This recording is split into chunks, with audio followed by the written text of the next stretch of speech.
Story 1. My neighbor who can't get pregnant spread rumors that I was expecting a child. All because my belly looked bigger after eating. My name is Sophia. I'm 31 years old and I work as a graphic designer at Creative Solutions, a digital marketing agency here in Denver. I never imagined that a simple Mexican lunch could turn my life upside down and teach me so much about boundaries, self-esteem, and the importance of protecting my mental peace. This is the most absurd and at the same time most revealing story I've ever lived, and I need to tell it because maybe it will help other people who go through similar situations. It was a regular Tuesday in October when it all started. It had been a hectic morning at the office. 3 projects with tight deadlines, 2 client meetings, and a breakfast that simply didn't happen because I preferred to use the time to finish some graphic pieces. When I finally managed to get out for lunch, it was already past 2 o'clock in the afternoon and I was starving. I went to El Corazon, that Mexican restaurant on the corner that everyone in the office loves. The place is small, cozy, with that authentic decoration that makes you feel like you're really in Mexico. The smell of spices and fresh food always makes my mouth water. Since I was very hungry, I ended up completely overdoing it. I ordered chicken quesadillas with extra cheese, a generous plate of nachos with guacamole, and I even let myself be tempted by the chocolate dessert with cinnamon they make. It was a delicious meal, but definitely overdone. When I finished, my belly was visibly bloated. You know how it is when you eat much more than you should. The jeans got a little tight, the blouse marked the round belly, and I felt that kind of uncomfortable but satisfied way that comes after an abundant meal. I went back to the office walking slowly, trying not to draw attention to the state of my belly. But it was exactly at that moment that Linda saw me passing through the main corridor of the office. Linda is a project coordinator at the company. She's 42 years old. She's always been a cordial colleague, although a little distant, a competent, professional woman whom I respected for the serious work she developed. What I didn't know at the time was that she had been trying to get pregnant for 9 years, going through various fertility treatments without success. "Sophia!" She screamed loud enough for half the office to hear, practically running in my direction. "You're pregnant." I felt my face heat up instantly. The main corridor is the busiest place in the company. There are always people passing by, talking, going to meetings. At that moment, at least 10 people stopped what they were doing to look at us. Mike from the sales department even raised his eyebrows with that expression of interest you make when you witness something unexpected. Tom and Jessica from the creative team looked at each other with a wow, didn't know face. "No, Linda, I'm not pregnant," I replied, trying to keep my voice low and controlled. "I just ate too much at lunch and my belly is bloated. That's all." But she interrupted me with a smile that seemed half forced, half hysterical. "I knew it. That's why you've been avoiding coffee lately and having lunch so much. How exciting. Congratulations." I was confused because it wasn't true that I was avoiding coffee or having lunch more than normal. They were completely random observations that she was interpreting in a bizarre way. "Linda, seriously, I'm not pregnant. It's just that I ate too much today," I insisted. But I noticed from the faces around me that the seed of doubt had already been planted. "Ah, I understand," she said, winking exaggeratedly. "It's still early to tell, right? Good thing you're being careful with the first trimester. It's very important to keep it secret at the beginning." I stood there, not knowing what to say. How do you convince someone of something they clearly don't want to believe? It was as if Linda had decided what my reality was, and there was no logical argument that could change her mind. Some colleagues started whispering among themselves, and I could perfectly imagine what they were thinking. I left there feeling embarrassed, confused, and with a strange feeling that something very wrong had just happened without imagining that this was just the first act of a much more complex and disturbing drama. That night, I told my boyfriend James about the incident.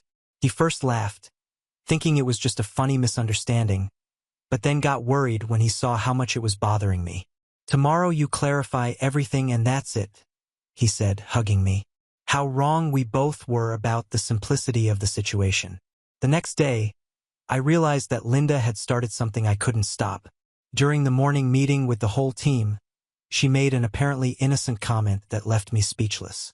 "David, I think we should consider redistributing some of Sophia's heavier projects. You know how it is. She needs to take better care of her health now. Avoid excessive stress. Everyone looked at me with that, "Ah, I get it," expression that left me completely mortified. It was as if confidential information had been shared publicly, except that the information was completely false. I tried to explain again that I wasn't pregnant, but Linda just smiled condescendingly and said, "Of course, dear. We understand perfectly. You don't need to worry. We're all here to support you in this special phase." David, our boss, was visibly confused, but didn't want to get involved in the situation at that moment. Later that day, he called me into his office for a private conversation. "Sophia, if you're pregnant, it's important that we talk about how we're going to manage your projects," he said directly but gently. "The company fully supports employees in this situation, but we need to plan adequately." "David, I'm not pregnant," I explained once more, feeling growing frustration. "Linda is spreading completely false information based on absolutely nothing." He seemed genuinely surprised. "Really?" But she spoke as if it were something confirmed. "That's exactly what I'm trying to explain. She created this situation out of nowhere, and now she's acting like it's true." David frowned, visibly uncomfortable with the situation. "I'll talk to her to clarify things," he promised. But I was already starting to suspect it wouldn't be that simple. From then on, Linda seemed to be on a personal mission to spread and consolidate the news of my supposed pregnancy. She made subtle but constant comments during the day, always in front of other people, always in a way that seemed helpful, but was actually cementing the lie. If I went to the bathroom more than once during the morning, she would whisper to someone nearby, "Morning sickness. It's typical of the first trimester." If I chose salad at lunch instead of something heavier, she would comment loudly, "Good to see her taking care of her diet for the baby." The most frustrating thing was that the more I denied it, the more convinced she seemed to be that I was hiding something for some noble or necessary reason. It was as if my denial was more evidence of the conspiracy she had created in her own head. I began to realize that Linda was genuinely obsessed with this invented idea. She watched me constantly during the workday, analyzing every movement, every choice I made as if they were scientific evidence to confirm her crazy theory. It was like having a private detective studying my life, except that the case she was investigating simply didn't exist. During a conversation in the break room that I happened to overhear, Linda was telling Sarah from HR, "It's obvious she's pregnant, but she must be afraid of losing her job or something like that. Poor thing. She probably doesn't know her labor rights. Some women think they'll be discriminated against if they tell too early." When she realized I had heard the conversation, Linda gave me an artificial smile and spoke loudly, as if she were reassuring me, "Don't worry, Sophia. We're all here to support you in this special phase of your life." I started to feel like I was in an episode of The Twilight Zone. How was a lie invented by another person about my own life gaining more credibility than my own word?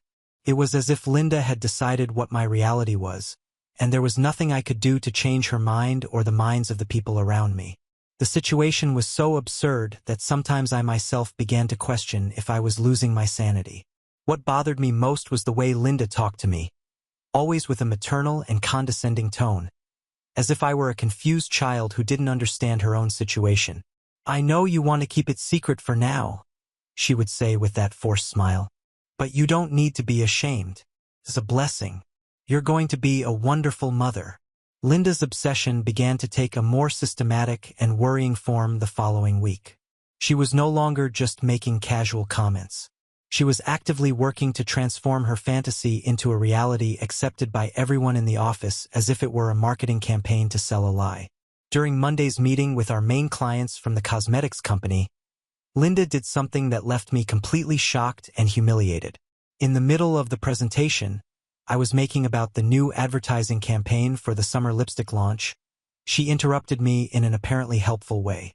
"Sorry for the interruption, but I think we should consider adjusting the deadlines for this project. Sophia will need a more flexible schedule from now on for obvious reasons." The client, Mr. Martinez, a serious man in his 50s who had represented the company for years, was visibly confused. "Is there a problem with the team's availability? Some scheduling conflict we should know about?"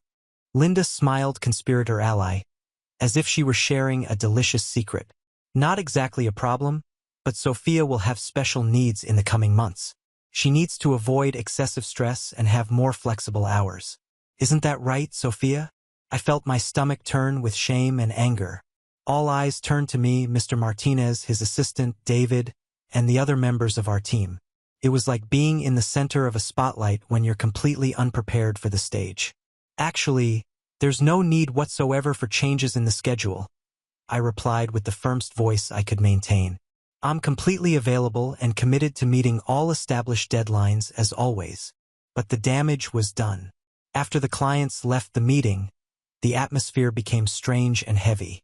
Some colleagues looked at me with curiosity, others with pity, and I could feel the unformulated questions hanging in the air. Later that day, David called me into his office again, this time with a more serious expression. Sophia, I need to understand what's happening. Linda is giving clients the impression that you have limitations that will affect our projects. If there's something I should know. David, for God's sake, I'm not pregnant. I exploded, finally losing my composure. Linda is creating a completely fictional situation, and now she's damaging my professional reputation in front of our clients. He seemed even more confused. But why would she do that? What would be the motivation? It was a question I couldn't answer at the time. Linda had always been a respectful colleague. We never had personal or professional conflicts. Why would she be so determined to believe and spread that I was pregnant when I clearly wasn't? What kind of satisfaction or benefit was she getting from this bizarre situation? But Linda was smarter and more manipulative than I had initially imagined.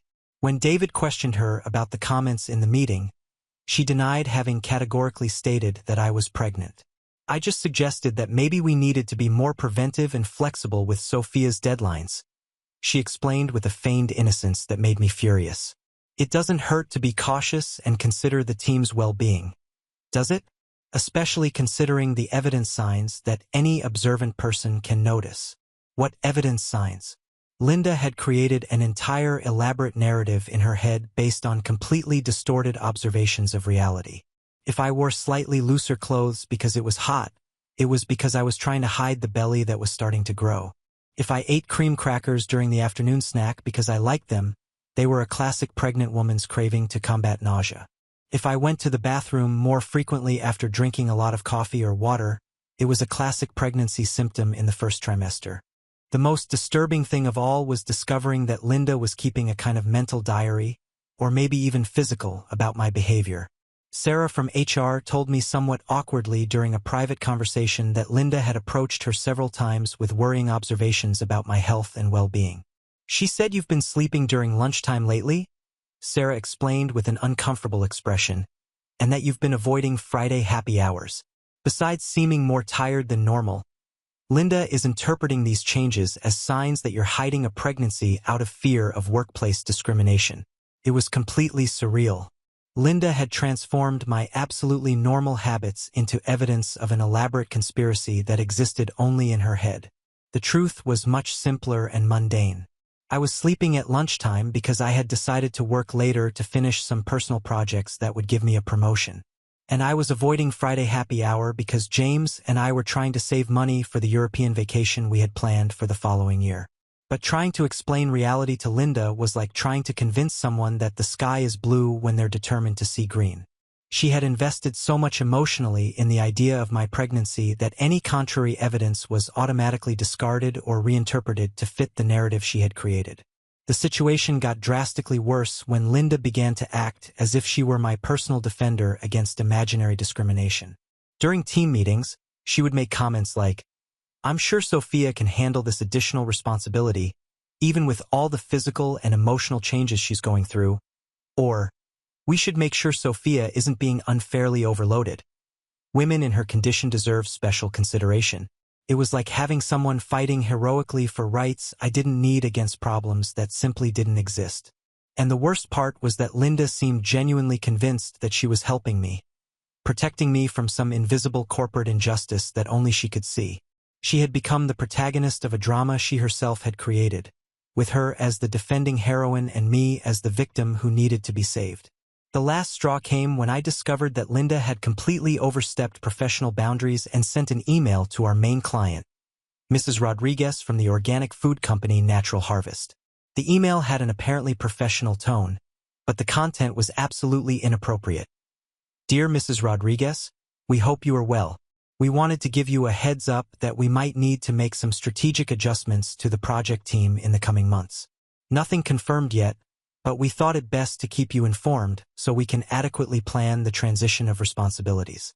When Mrs. Rodriguez called me the next morning to congratulate me on the news and ask about how we would handle the transition of projects during my future maternity leave, I felt a mixture of anger, despair, and humiliation that I had never experienced before in my life.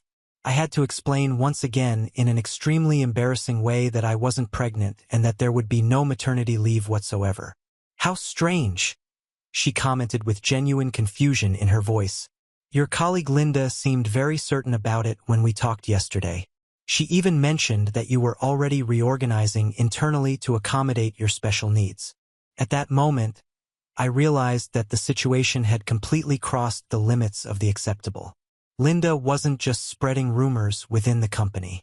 She was actively sabotaging my professional relationship with clients, creating false expectations, and potentially damaging important contracts. It was professional sabotage disguised as maternal concern. That night, after another exhausting day trying to do damage control, I decided I needed to take more drastic and definitive measures.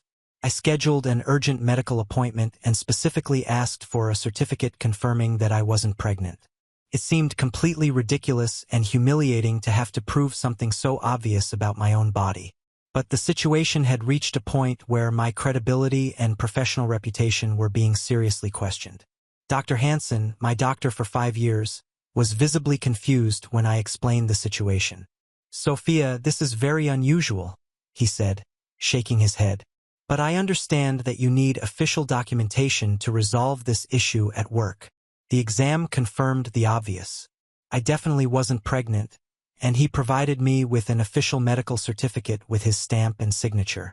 Meanwhile, Linda intensified her obsessive surveillance over me. She began to observe every movement of mine in the office with attention that bordered on systematic harassment. If I went to the bathroom, she would discreetly check the time on the clock and make mental notes. If I took a break to stretch my back after being in front of the computer for too long, she interpreted it as typical pregnant woman discomfort in the first trimester. If I chose water instead of soda during lunch, it was more behavioral evidence for her absurd theory. The most disturbing thing of all was the way Linda began to talk about my supposed pregnancy, as if it were a personal affront directed specifically against her. During a conversation I happened to overhear in the break room while she was talking to Kelly from accounting, I heard something that made me understand that there were much deeper and more worrying layers to this obsession. It's cruel of her to deny it like that, Kelly, Linda was saying with a voice loaded with emotion. Some of us would give anything to be in her position, anything at all. And she just stands there lying shamelessly as if it were a joke. It was at that moment that I began to suspect that there was something much deeper and psychologically complex happening. Linda wasn't just confused or misinformed about my condition. She was emotionally invested in the idea that I was pregnant in a way that made no rational sense. It was as if my supposed pregnancy had become an existential issue for her. Something that touched deep wounds I didn't even imagine existed. Deciding to seek HR was one of the most difficult decisions I had to make. Sarah, our human resources coordinator, had always been known for her discretion, professionalism, and ability to resolve conflicts diplomatically. But the situation had become so absurd and invasive that I felt embarrassed even having to explain it to someone. Sophia, please sit down, Sarah said when I scheduled a formal meeting with her on a Thursday morning. Her office was always a welcoming environment with plants, family photos, and a decoration that conveyed calm. Linda has already talked to me a few times about your personal situation. I want to hear your version of the facts so we can definitively clarify this issue. I took a deep breath and told the whole story from the beginning. The Mexican lunch that started it all, the constant and increasingly invasive comments, the inappropriate emails to clients, the obsessive surveillance of my behavior. The way Linda had turned my professional life into a nightmare based on a completely invented fantasy. Sarah listened attentively, taking detailed notes and occasionally shaking her head with an expression that mixed concern and incredulity. "I brought something that might help clarify things once and for all," I said, handing over the medical certificate I had requested. "I don't believe I should have to prove I'm not pregnant, but considering how the situation has escalated, I thought it necessary to have official documentation." Sarah examined the document carefully, reading each line. "I really appreciate you bringing this, Sophia. It's really an unusual situation, but I understand your need to resolve this definitively. I'll schedule a meeting with Linda so we can clarify this issue once and for all and establish clear boundaries." 2 days later, on a Friday morning, the three of us were sitting in the HR meeting room. Linda entered with an expression that surprised me. She seemed genuinely offended, as if she were the victim of the situation, as if she were about to participate in an unfair intervention rather than a disciplinary meeting about her inappropriate behavior. "Linda," Sarah began with her usual diplomatic tone, "Sophia has brought some serious concerns about comments you've been making repeatedly." She also provided official medical documentation confirming that she's not pregnant. Linda's reaction was something I will never forget for the rest of my life. Instead of the embarrassment, apology, or at least acknowledgement of the error I expected, she became visibly irritated and defensive. "Doctors can be easily bribed," she said categorically, as if she were revealing a universal truth, "and medical documents can be forged without much effort. This proves absolutely nothing." Sarah and I exchanged looks of total incredulity. The audacity and paranoia of the statement were shocking. "Linda," Sarah continued, struggling to maintain her professional and controlled voice, "are you seriously suggesting that Sophia forged a medical certificate?" "I'm saying that desperate people do desperate things when they want to hide the truth," Linda replied, looking me directly in the eyes with an intensity that made me feel genuinely uncomfortable. "And it's deeply cruel of her to continue with this elaborate farce, especially knowing that there are women in the company who struggle daily with infertility problems." I felt my jaw literally drop. Linda had made the whole situation about herself, about her own pain. Suddenly, many things began to make sense. The comments about women who would give anything, the sick obsession with every detail of my supposed pregnancy, the genuine anger when I denied it, the way she had completely personalized a situation that had nothing to do with her. Following James' advice, who had repeatedly insisted that I needed to protect myself legally, I began to systematically document each incident of harassment and inappropriate behavior that Linda demonstrated. I created a detailed folder on my personal computer titled Linda Documentation and began to meticulously note dates, exact times, people who were present as witnesses, and detailed descriptions of each confrontation, inappropriate comment, or embarrassing situation she created. October 16th, 2:30 p.m. Company cafeteria. Linda publicly confronted me about lying about pregnancy in front of Mike, Tom, Jessica, and approximately 20 other employees, causing deliberate public embarrassment and professional humiliation. October 18th, 10:15 a.m. weekly team meeting. Linda questioned the redistribution of projects for my future maternity leave in front of David and the entire creative team, actively sabotaging my professional reputation. October 19th, 3:45 p.m. corridor near the bathrooms. Linda followed me and confronted me, saying I was putting the baby at risk by working under stress, demonstrating dangerous obsession with my personal life. October 22nd, 11:20 a.m. company break room. Linda commented to Sarah from HR that I was hiding obvious symptoms and suggested that the company should protect pregnant employees from themselves. It was deeply depressing and exhausting to have to document this systematic madness. But I knew intuitively that it would be absolutely necessary if things continued escalating dangerously. And unfortunately, my worst suspicions were confirmed. They continued escalating dramatically and increasingly worryingly. Linda began sending obsessive and completely inappropriate emails to the entire company team. The first one I received had the alarming subject, "Serious concerns about workplace health and safety," and was a disturbing 3-paragraph dissertation about how certain people were denying obvious medical conditions and how this could dangerously affect the safety of unborn children and the corporate environment. I immediately forwarded the email to Sarah from HR along with a printed copy for my personal documentation files. Other colleagues also began receiving similar and increasingly bizarre emails, and some approached me discreetly to express growing concern about Linda's clearly erratic behavior. "She's obviously going through something very serious," Tom told me discreetly near the coffee machine, looking around to make sure no one was listening. My wife went through fertility problems, and I recognized some of the behavioral signs. Linda definitely needs urgent professional psychological help. It was simultaneously comforting to know I wasn't imagining the severity of the situation, but also genuinely worrying to realize that Linda's mental instability was becoming obvious and embarrassing to everyone in the office. Linda was rapidly losing composure and emotional control in an increasingly public and disturbing way. The most revealing and disturbing moment of all came when I discovered through Jessica, who had overheard by chance, that Linda had created an elaborate and completely delusional conspiracy theory to explain exactly why I was denying being pregnant. She specifically told me that you're doing this deliberately to humiliate and torture infertile women, Jessica told me with a genuinely worried expression. According to her crazy theory, you know perfectly well about her problems getting pregnant, and you're rubbing your fertility in her face through systematic denial. It was such an absurd and psychologically disturbed distortion of reality that for a moment I was literally speechless. Linda had completely transformed my desperate attempt to maintain my privacy and personal dignity into a malicious and coordinated attack specifically against her. It was like being completely trapped in a parallel world where absolutely nothing I said or did could be interpreted rationally or correctly.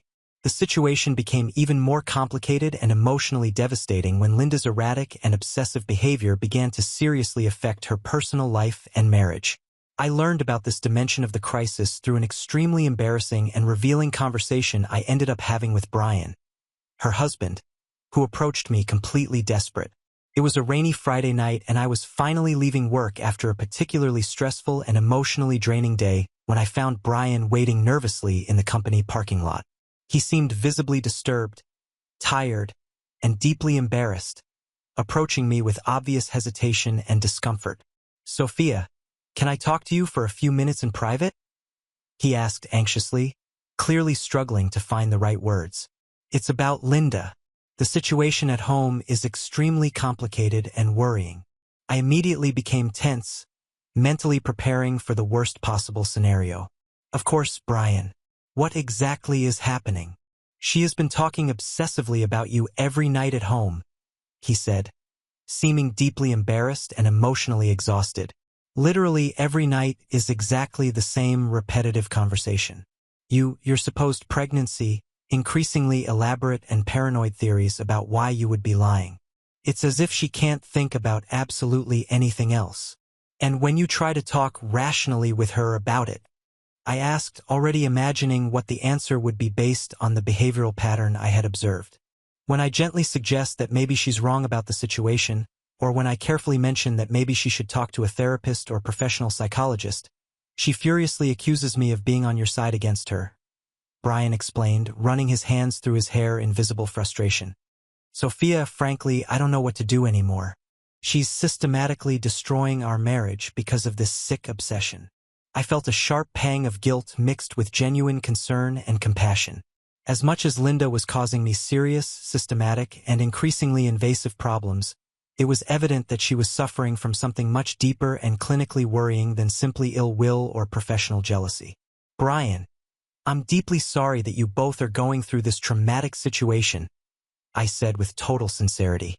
"I hope you can understand that I simply cannot continue being harassed, persecuted, and humiliated at work indefinitely.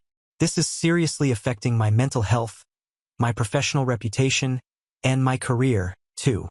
"I completely understand your position and your rights," he replied with tiredness and resignation. "Actually, I'm seriously considering giving her a definitive ultimatum. Either she seeks professional psychiatric help immediately or—" He stopped abruptly, unable to complete the sentence that clearly involved the real possibility of divorce. That night, I told James about the disturbing and revealing conversation with Brian. "The situation is literally destroying their marriage, too," I explained with a mixture of sadness and relief at finally understanding the complete dimension of the problem. Linda is so completely obsessed with this fantasy about my supposed pregnancy that she's losing total contact with reality and with the people who really matter in her life. It's not your personal responsibility to save her marriage, Sophia, James said with firmness and clarity. Your only responsibility is to protect your own sanity, personal dignity, and professional career from a person who clearly needs psychiatric help. On the following Monday, the situation exploded in an absolutely definitive and spectacular way.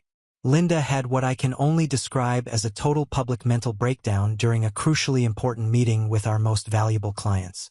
We were presenting the final advertising campaign for the premium cosmetics company we had represented for 2 years. It was an impressive $200,000 project, and their entire executive team was present. CEO, marketing director, brand manager, and 2 external consultants.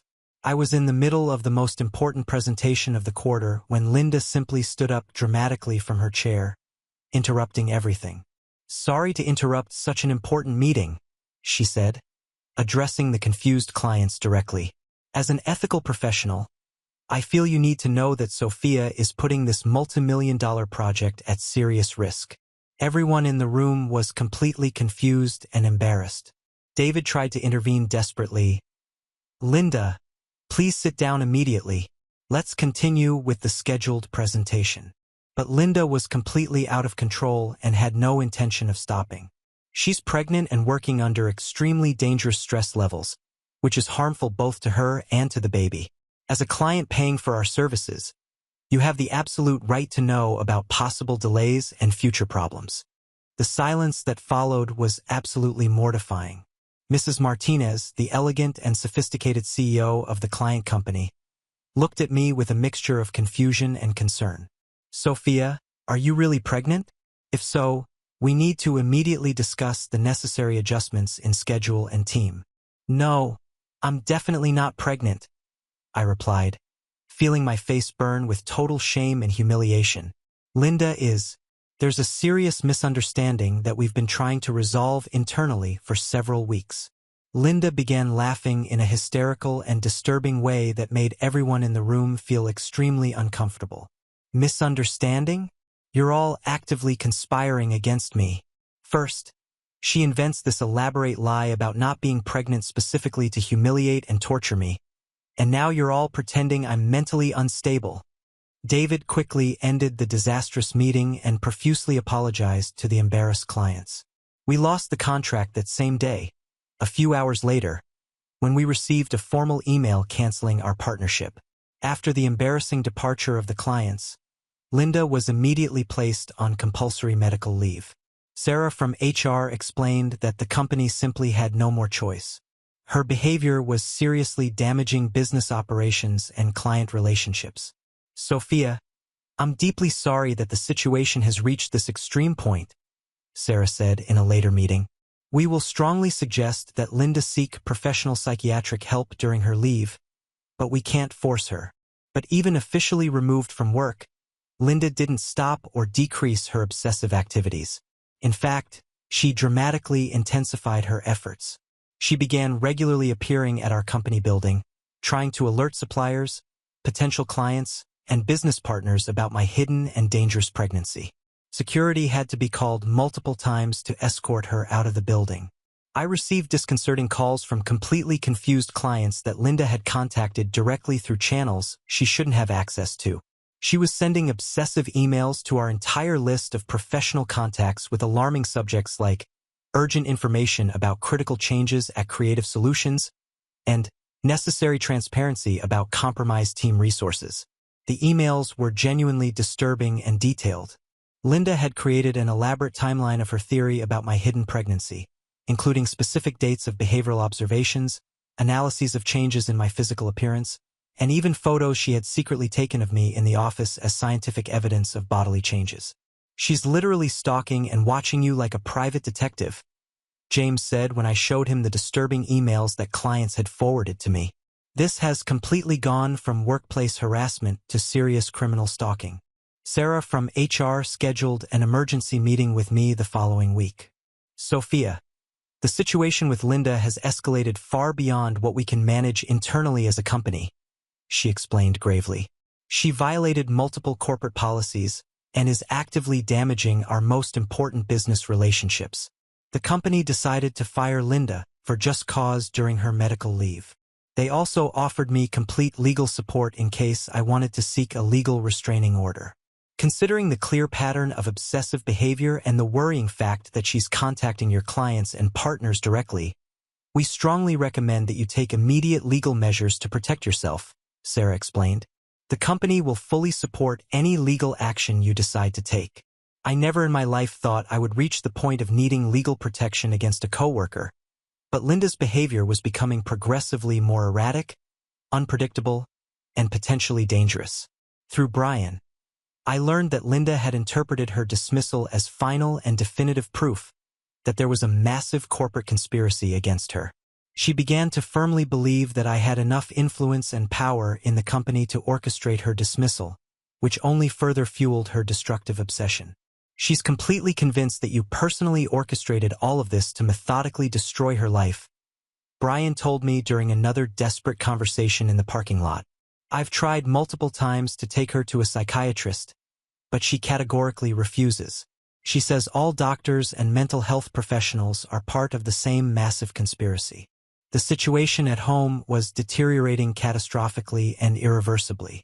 Linda began dedicating entire days on the computer, obsessively researching corporate conspiracy, denied pregnancy, and increasingly elaborate theories about systematic persecution.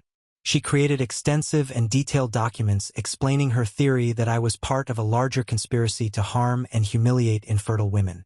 She simply doesn't sleep properly, barely eats anything, and literally only talks about you 24 hours a day, Brian said with genuine tears in his eyes, completely exhausted. I've completely lost my wife to this sick obsession. I can't reach her in any way anymore. A week after Linda's official dismissal, something happened that made me definitively realize how the situation had become truly dangerous to my personal safety. I was working late at the office finishing an urgent project when security called me on the extension. Mrs. Davis, there's a woman in the main lobby saying she needs to talk to you urgently about exposing the absolute truth. She seems quite agitated and disturbed. It was Linda. Even after being officially banned from the company building, she had somehow managed to enter the lobby and was trying to confront me directly. Absolutely don't let her come up in any way, I instructed immediately, feeling my heart accelerate. I'm calling the police right now. When the police arrived quickly, they found Linda in the middle of the lobby screaming to anyone who wanted to listen about how I was hiding a pregnancy specifically to humiliate and torture infertile women, and how the company was criminally protecting a pathological liar. It was the first of several systematic attempts that Linda made to confront and physically stalk me. She began strategically appearing in places where she knew I would be. The cafe I frequented before work, the supermarket near my apartment, the gym where I exercised, even the medical office where I scheduled routine exams. She's literally following and watching me, I told James with growing alarm and fear.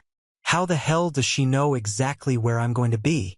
We discovered that Linda had been obsessively monitoring my social media, meticulously analyzing every photo, every check-in, every comment to predict and map my daily movements. She had created multiple fake and elaborate profiles to follow me on Instagram and Facebook after I blocked her from all main accounts. The final straw came when Linda appeared at my residential building on a scary Thursday night. The doorman called me at 11:30 p.m., clearly worried. Mrs. Davis, there's a lady here in the lobby saying she's your coworker, and that she needs to talk to you urgently about something related to your health and safety. My blood literally froze with terror. Absolutely don't let her come up in any way. I'm calling the police immediately. When the police arrived, they found Linda in my building's lobby with a voluminous folder full of scientific evidence about my supposed pregnancy.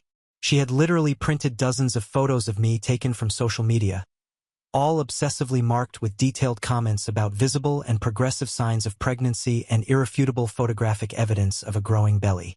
She needs to publicly admit the truth.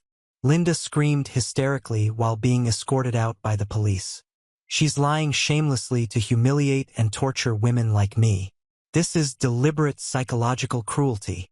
That traumatic night, I finally managed to obtain the legal restraining order.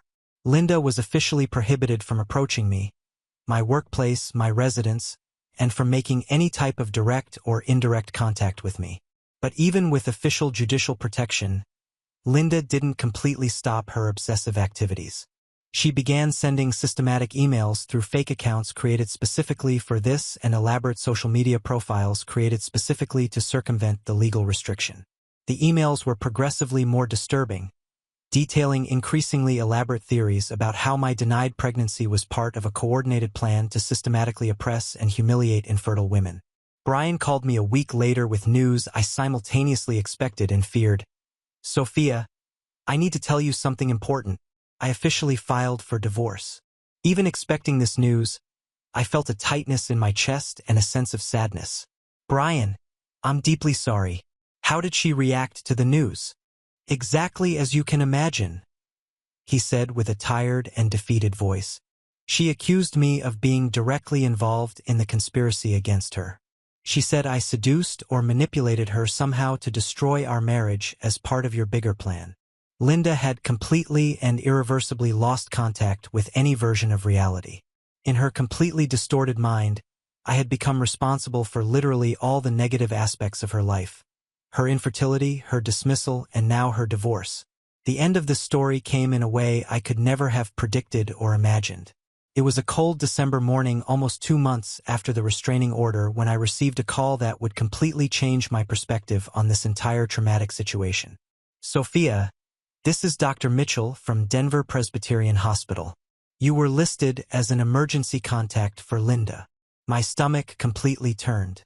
There must be a serious mistake. Linda and I were definitely not close. "I understand the situation is complicated," he said gently, "but your name and number were in her wallet when she was found and hospitalized. She had a complete mental breakdown and is currently under intensive psychiatric care."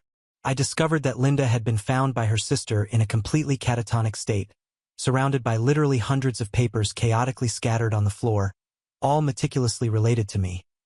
Printed photos from social media, detailed timelines of my movements, theories obsessively written by hand about corporate conspiracy. It was like the terrifying scene from a psychological thriller movie. 2 hours later, I was sitting in Dr. Rodriguez's office at the hospital, a gentle middle-aged man who carefully explained Linda's psychiatric diagnosis. "She developed what we call delusional disorder with severe persecutory elements," he explained clinically. "The central delusion, your supposed pregnancy, became the focus of an obsession that completely distorted her perception of reality." "But why specifically me?" I asked. "Why did she fixate on this particular idea?" Dr. Rodriguez sighed deeply. "Linda lost a baby in the 7th month of pregnancy exactly 3 years ago. Since then, she has been struggling with severe untreated depression and debilitating anxiety related to fertility. When she saw you that day after lunch, something in her traumatized subconscious interpreted your appearance as confirmation of something she desperately wanted to be true. The pieces finally began to fit together perfectly. She projected her own unfulfilled desires onto me." "Exactly. And when you denied being pregnant, the delusion automatically evolved to incorporate the denial as part of an elaborate conspiracy. In her completely distorted mind, you were stealing something she biologically couldn't have.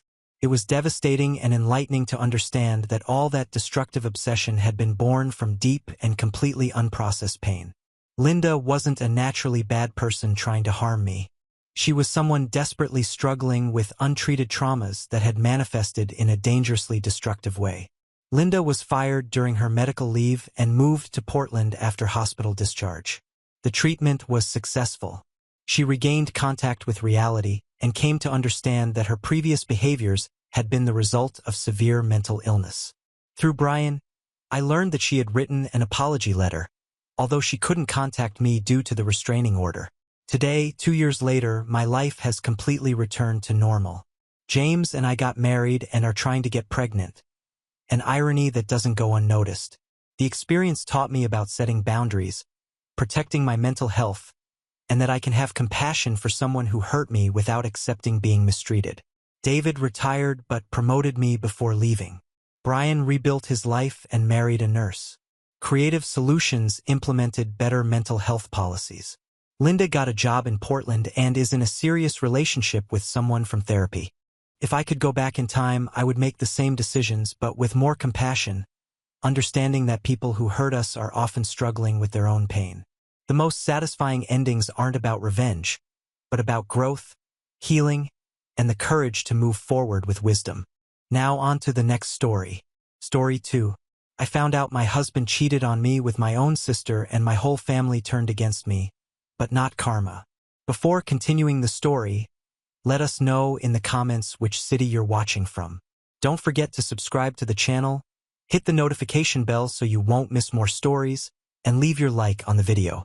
I left work early that Tuesday because I had a migraine that wouldn't quit, the kind that makes fluorescent lights feel like ice picks. My boss actually insisted I go home, which never happens in corporate accounting.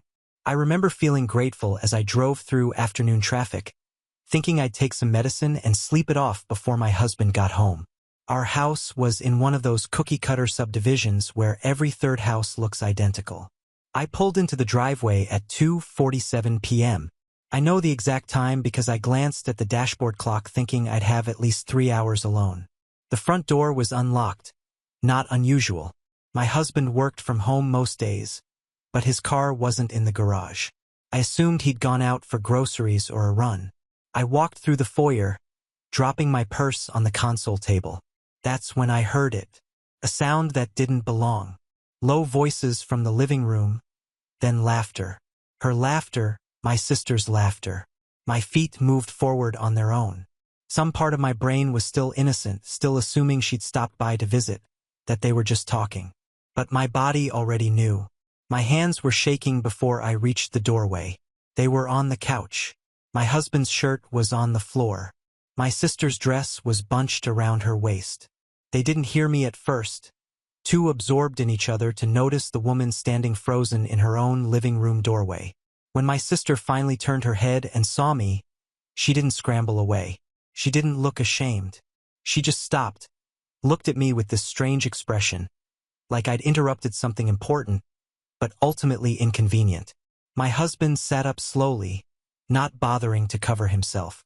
No panic in his eyes, just tired resignation. "How long?" I heard myself ask.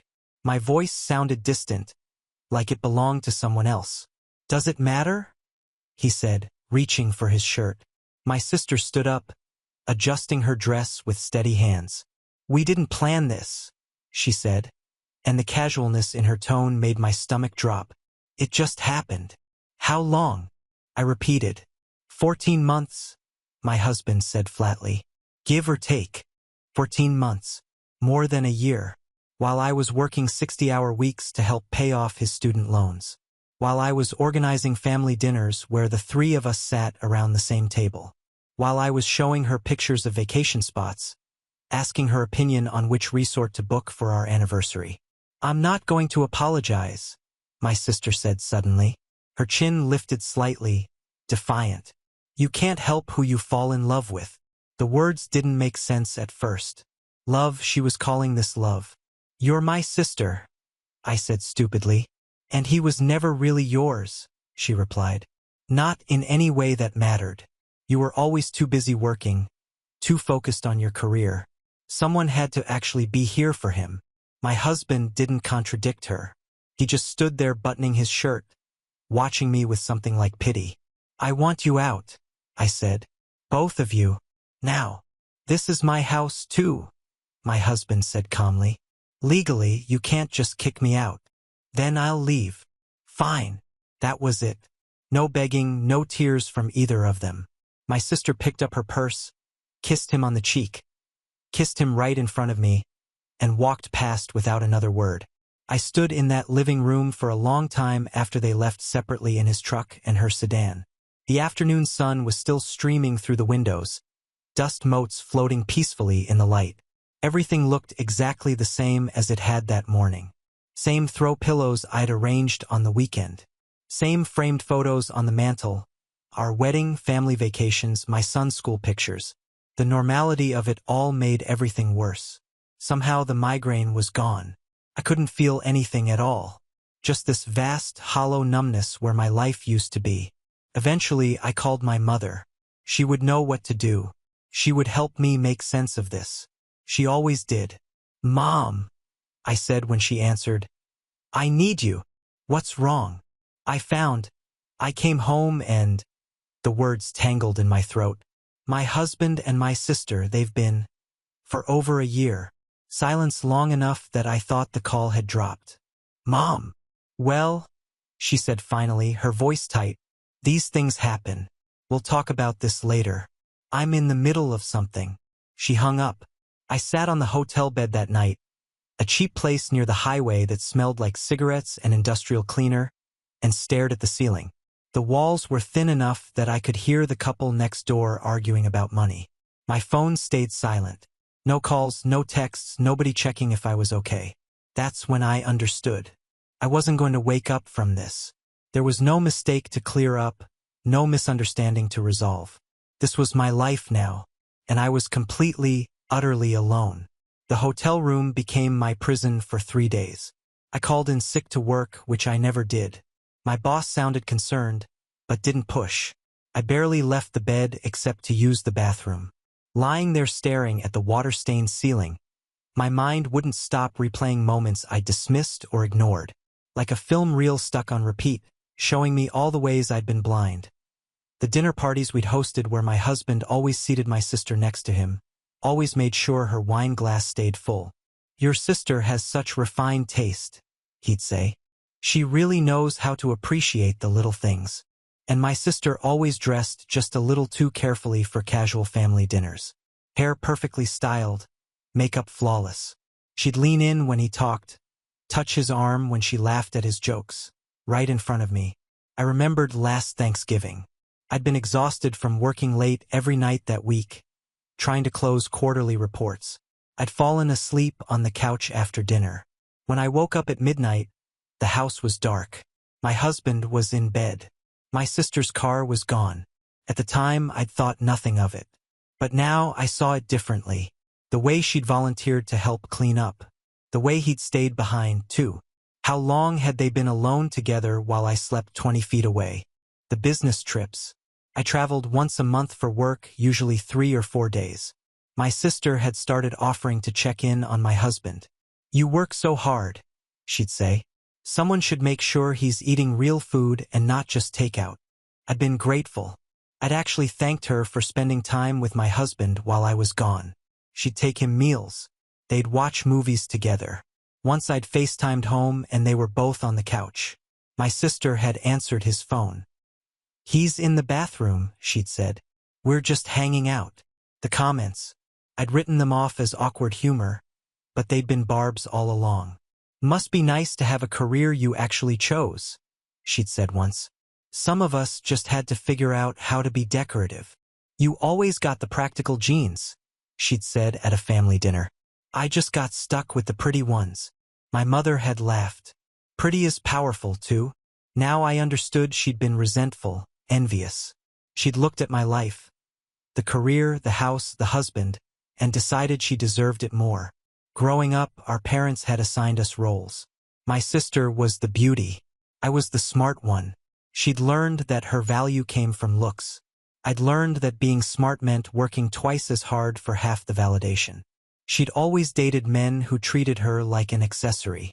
My husband had been different. Successful, stable, respectful. Or so I'd thought. What I hadn't realized was that she'd seen him as a trophy. Proof that she could have everything I had. And he'd seen her as an escape from a wife who worked too much. The worst part was my son. He was 15, old enough to know better. My sister had been cultivating a relationship with him for months. Taking him to concerts I was too busy to attend. Letting him drive her car in parking lots.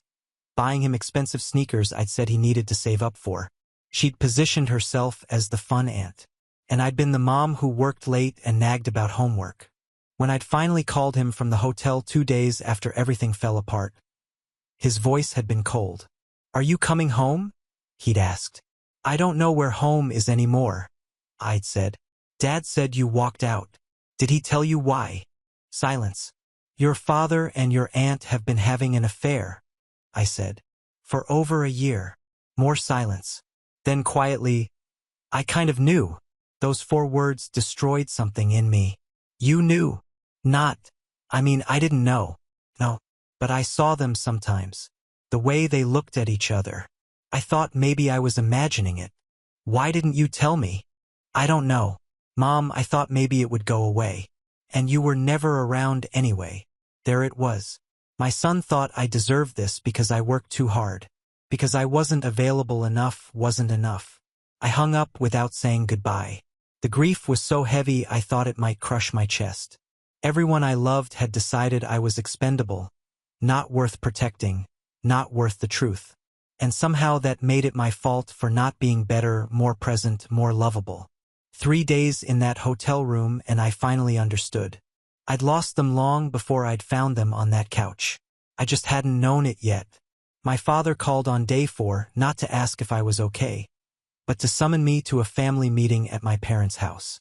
We need to discuss the situation like adults, he said, his voice carrying that particular tone he used when he'd already decided how things should go. Saturday at 2.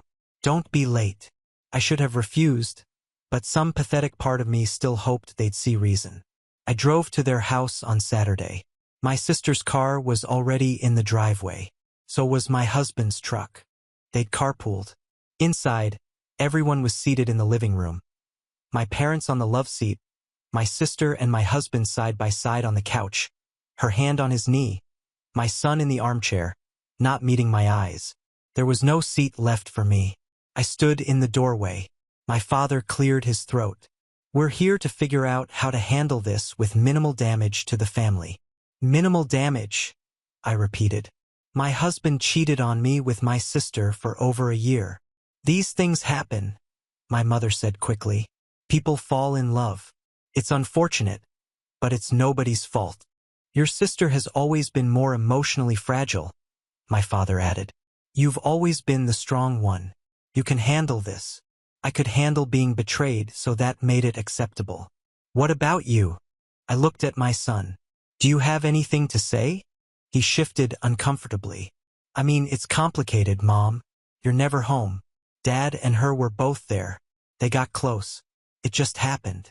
For 14 months, I said flatly. My sister spoke, her voice trembling. I never meant to hurt you, but we can't help how we feel. Tears streamed down her face. Do you think this has been easy for me? The guilt? I've been suffering, too. My mother immediately patted her hand.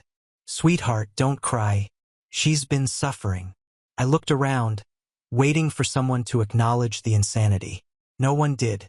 Your sister feels things more deeply than you do, my mother said. This has been tearing her apart. She needs support right now. She needs family. And what about me? You'll be fine, my father said. You always are. You're resilient. You have your career. Your sister needs us. So what's the purpose of this meeting? To ask you to be mature about the divorce. My husband said. We can do this the easy way or the hard way. Don't drag this out in court. We split assets fairly and we move on. Think about your son, he said. He doesn't need his parents fighting. He needs stability. He needs his mother. My son's face flushed. He said nothing. My sister wiped her eyes. We're not trying to take him from you, but the house is closer to his school. It makes sense for him to stay there during the week. You can see him weekends. How generous. Nobody stole anything, my father said firmly. You're being dramatic. This doesn't have to be a war. The only thing we're asking, my mother added, is that you handle this with dignity. No social media posts, no dragging the family name through the mud. We have a reputation in this community. That's what this was really about. They were worried about embarrassment. Your sister didn't choose this, my mother continued. Love isn't a choice. The fact that she's here trying to work through this with you shows how much she cares about family. I looked at my sister, who had summoned fresh tears. She'd always been good at playing the victim. What happens now? I asked. You agree to an amicable divorce? We put the house on the market, split the proceeds, we work out custody that makes sense for everyone. my husband said. By makes sense, you mean he lives with you. It's what he wants. I looked at my son one more time. He still wouldn't meet my eyes. Fine, I said. I'll sign whatever you want. But I'm done with all of you. Don't be childish, my father said. We're still family. No, I said quietly. We're not. I walked out. Nobody followed. Nobody called my name. That night, I found a studio apartment in a different part of town. Small, old, in a rundown building, but it was mine. A place where nobody had betrayed me yet. The divorce papers arrived 3 weeks later. The house would be sold. Assets split 60-40 in his favor. Minimal spousal support for 2 years. Our son would live with his father. I'd have visitation every other weekend. I signed everything. What was the point? I'd already lost everything that mattered. The apartment was in a neighborhood I'd never had reason to visit before. Chain-link fences separated identical concrete buildings. Cars parked on lawns. You could hear neighbors' conversations through walls thin as paper. Studio meant one room for everything. The kitchen was a hot plate and mini-fridge in a corner. The bathroom had mold I couldn't scrub away. The carpet was beige and stained. $800 a month. Half my previous mortgage. Felt like a fortune now. I moved in with 2 suitcases and my laptop. Everything else stayed in the house being sold. I slept on an air mattress from a discount store. Ate cereal standing at the counter because I had no table. The commute became a nightmare. 2 buses and a train, nearly 2 hours each way. I left at 6 o'clock in the morning. Got home after 8 at night. My coworkers stopped asking if I was okay. The answer was obvious from the circles under my eyes and my 3 outfits on rotation. My son was supposed to visit that first weekend. I'd bought his favorite snacks, ingredients for pancakes. I'd inflated the air mattress extra firm so we could both sit on it to watch movies on my laptop. He texted Friday, "Can't make it this weekend. Got plans with friends." "Sorry. Next weekend?" I asked. "Dad's taking me to a concert. Maybe next time. The one after. Homework. Really behind. Need to focus." I stopped planning for his visits. Stopped buying his favorite foods. 3 months in, I was drowning. Not dramatically, just slowly, quietly sinking. Work was automatic. Home was silent. Weekends stretched like deserts. On a Saturday, with nothing to do, I stared at the hot plate and mixing bowls from the thrift store. I'd always liked baking, though I'd rarely had time. My grandmother had taught me when I was young. It was one of the few pure memories I had left. I made a simple chocolate cake. While it baked, the apartment filled with a smell that felt almost like comfort. When I pulled it out and let it cool, I ate a slice standing at the counter. It was good. Really good. My neighbor knocked an hour later, an older woman I'd seen in passing. "I could smell that through the walls," she said. "Haven't had homemade cake in years." I gave her a slice. She ate it right there, closing her eyes. "Lord, that's good. You should sell these." "I'm not that good," I said automatically. "Sugar, I've lived 73 years. I know good cake. You could make money with this." That night, lying on the air mattress, I couldn't stop thinking about it. I needed extra income. The spousal support would run out eventually. And I needed something, a purpose beyond surviving. I started small. Made 2 dozen cupcakes and brought them to work. Left them in the break room with a note. "Homemade cupcakes, $2 each. Money goes to charity." They sold out in an hour. The next week, I took pre-orders, made 4 dozen, sold every single one. I opened an Instagram account at Fresh Start Bakery, posted photos of cakes made in that cramped kitchenette. The lighting was terrible, angles amateur, but the imperfection felt honest. My first real order came from someone at work who wanted a birthday cake. She paid me $60. I spent $40 on better ingredients, pocketed $20. Felt like winning the lottery. More orders trickled in. A colleague's colleague, someone who saw my Instagram. Local folks who appreciated that I delivered personally, priced fairly, that the cakes tasted homemade. 4 months after the divorce finalized, I was making an extra $400 to $500 a month. Enough to buy new work clothes, to stop eating cereal for dinner, to feel like maybe I wasn't drowning anymore. My son called sometimes. Duty calls. Hey mom. Just checking in. Yeah, everything's fine. School's good. Okay. Got to go. He never asked how I was. Never asked about the apartment. I was a checkbox. Call mom once a month. Done. My sister posted photos on social media. Her and my ex at restaurants, weekend trips, my son in several shots, smiling whiter than he had with me. They looked like a family. I stopped checking her profile. Stopped torturing myself. 6 months in, I was making enough from cakes to quit accounting. The decision terrified me. No safety net, no benefits, but the commute was killing me and orders were consistent. I gave 2 weeks' notice. My boss seemed concerned. Whatever you're going through, I hope it gets better, she said. It already has, I told her. Part of me meant it. The first month working for myself was harder than expected. Some weeks I made decent money, others barely enough for rent. I learned to budget to the dollar. Learned which stores had the best deals. Learned to shop at thrift stores for tools. But for the first time since that horrible Tuesday, I was building something that was mine. Something no one could take. Something that had nothing to do with who I'd been married to. It wasn't much, but it was a start. 8 months into Fresh Start Bakery. Something shifted. A bride contacted me through Instagram. Her original baker had canceled last minute. Some family emergency. The wedding was in 3 weeks. I should have said no.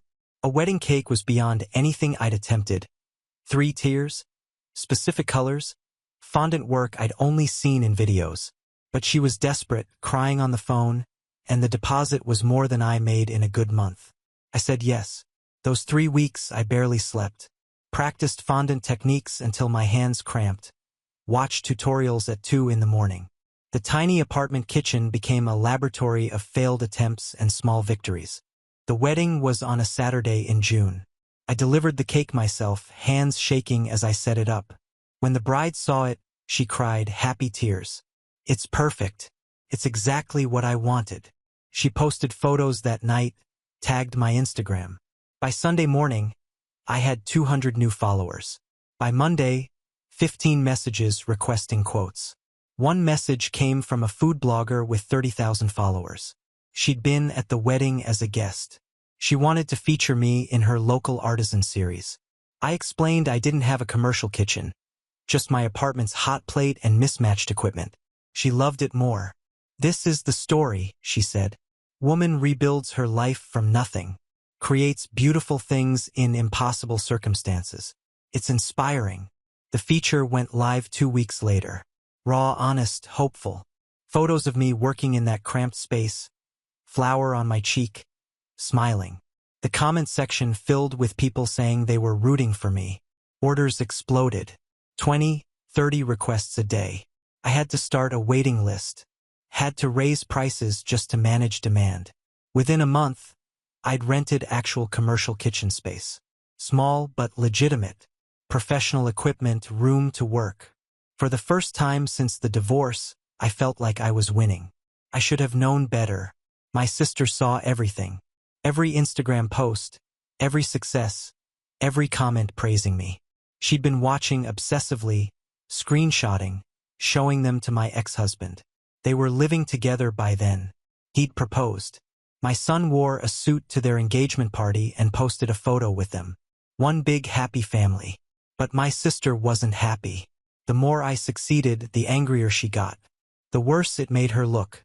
The woman who destroyed her sister's life for a man already getting bored of her. The first bad review appeared 3 weeks after the blog feature. 1 star on my business page. Found a hair in my cake. Absolutely disgusting. Do not order from this place. I was mortified. Apologized profusely. Offered a full refund. The customer never responded to my messages. Then another review. Cake was dry and flavorless. Waste of money. And another, unprofessional. Showed up late for delivery and cake was damaged. I hadn't delivered any damaged cakes. Hadn't had any complaints about dryness. But the reviews kept coming. All 1 star. All vague enough to be believable. My Instagram comments started filling with trolls. Saw the bad reviews. Guessed the sob story was fake. Anyone can take pretty pictures. Doesn't mean the food is good. Orders started canceling. New inquiries dried up. People who'd been excited suddenly had concerns about quality. The worst came 2 weeks into the attack. A customer I delivered to the day before called me, her voice shaking. "I need to send you a photo. I don't want to accuse you of anything, but..." The photo showed the cake I'd made. Beautiful, exactly as ordered. But on the side of the box, clearly visible, was a cockroach. Dead, positioned perfectly for the camera. "I opened the box and saw this," she said. "I can't serve this to my daughter's birthday party." I stared at the photo. I knew my kitchen. I knew my standards. There was no way a cockroach had gotten into that box. It had been planted. But I couldn't prove it.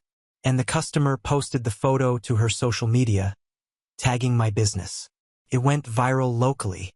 Local baker delivers cake with cockroach. Headlines on community blogs. The commercial kitchen got inspected immediately. Found nothing wrong, of course. But the damage was done. My Instagram became a battlefield. More orders canceled. The waiting list evaporated. My savings started draining as I paid for the commercial kitchen I wasn't using. I sat on the floor of that empty kitchen one night, orders down to almost nothing, and tried to understand what I'd done wrong. I'd been so careful, so meticulous.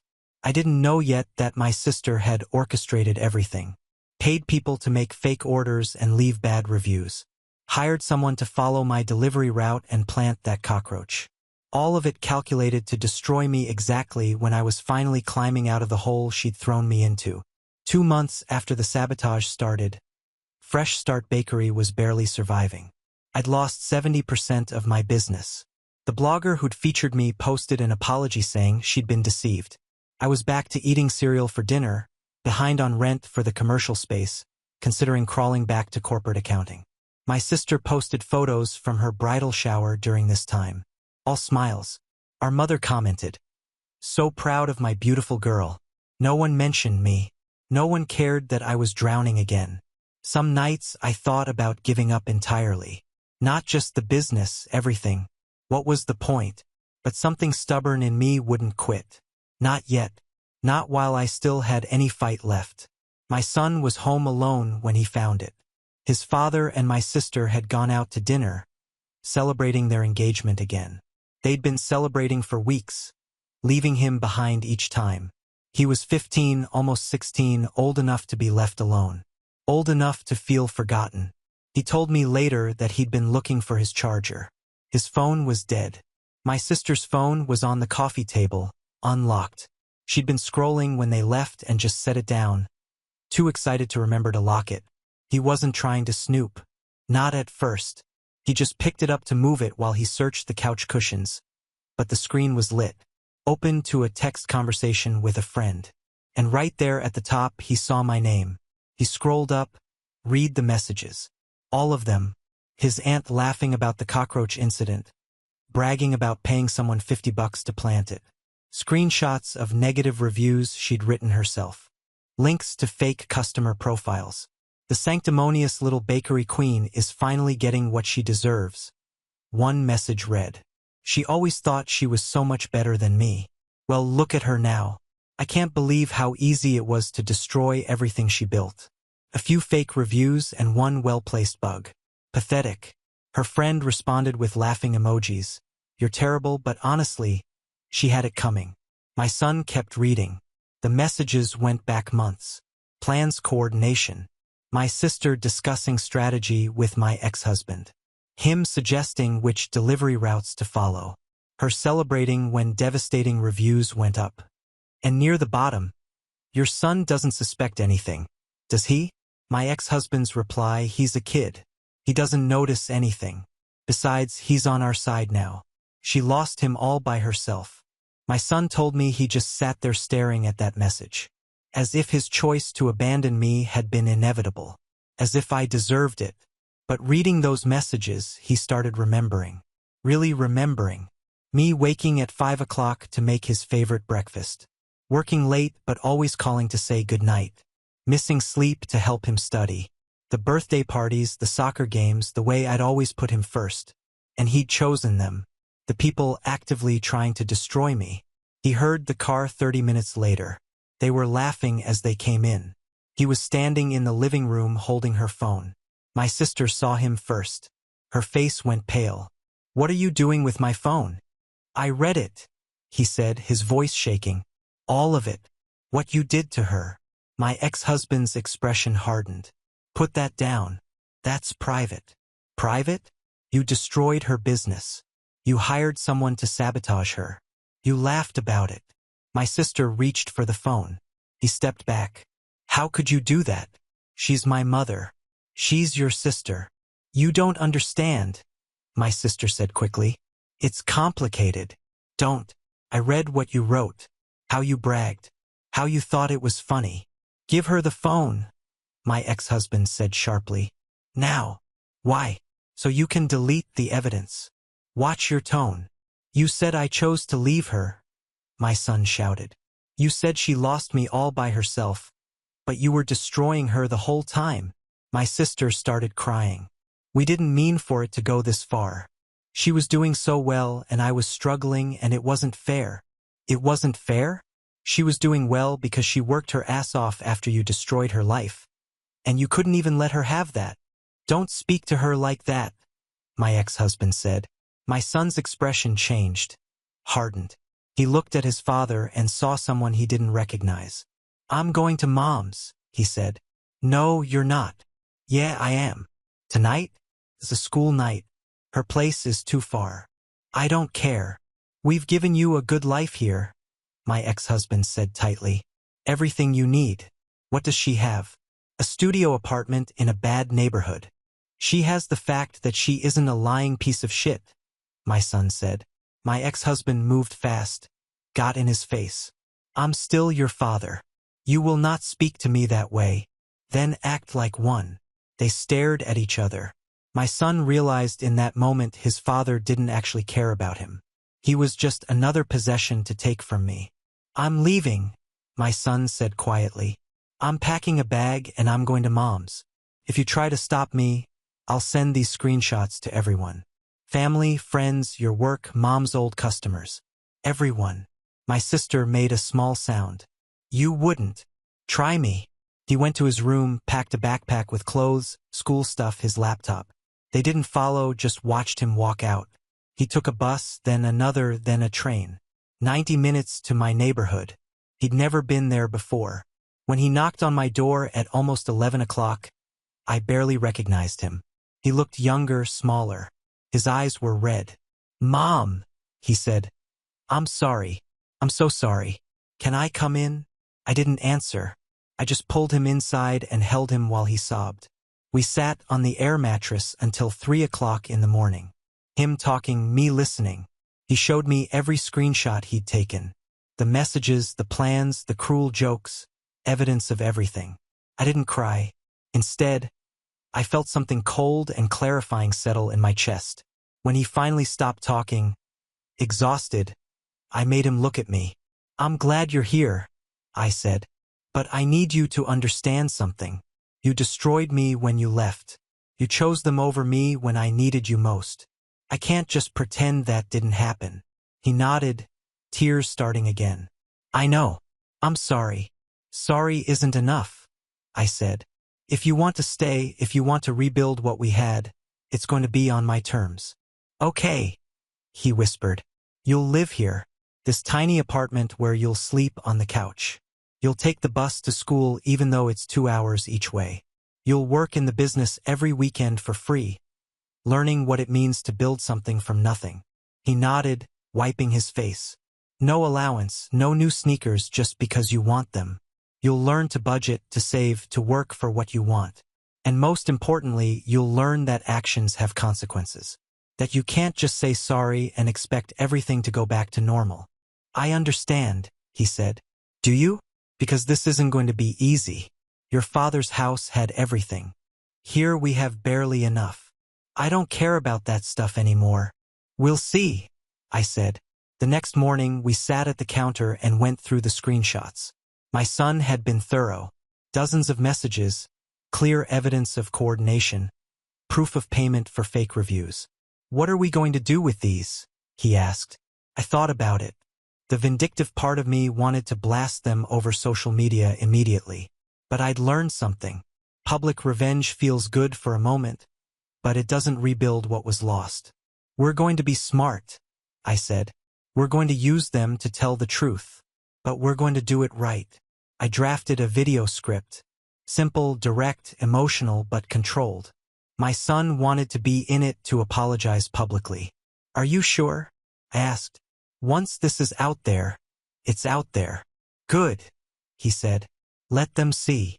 We filmed it on my phone. Me in the commercial kitchen, him next to me. I explained what had happened. The sabotage, the fake reviews, the planted evidence, the systematic destruction of my business. I didn't name names. Anyone who knew our family would understand. Then my son spoke. His voice shook, but he didn't stop. I'm her son, he said. And I abandoned her when she needed me most. I chose the people who were hurting her. I didn't ask questions. I didn't defend her. He paused. I'm not asking anyone to forgive me. I'm just asking you to know the truth. My mom didn't fail. She was sabotaged. And she's still here, still fighting. If you gave her business a chance before, please give it another chance now. We posted it Monday morning. By noon, 5,000 views. By evening, 50,000. The comments became a war zone. People defending us, calling us liars, sharing their own stories. Former customers came forward saying the bad reviews had seemed fake. The food blogger reached out. I'm sorry, can I do a follow-up piece? Yes, I said. But only if you come see the operation yourself. She came that week, spent a whole day watching me work, interviewing customers, documenting everything. The piece she published was scathing toward my saboteurs without naming them, and glowing toward the business. Orders started trickling back. Slowly at first, then faster. People who'd canceled wanting to try again. New customers wanting to support the comeback. My son kept his promise. Every weekend in the kitchen with me, learning to measure ingredients, to pipe frosting, to handle orders. He wasn't naturally good at it. Dropped things, mixed up orders, got frustrated, but he kept showing up. The 2-hour commute wore him down. He'd come home exhausted, still have homework, then help me prep. He lost weight. Dark circles appeared under his eyes. You can go back, I told him one night. Your father's house is closer. He looked up, eyes fierce. I'm not going back. Ever. 3 months after he moved in, we had a real conversation. Do you hate me? He asked one Saturday night. No, I said honestly. But I'm still hurt, still angry. You can't erase what happened just by working hard for a few months. I know. I just need you to know I see it now. How hard you worked, how much you sacrificed, and how badly I messed up. I see it too, I said. I see you trying. That matters. Does it matter enough? Ask me in a year, I said. 6 months after the video, Fresh Start Bakery was back. Not just surviving, thriving. We'd recovered most of the lost business and gained new customers. I hired part-time help, got caught up on rent, started saving again. My son turned 16. I couldn't afford a car or a big party, but I made him a cake. His favorite chocolate with peanut butter frosting. We ate it together in the apartment. Thank you, he said. For what? For letting me come back. For not giving up on me. You're my son, I said simply. I was always going to let you come back. But you had to earn staying. Have I? I looked at him. Really looked. The boy who'd abandoned me was gone. In his place was someone harder, humbler, more aware. You're getting there, I said. And for the first time in over a year, I smiled at him without reservation. I found out about my sister's pregnancy through social media. A perfectly staged photo. Her hand on her barely visible bump. My ex-husband's hand over hers. The caption, Our greatest adventure begins. Baby arriving February. My son showed me without saying anything, watching my face. Are you okay? He asked. I was surprised to realize I was. No jealousy, no fresh pain, just distant pity. Yeah, I said. I'm okay. What I didn't know was that the photo had been my sister's desperate attempt to lock him down before he could slip away. It didn't work. I heard the first rumors 3 months later. A former coworker mentioned that my ex-husband had been seen at restaurants with a woman from his office. Young, pretty, laughing at his jokes. We're divorced, I reminded her. What he does isn't my business anymore. But my son started hearing things too. Friends whose parents knew my ex whispers that he was cheating again. Do you think it's true? My son asked me one night. Probably, I said. People don't change. Not really. My sister was 5 months pregnant when she confronted him. My ex-husband called my son one evening drunk, rambling about how my sister was overreacting. She saw messages on my phone, made a scene. I told her the truth. I'm not happy. She's too needy, too emotional. It's exhausting. My son hung up without saying goodbye. The divorce, my ex-husband's second one, moved fast. This time, he had everything protected. Prenup, assets and trusts. Money moved into accounts my sister couldn't touch. She got nothing. Not the house, not his retirement, not even enough child support to matter. His lawyers argued that she was capable of working, that he'd only been married to her for 18 months. By the time the baby was born, a boy, my sister was living in a small apartment, not quite as bad as mine had been, but close. She'd gone back to work 2 weeks after giving birth. Retail job, minimum wage. Her social media went quiet. My parents, who'd been so quick to support her, were suddenly too old and tired to help much. They'd watched the baby occasionally, but made it clear they couldn't be relied on. The man she'd destroyed her sister for had left her pregnant, broke, and alone. And nobody felt sorry for her. I didn't take pleasure in it. Not the way I thought I would. Mostly I just felt tired. But my son had a different reaction. She deserves this, he said one day, 8 months after his baby half-brother was born. Everything that's happening to her. Maybe, I said, that baby didn't deserve any of it. He was quiet. Then, do you ever think about meeting him? My brother. No, I said honestly. He's not my responsibility. Not my family. But he's mine, kind of. That's your choice to make, I said. Not mine. He didn't pursue it, but I could tell he thought about it sometimes. Meanwhile, Fresh Start Bakery kept growing. We opened a second location.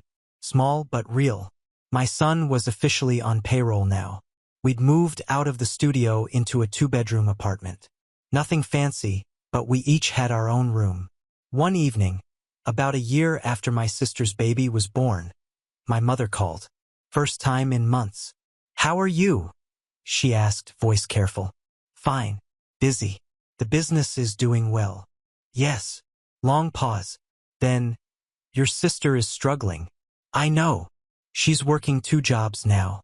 The baby stays with strangers most days. She's exhausted. Okay, I said neutral. Don't you care? Should I? She's your sister. She stopped being my sister when she slept with my husband, I said. And definitely when she tried to destroy my business. People make mistakes. This wasn't a mistake, Mom. It was years of choices designed to hurt me. She's paying for it now. Good, I said and meant it. My mother made a small sound. Your father and I are getting older. When we're gone, you and your sister will only have each other. Then I guess I'll be alone, I said. I'm used to it. She hung up shortly after. Didn't call again. My son asked about the conversation. I told him honestly. Do you think you'll ever forgive her? He asked. I don't know, I said. Forgiveness isn't really the issue. It's about whether I want her in my life, whether I trust her. And the answer to both is no. What if she apologizes? She already did. Multiple times while she was sabotaging me. He nodded, understanding. The thing about karma is that it doesn't feel satisfying the way you think it will. My sister's life was falling apart. My ex was already on to his next relationship. My parents were isolated, aging, watching their daughters hate each other. And me? I was building something. Not perfect, not easy, but mine. That was the real revenge. Not their suffering, my survival.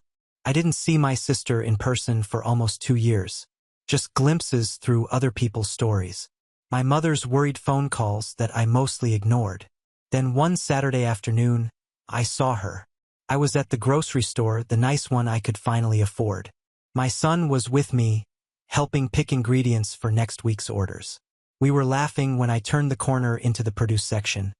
And there she was. I almost didn't recognize her. The sister I remembered had always been put together. Hair styled, makeup perfect, expensive-looking clothes. The woman standing in front of the discount vegetable bin looked like she'd aged 10 years in two. Her hair was pulled back in a messy ponytail, roots growing out, no makeup. Sweatpants and a stained t-shirt. Spit up, probably. Her face was gaunt, exhausted beyond just lack of sleep. She had a baby in a worn carrier on her chest, maybe 18 months old, sleeping. In one hand, a calculator. In the other, she was picking through damaged vegetables marked down. I watched her add up prices, put items back, add them again, calculating every dollar, every cent. My son saw her too, stopped mid-sentence, frozen. She looked up, saw us. Nobody moved. Then her face did something complicated. Shame, anger, desperation. "I have to go," she said, abandoning her cart and walking quickly toward the exit. "Wait," my son called, but she was gone, practically running, the baby bouncing against her chest. We stood there, me holding organic strawberries that cost more than her entire cart probably did. "Should we have said something?" my son asked. "I don't know," I said honestly.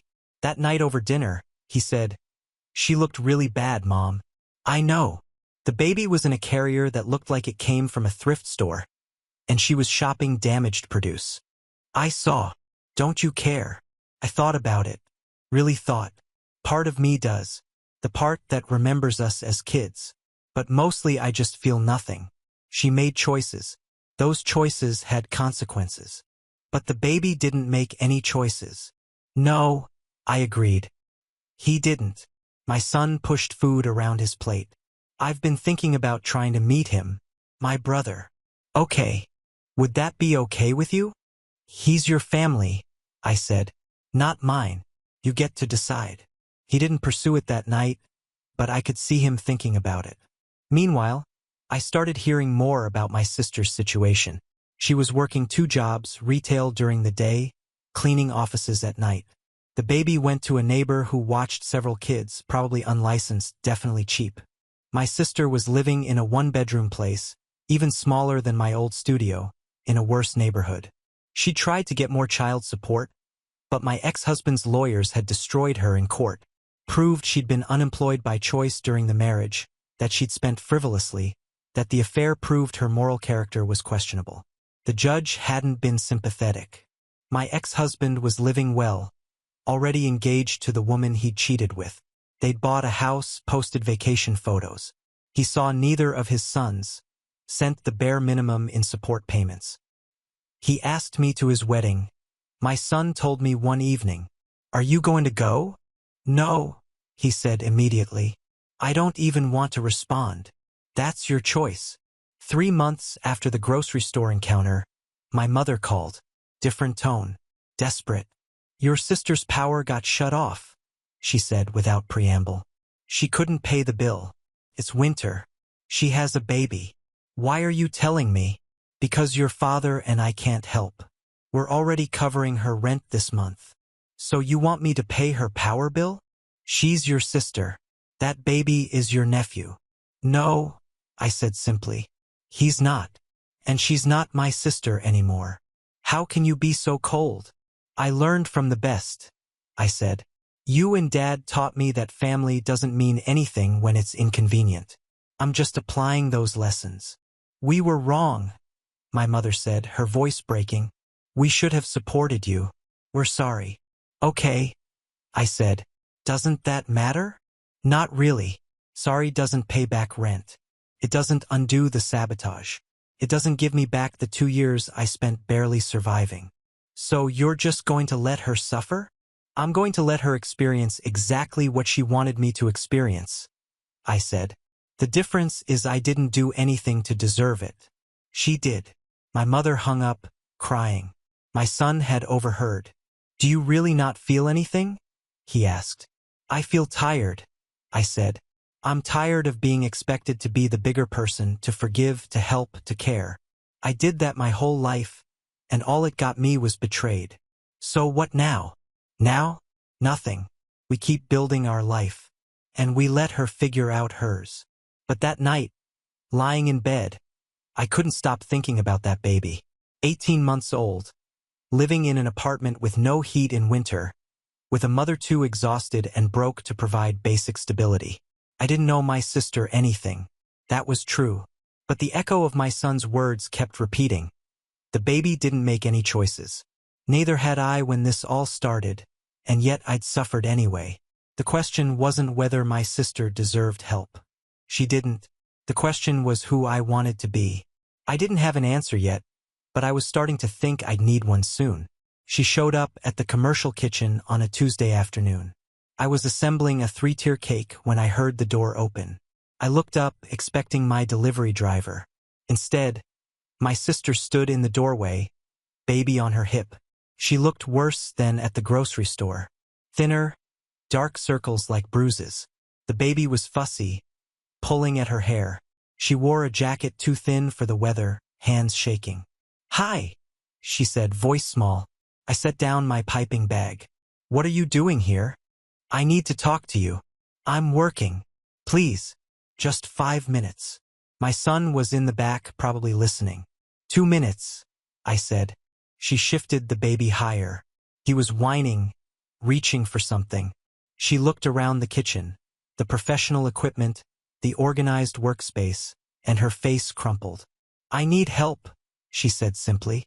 Okay, that's it? Just okay? What do you want me to say? Something. Anything. She was crying now. I know I don't deserve it. I know what I did was unforgivable. But I'm desperate. I have nowhere else to go. You have Mom and Dad. They're already covering my rent. They can't do more. Get a better job. I'm trying. I have 2 jobs already. 70 hours a week. It's still not enough. The baby started crying louder. She bounced him absently, staring at me with desperate eyes. I'm sorry, she said. I'm so sorry for everything. For the affair, for the sabotage, for choosing him over you. I was jealous and bitter and cruel. Okay, I said again. Can you say something else, please? What do you want me to say? That it's okay? It's not. That I forgive you? I don't. Then what? I don't have anything to say to you. You destroyed my life deliberately. You laughed about it. And now you want what? Sympathy? Money? Help? She whispered. I just need help. I needed help too, when you were sabotaging my business. When I was eating cereal for dinner. When my son abandoned me because you manipulated him. Where were you? I know. I'm a horrible person. Knowing it doesn't change anything. She was quiet then. He's just a baby. He didn't do anything wrong. Neither did I. But you're okay now, she said, gesturing around. You made it. I'm drowning.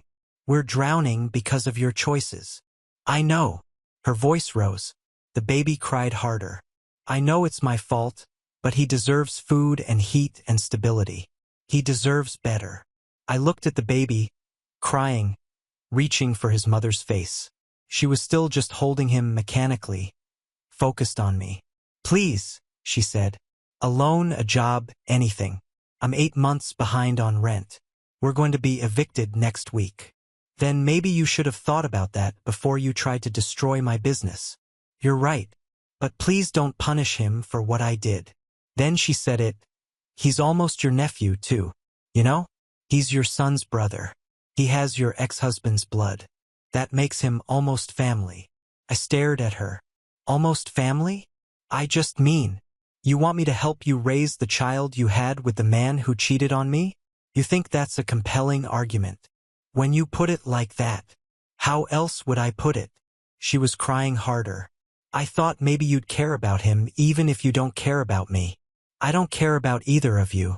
You made sure of that. What about the sabotage? I could post publicly, admit what I did, apologize to everyone. It's too late. The damage is done. We already recovered. Then what? What can I do? There's nothing. You burned that bridge and salted the earth. So you're just going to let us be homeless? Let a baby live on the street? You should have thought about that baby before you decided to destroy me. My son appeared in the doorway. He looked at his aunt, at his baby brother, then at me. My sister saw him. Please, you understand, don't you? You know what it's like to realize you made a mistake. You came back. Your mom let you come back. Can't you convince her? No, he said quietly. But he's your brother. And you tried to destroy my mother, he said. After you already destroyed her once. You don't get to ask us for anything. My sister's face collapsed. She made a sound like a wounded animal. The baby was screaming. You need to leave, I said. I have nowhere to go. That's not my problem. He'll end up in foster care. If I lose the apartment, they'll take him. Is that what you want? What I want, I said carefully, is for you to leave my business and never come back. She stood there for another moment, swaying, the baby screaming. Then she turned and walked out.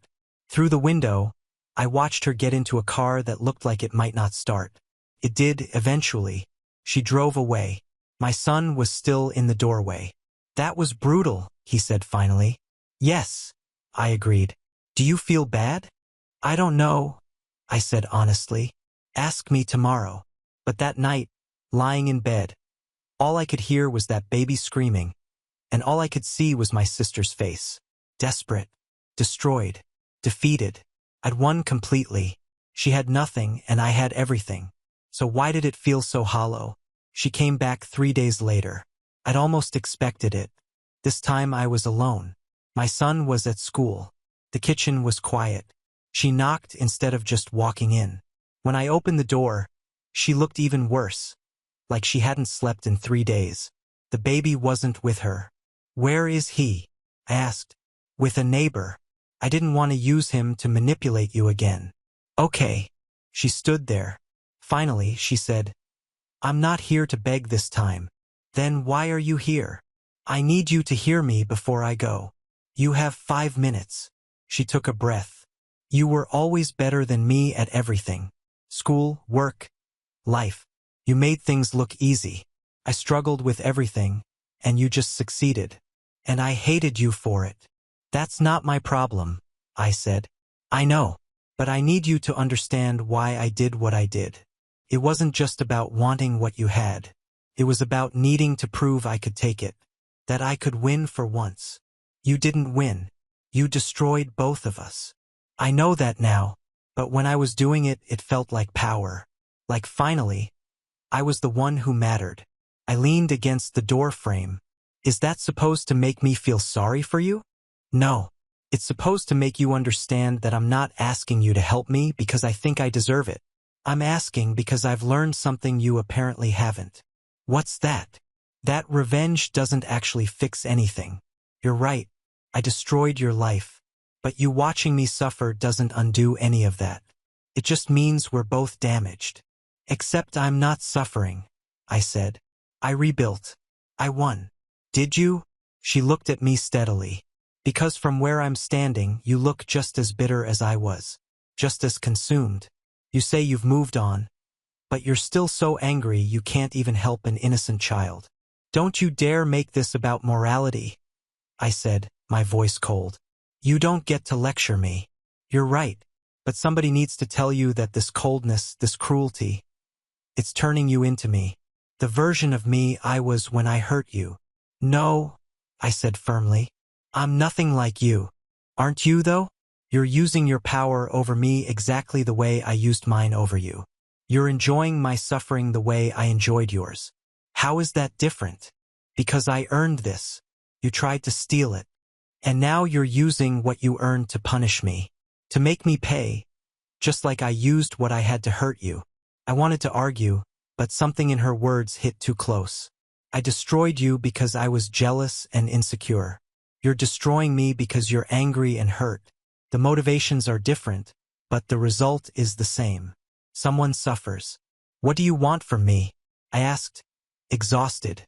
Nothing. I'm done asking. I just wanted you to know that I finally understand what I took from you, and I wanted you to understand what you're choosing to become. I'm choosing to protect myself. No, you're choosing revenge. And it's your right. But don't pretend it's something else. You're actively choosing to let me fall. You deserve to fall. Maybe. Probably. But he doesn't. My son. He doesn't deserve any of this. And you know that. You're choosing to let it happen anyway. He's not my responsibility. No, he's not. But you could help him anyway. You could be better than I was. You could break the cycle. Why should I? Because you're supposed to be the good one, she said simply. You're the one who works hard and makes good choices and doesn't hurt people. But if you let a baby suffer just to make me pay, she trailed off. Then what does that make you? I felt something crack in my chest. Anger, hot and bright. You don't get to do this. You don't get to make me the villain. I'm not. You are the hero. I'm the villain. I accept that. But every hero has a choice. Be better than the villain, or become one themselves. Get out, I said. I'm going. I just needed you to hear it first. She turned to leave, then looked back. For what it's worth, I really am sorry. Not because I want something, just because it's true. I destroyed the best person in my life because I couldn't stand how good she was.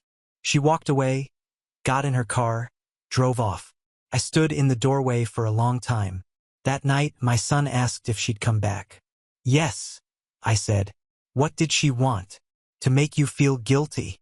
Did it work? I thought about it. I don't know. He was quiet. Then, I think she's right about one thing. The baby didn't do anything wrong. And we could help him without helping her. How? I don't know. But there has to be a way, right? Maybe. But I'm not ready to think about that yet. When will you be ready? I don't know that either. Pero, I thought about it for days. About my sister's words, about my son's question, about the screaming baby and the desperate woman and the choice I was making. She was right about one thing. I was choosing, actively, deliberately choosing to let them fall. And I had to decide if I could live with that choice. If I could look at myself and still see someone I respected. If winning was worth becoming the person I'd always hated. I didn't have an answer yet, but I was starting to suspect what it might be. And that terrified me. I didn't help her. That needs to be clear from the start. I didn't pay her rent, didn't offer her a job, didn't rescue her from the consequences of her choices. But I did make one phone call to a social worker I knew through a customer. I explained the situation vaguely. A single mother struggling, baby at risk. Did they have resources? She gave me a list. Food assistance, housing vouchers, subsidized daycare, legal aid for child support enforcement. I left a printed copy in an envelope at my parents' house. Didn't sign it. Just the resources. What she did with them wasn't my responsibility. A month later, my mother called. Did you leave those papers? What papers? The resources for your sister. I don't know what you're talking about. She was quiet then. Thank you. I didn't do anything. I hung up. The business kept growing. We opened a third location. My son graduated high school and took a gap year to work full-time with me. He was good at it now. He had ideas, energy, vision. We were building something real together. I heard through my parents, who I spoke to maybe once every few months, polite and distant, that my sister had avoided eviction. She'd gotten into a housing program, enrolled her son in subsidized daycare. Still struggling, but no longer drowning. Good. For the baby's sake. I didn't reach out. The bridge between us didn't exist anymore. There was nothing to rebuild. My ex-husband married his third wife. My son showed me photos. I felt nothing. He looked older. The woman looked young and excited. I wondered how long before he got bored. Do you ever think about him? My son asked. No. He's not worth the mental energy. Do you hate him? I don't feel anything about him at all. That's better than hate. My parents got older. My mother had a health scare. She asked to see me to make peace. I went not because I'd forgiven them, but because I was no longer angry enough to refuse. "We were wrong," my father said. "We should have supported you." "Yes, you should have. Can you forgive us?" I thought about it. Maybe eventually. But right now, no. What can we do? Nothing. We're polite. We're civil. But we're not close. And maybe we never will be again. My mother cried. I didn't. 6 months later, we did a photo shoot for a local magazine. From rock bottom to rising star. A local baker's success story. They wanted the narrative, betrayal, comeback. I gave them a careful version. The article came out beautifully. Orders flooded in. One evening, I got a DM from my sister. First direct contact in 3 years. I saw the article. "You didn't mention me by name." "Thank you." I stared at it. Then I blocked her. My son saw me do it. Was that her? Yes. What did she want? To thank me for not destroying her reputation. Are you going to respond? No. There's nothing to say. That's when I realized it was over. Really over. Not because I'd forgiven her, or because she'd suffered enough, but because I'd stopped caring. She was just a person now. Someone I used to know. Someone who'd hurt me, but someone who didn't occupy space in my mind anymore. The business thrived. For locations. My son applied to college, business management. So when you're ready to retire, I can take over. I'm not retiring. Not yet. But someday. I looked at him, almost 19 now, confident, capable, kind. "You're already ready," I said. On the 3rd anniversary of that Tuesday afternoon, I realized I'd forgotten the exact date. It had just been another day. That's when I knew I'd won. Not because she was suffering, not because I'd built something successful, but because her actions no longer defined my life. I posted that evening a picture of a cake. The caption, "Fresh starts aren't about forgetting the past. They're about proving to yourself that you're worth more than others tried to make you believe." Thousands of likes. Comments from people sharing their own stories of rebuilding, surviving betrayal, finding themselves after loss. "You helped a lot of people, Mom," my son said. "I just told the truth. That's enough sometimes."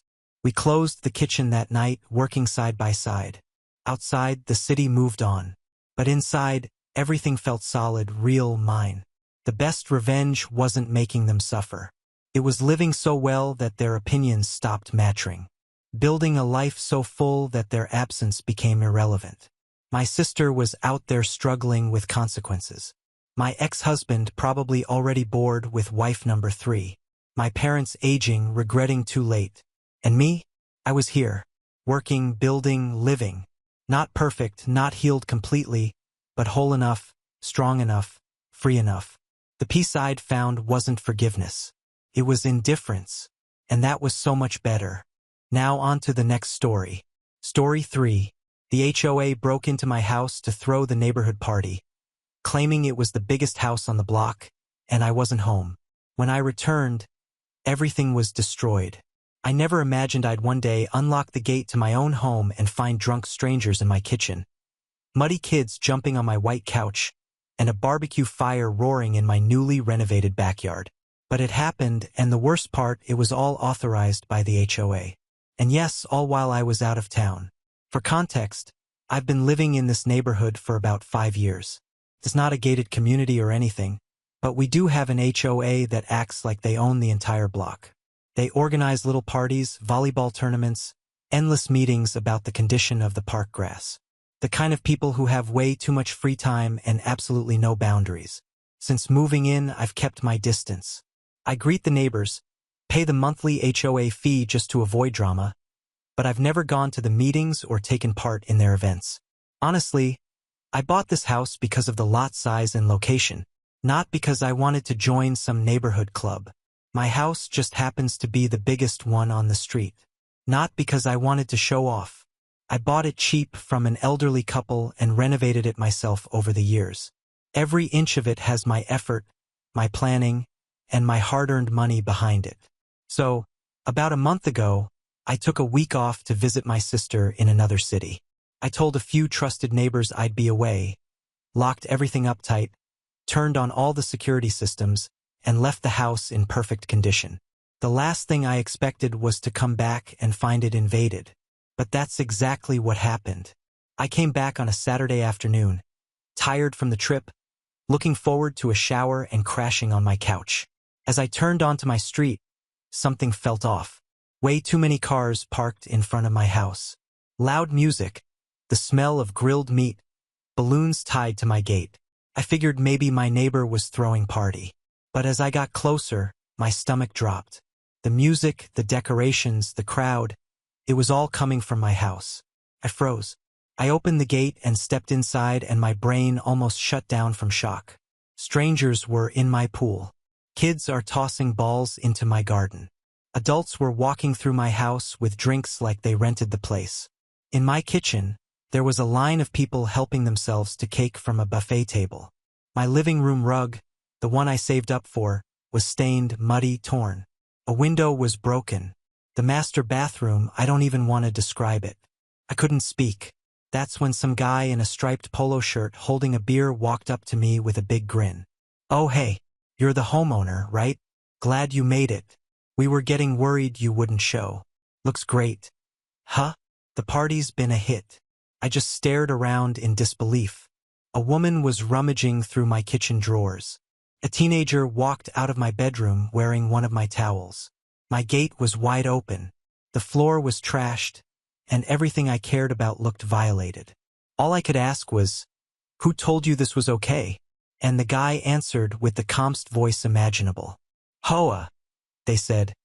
"Since you weren't home and this is the biggest house in the neighborhood, it was perfect for the community party. It's all good. We'll clean up everything after. Don't worry." At that moment, I knew this was going to get very ugly. I was still trying to process everything when I let out a shout from the pit of my stomach. "Everyone out of my house now." Dead silence. One of those heavy silences that only happens when people know deep down they screwed up. The music stopped abruptly. A few cups froze midair. Conversations vanished, and every single person looked at me like I was the problem. A couple quietly set their plates down, grabbed their kids, and left without saying a word. A group of teenagers chuckled like it was all some hilarious prank. One of them muttered, "Oh, the guy's pissed," while kicking a beer can across my tile floor. But this wasn't me being pissed. This was disbelief mixed with something boiling far beneath the surface. I walked through my house like an inspector at crime scene. Outside in a yard I worked so hard to landscape. Bottles were scattered among my plants. Balloons hung off trees I had planted myself. Beer cans floated in my pool. The lawn I kept pristine was now full of chair marks, grease stains, and mud. Inside, people I didn't know were lined up on my kitchen island, helping themselves to food, using my silverware and dishes like they were at some catered event. One guy, probably mid-40s, looked at me and said, "Don't worry, we'll clean everything up later," as if that made it okay. I went upstairs. Guest room. Mattress on the floor. Red wine stains on the wall. A wet towel tossed over my monitor. The bathroom. Sink clogged with glitter and disturbingly a child's underwear stuffed in my shower drain. Then I opened the door to my bedroom and I snapped. My bed was a mess. My drawers rifled through. My cologne bottles were opened. The blanket was soaked and not with water. I stood there staring at what used to be my safe space, my sanctuary. I stormed back downstairs, heart pounding, shaking. I shouted again, "Out now everyone!" And then the real chaos began. Most people scrambled. Some tried to reason with me. "You're overreacting, dude. It's just a party. You've got the biggest house on the block and act like you're better than everyone. Just because you have money doesn't mean you can treat the rest of us like dirt." That's when it hit me. This wasn't just a misunderstanding. This was a statement. They didn't ask to use my home. They decided to use it because in their minds, I deserved to be put in my place. I had something they didn't, and that alone was offensive to them. It took almost half an hour to get everyone out. I locked doors, kicked out stragglers, and cleaned up broken decorations hanging off my gate. And when I finally thought it was over, I saw them. The HOA, a group of smug, self-important neighbors standing outside my gate, arms crossed, faces full of fake disappointment. And the president of the HOA, the same guy who constantly spammed the neighborhood chat, stepped forward like I owed him an apology. "Listen," he said. "We understand you're upset, but you really overreacted. This was for the community, a unifying event. You broke into my house, used my bedroom, destroyed my bathroom, and that's your excuse. We didn't break in. The maintenance guy had a spare key. We figured you wouldn't mind. You never show up to meetings or events anyway. You figured it was okay to use my private home as a party venue without permission. It's the biggest house on the block, and honestly, you don't even use it. You keep to yourself. We thought it would be nice to finally share it with the neighborhood." I laughed. Not because it was funny, because it was insane. "You think this is about sharing. This is about respect. This is my property. You don't get a vote on how I use it. You always act like you're better than us," he spat. "You don't greet anyone. You don't attend anything. You're just cold. Because I don't want to join a bake sale or talk about hedge heights in a group chat. Am I mind? And you crossed the line. You're selfish," he said. "You could have used that house to contribute to the community. Instead, you slammed the door in everyone's face. No, you broke in. That's a crime. And guess what? You and your little HOA are about to find out what the consequences of that are." He took a step closer. "We're not leaving. The street is public. You can't keep us out." "No, but I can keep you off my property. Cross that gate again and the police get involved." I turned and slammed the door in his face. That night, I stayed up documenting every single detail. I took photos of the damage, screenshots of the HOA group messages where they announced the party and my address, hold video footage from the security cameras, sent it all to my attorney. They thought I was the quiet guy with a fancy house who wouldn't fight back. They were dead wrong. Filing the lawsuit was the easy part. I gathered evidence, downloaded security footage, took screenshots of a neighborhood group chat where the HOA had discussed the party, documented the damages with photos, collected repair estimates, and even had expert assessments of what was destroyed. My attorney put everything together with surgical precision. Within days, the key members of the HOA had been formally served, but nothing prepared me for what came next. While the legal system moved slowly, as always, my life turned into a nightmare. At first, it was subtle. When I walked down the street, I could feel the stares. Conversations would stop mid-sentence when I approached. Parents pulled their kids aside as if I were some kind of criminal. One neighbor I used to casually chat with just turned his head and pretended not to see me. Then it got more direct. One afternoon, I came home from the grocery store to find a note folded and stuffed into my gate. Plain paper, no signature.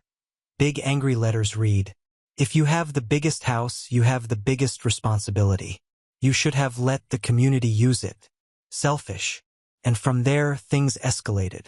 My packages started being accidentally delivered to the wrong homes.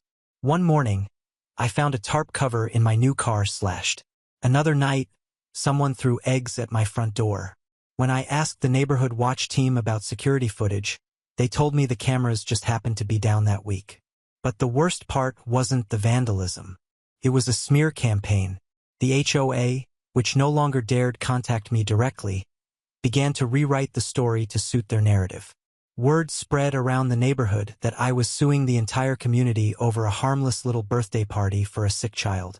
Within a week, I'd been labeled the neighborhood Scrooge, the cold, bitter guy with too much money and no heart. One neighbor who used to ask to borrow my driveway for shortcut access to the school yelled across the street, "You think you live in a castle?" At an informal gathering in a local park, I overheard one of the older residents saying loudly, "Anyone who lives in a place like that, all alone, clearly doesn't know how to live with people." Even the teens got involved.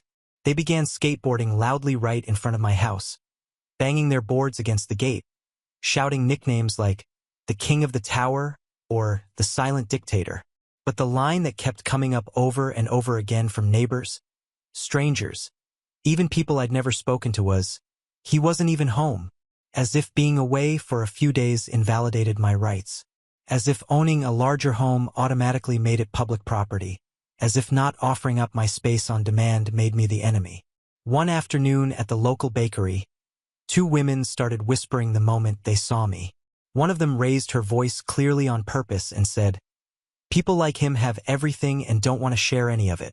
If I had a house like that, I'd never act like that." And that's when I understood.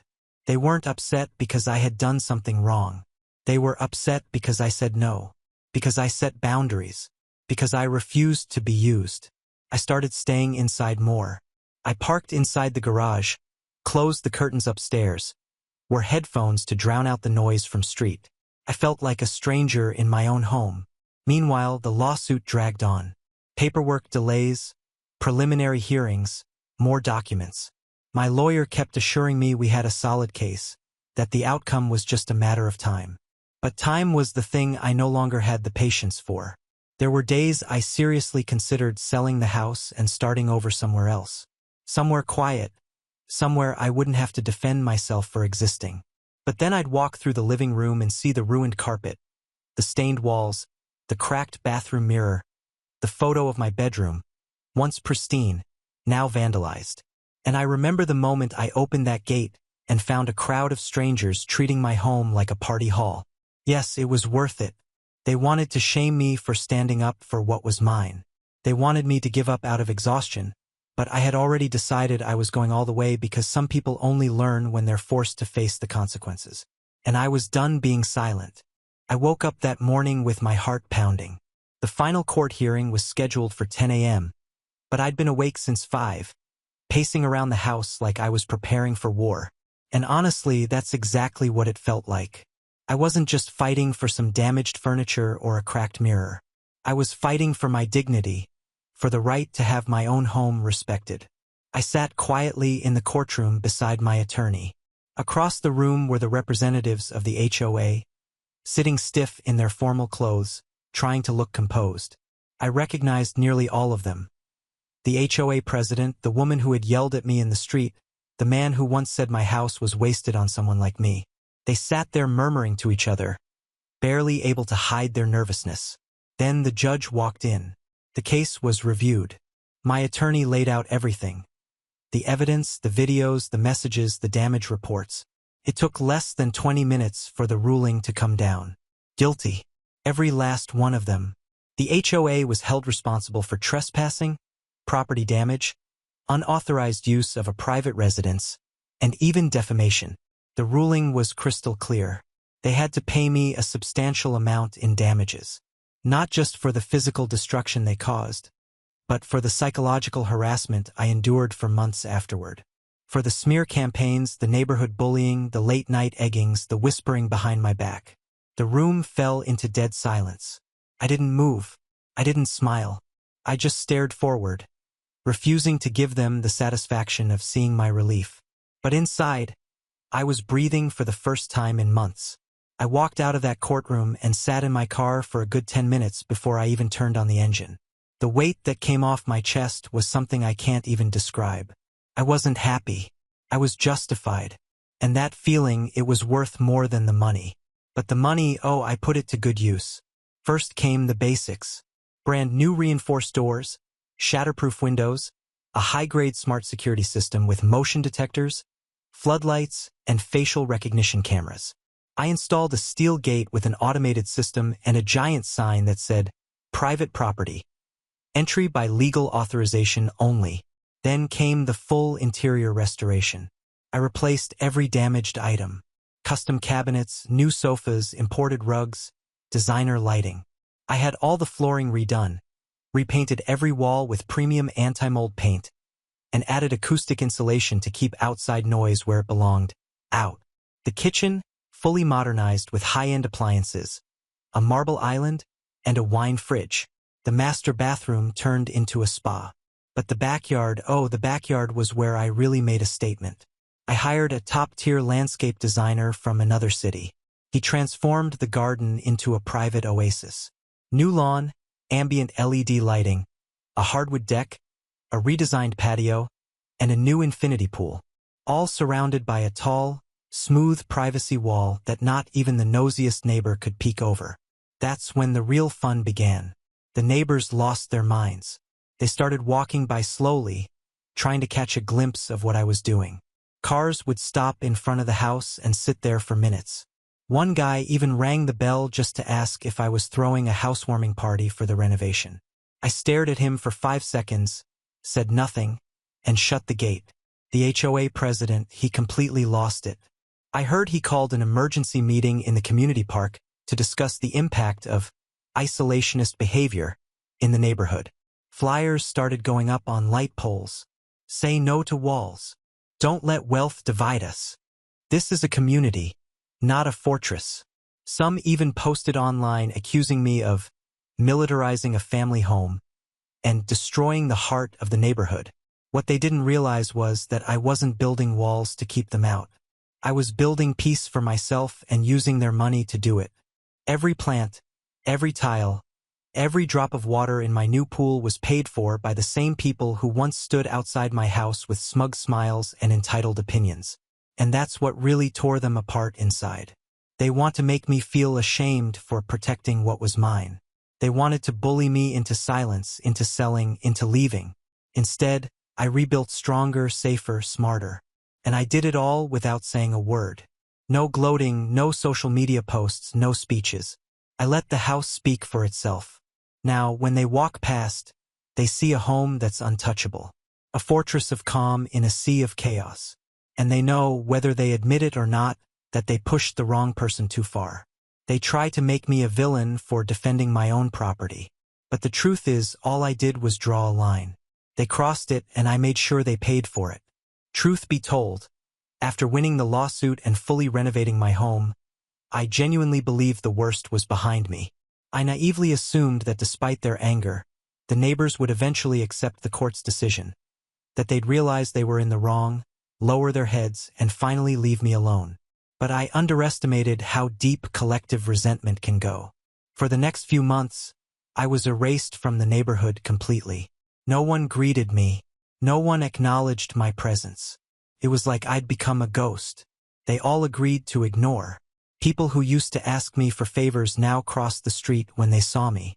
Even the kids, who I never had any problem with, avoided eye contact like someone had sat them down and told them I was the villain in some neighborhood fairy tale. Deliveries stopped arriving as expected. Packages marked as delivered never showed up. Some were mysteriously left at the wrong address. Others just vanished. When I confronted a delivery guy, he muttered something about how the HOA had told them you didn't want anyone knocking on your door. Felt like I was being punished. A silent, organized, very intentional punishment. The stares, the whispers, the fake laughs when I passed by. Cars slowing down to give a look. People pausing on the other side of the street. Just a glare. But I learned to live with it. I turned the silence into my peace. I embraced the isolation. I spent more time in my inner garden. Worked remotely whenever I could. Kept the gates locked and my head down. I made my home into a fortress. Not just physically, but mentally. They expected me to crack, to snap, to lash out or beg to be welcomed back into their little community. But I didn't play their game. And then one day everything changed again. I had just wrapped up a long day at work when I got a notification on my phone. Motion detected on the sidewall. I opened a security app, not thinking much of it. Probably a cat, a bird, the wind. But no, it was a person. Someone in a hoodie holding a spray can, tagging my outer wall in broad daylight like they were invisible. In big, rushed, angry letters, they wrote, "The neighborhood doesn't want you here." My blood went cold. Then it boiled. I zoomed in, paused the frame. Even with the hood and partial mask, I knew that face. I knew him. He was part of the now defunct HOA. One of those loudmouths who used to ramble about community values and unity. I didn't hesitate. I called the police immediately. I gave him the address, sent them the live footage, and waited. All the while, I kept watching through the camera. He was still there, taking a sweet time, adding a little signature as if he was proud of what he'd done. 40 minutes later, flashing red and blue lights reflected off my wall. The police arrived. They caught him red-handed, spray conceal in hand. I won't lie, it was satisfying. More than satisfying. It was justice. I filed a police report for vandalism and property damage. But I didn't stop there. I gathered everything I had. The old lawsuit, the camera footage, screenshot from online neighborhood groups. printed messages and voice notes from people plotting ways to make me uncomfortable. I filed a formal complaint with the local authorities naming the former HOA and its members for harassment, targeted intimidation, and organized misconduct.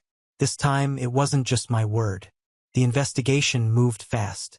Messages from WhatsApp groups leaked. Audio recordings surfaced where some of them literally said things like, "If he won't leave on his own, we'll make him feel unwanted until he does." The scandal exploded.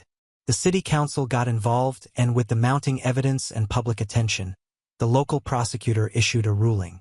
The HOA was permanently disbanded. No more meetings, no more dues, no more neighborhood leadership. The organization was shut down, frozen, erased. And yet, even after all that, guess who remained a villain? Me. Despite the truth. Despite the video evidence. Despite having my house vandalized, my property invaded, my privacy violated. Despite the fact that I never attacked anyone, only defended myself. I still hear the whispers. He took it too far. He ruined the neighborhood vibe. All that just because he didn't want to share. But I don't regret it. Not a single step. I defended what was mine. I stood up when no one else would have. I drew a line and I enforced it. They chose pride. They chose arrogance. They tried to bully me into submission. And when that didn't work, they tried to drive me out and they failed. They failed because I didn't give them what they wanted. Weakness, guilt, surrender. And if that makes me the villain in their story, so be it. I'd rather be the villain who stood his ground than the fool who let everyone walk all over him. The truth is, winning doesn't mean peace. I learned that the hard way. After everything that happened, the lawsuit, the compensation, the full renovation, the HOA being disbanded, the vandal being arrested, I honestly thought the neighborhood would move on, that they'd eventually accept they went too far, swallow their pride, and let me live in peace. But no, legally, the HOA no longer existed. But the spirit of it, oh, it was alive and well. The neighbors kept ignoring me, walked past me like I was invisible. Some even went out of their way to show their contempt. I'd see windows shut when I walked down the street. Conversations would die the moment I came near. People turned their backs, even the new ones who didn't know me at all. As if every person who moved in was handed a cheat sheet with one rule. Don't talk to that guy. I kept to myself. Didn't bother anyone. Didn't throw parties. Didn't say a word. I just worked, came home, and lived my life, but apparently that was too much for them. One afternoon, I went outside just to water the plants. A woman on her balcony stared at me like I was something she scraped off her shoe. Another time, while taking out the trash, I overheard someone mutter, "There goes the guy who ruined the neighborhood." Ruined it. I was the one whose house was invaded, whose property was vandalized, who had to go to court just to be left alone. I didn't ruin anything. I survived it. But to them, I was the villain. The cold-hearted loner who killed the spirit of the community. The pressure never stopped. The quiet hatred, the passive aggression. It was like a fog that never lifted. And slowly, what used to be my sanctuary began to feel like a prison. The walls I built to protect myself now felt like they were closing in on me. I couldn't open the curtains without feeling watched. I couldn't walk into the yard without sensing judgment. I couldn't even start my car without wondering who was watching from which window, ready to whisper something as soon as I pulled away. And then came the final straw. It was a quiet Sunday afternoon. I was sitting on my porch reading, trying to enjoy what little peace I could find when a kid, maybe 10 or 11, rode past on his bike and yelled, "If you don't share, you don't belong." I just sat there frozen. Not because a child insulted me, but because that single sentence captured everything this neighborhood believed. That if you weren't part of the collective, if you didn't offer yourself up for their use, then you deserved to be pushed out. That night, I opened my laptop, listed the house for rent, and didn't think twice. I described it professionally. Safe, spacious, renovated, ideal for executives or families. Within a week, I had several offers. It wasn't easy. That house was mine, not just on paper. It had my sweat in the walls, my time in every detail. It was a reflection of years of hard work. But I couldn't breathe there anymore. Living in that neighborhood was like being the only person in a packed bar during the World Cup final and being the one to walk up and turn off the TV at the last minute. They didn't care why you did it. They didn't care if the TV was overheating or if the cable was on fire. They just hated you because you interrupted their fun. They didn't care that I was right, that I fought for my own home, that I stood up against an organized effort to push me out. All they saw was that I didn't give them what they wanted. So, I rented out the house, packed my things, and left. I live somewhere else now. Another city, another street, a place where no one knows my name, where people say hello without hidden meanings behind their smiles, where I can walk outside and not feel like I'm walking through a trial. Sometimes I visit the old house. The new tenant takes great care of it, pays on time, doesn't cause trouble. The neighborhood, it's quiet, still no HOA, no events, no unity, just a bunch of people who don't have anyone else to hate now. And maybe somewhere deep down, some of them miss the drama, miss having someone to blame. And if I'm still the villain in their story, so be it. Because I didn't destroy that community. They did with their pride, their false sense of ownership, and their need to control everything.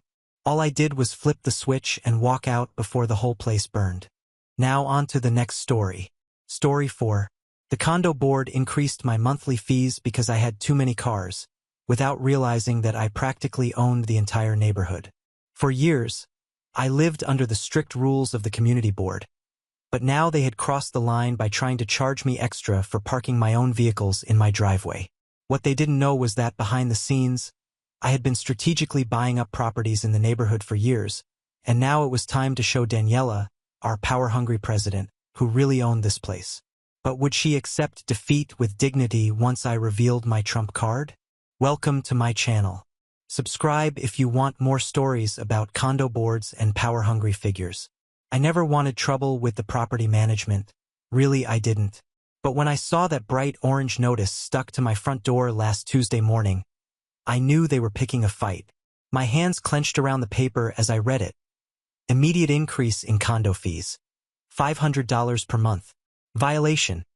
Excessive vehicles on the property, 3 cars. That was it. My truck, which I need for my construction business. My wife's SUV for her hospital shifts. And the used car we bought last month for our son's 16th birthday.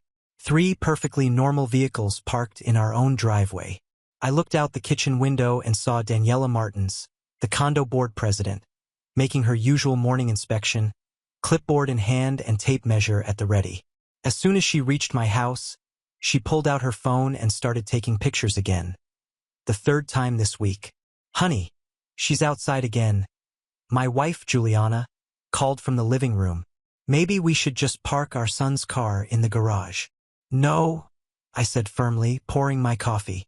We're not going to act like we're doing something wrong. Our garage was already filled with Juliana's medical supplies and my work tools, which we had thoroughly explained at the last condo board meeting. I couldn't forget the smug little smile Daniela gave me when I tried to explain our situation. Rules are rules, Mr. Moreira, she said, barely looking up from her phone. If you can't afford proper storage space, perhaps this neighborhood isn't the right fit for your family. What Daniela didn't know, what nobody knew, was that over the past 5 years, I had quietly been buying up properties in this condo development through my real estate investment company. Whenever a house went up for sale, I used different LLCs to purchase it. At first, it was just a smart investment strategy, but now it had become something much bigger. I walked to the mailbox, deliberately taking my time.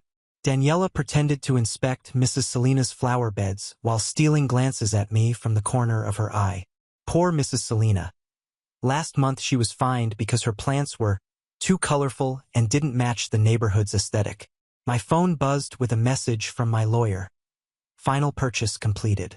You now own 67% of the condo properties. I smiled, slipping my phone back into my pocket just as Daniela marched toward me, clutching her clipboard against her chest. Mr. Moreira, she called, her voice sugary sweet. I assume you received our notice regarding the vehicle violation? I did. And actually, I have some questions about the legal basis for this fee increase. I kept my voice calm and professional. She waved a hand dismissively. The condo board has full authority to implement fees as needed. Perhaps if you attended more meetings, you'd have a better understanding of how things work. Her smile didn't reach her eyes. What she didn't know was that I had been attending every single meeting for the past 5 years through representatives from the other properties I owned. I had silently documented every instance of her selective enforcement, every questionable fee, every abuse of power. As she turned to walk away, her expensive heels clicking against the pavement, she called over her shoulder, "Oh, and the board has scheduled an emergency meeting tonight at 7 o'clock sharp. We'll be discussing additional measures for problematic properties." I watched her leave, then pulled out my phone to text my lawyer. Time to prepare those documents. Daniela is making her move tonight. Just then, my son's car pulled into the driveway, and I saw Daniela stop to take more pictures. My blood boiled, but I stayed composed. Tonight would change everything in this neighborhood. But first, I had some calls to make. I walked back inside and spread out the property maps across the table, each lot carefully highlighted and coded. 5 years of meticulous planning, gathering evidence, watching Daniela's reign of terror over the condo board grow worse and worse. Tonight, she would realize that her biggest mistake wasn't just targeting my family.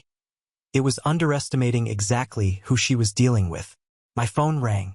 It was Mrs. Selena from across the street, crying over yet another ridiculous violation notice. As I listened to her frustration, my eyes landed on a framed picture on the wall. My father standing proudly in front of his first house, before an oppressive condo board forced him to sell at a loss 20 years ago. He taught me to play the long game, to fight smart, not angry. I glanced at the clock. 6 hours until the meeting. Daniela wanted to play hardball over a few cars in my driveway? She had no idea what was coming. I walked into the community center's meeting room and could feel the tension in the air.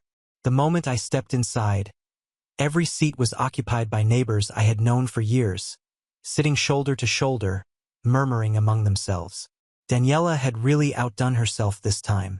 She had even hired a professional photographer to take pictures of my driveway from multiple angles, making 3 perfectly normal cars look like some kind of illegal parking lot. "Let's begin," Daniela announced, striking her shiny pink gavel against the podium. She had scheduled this emergency meeting for a Tuesday night, fully aware that most working families would struggle to attend.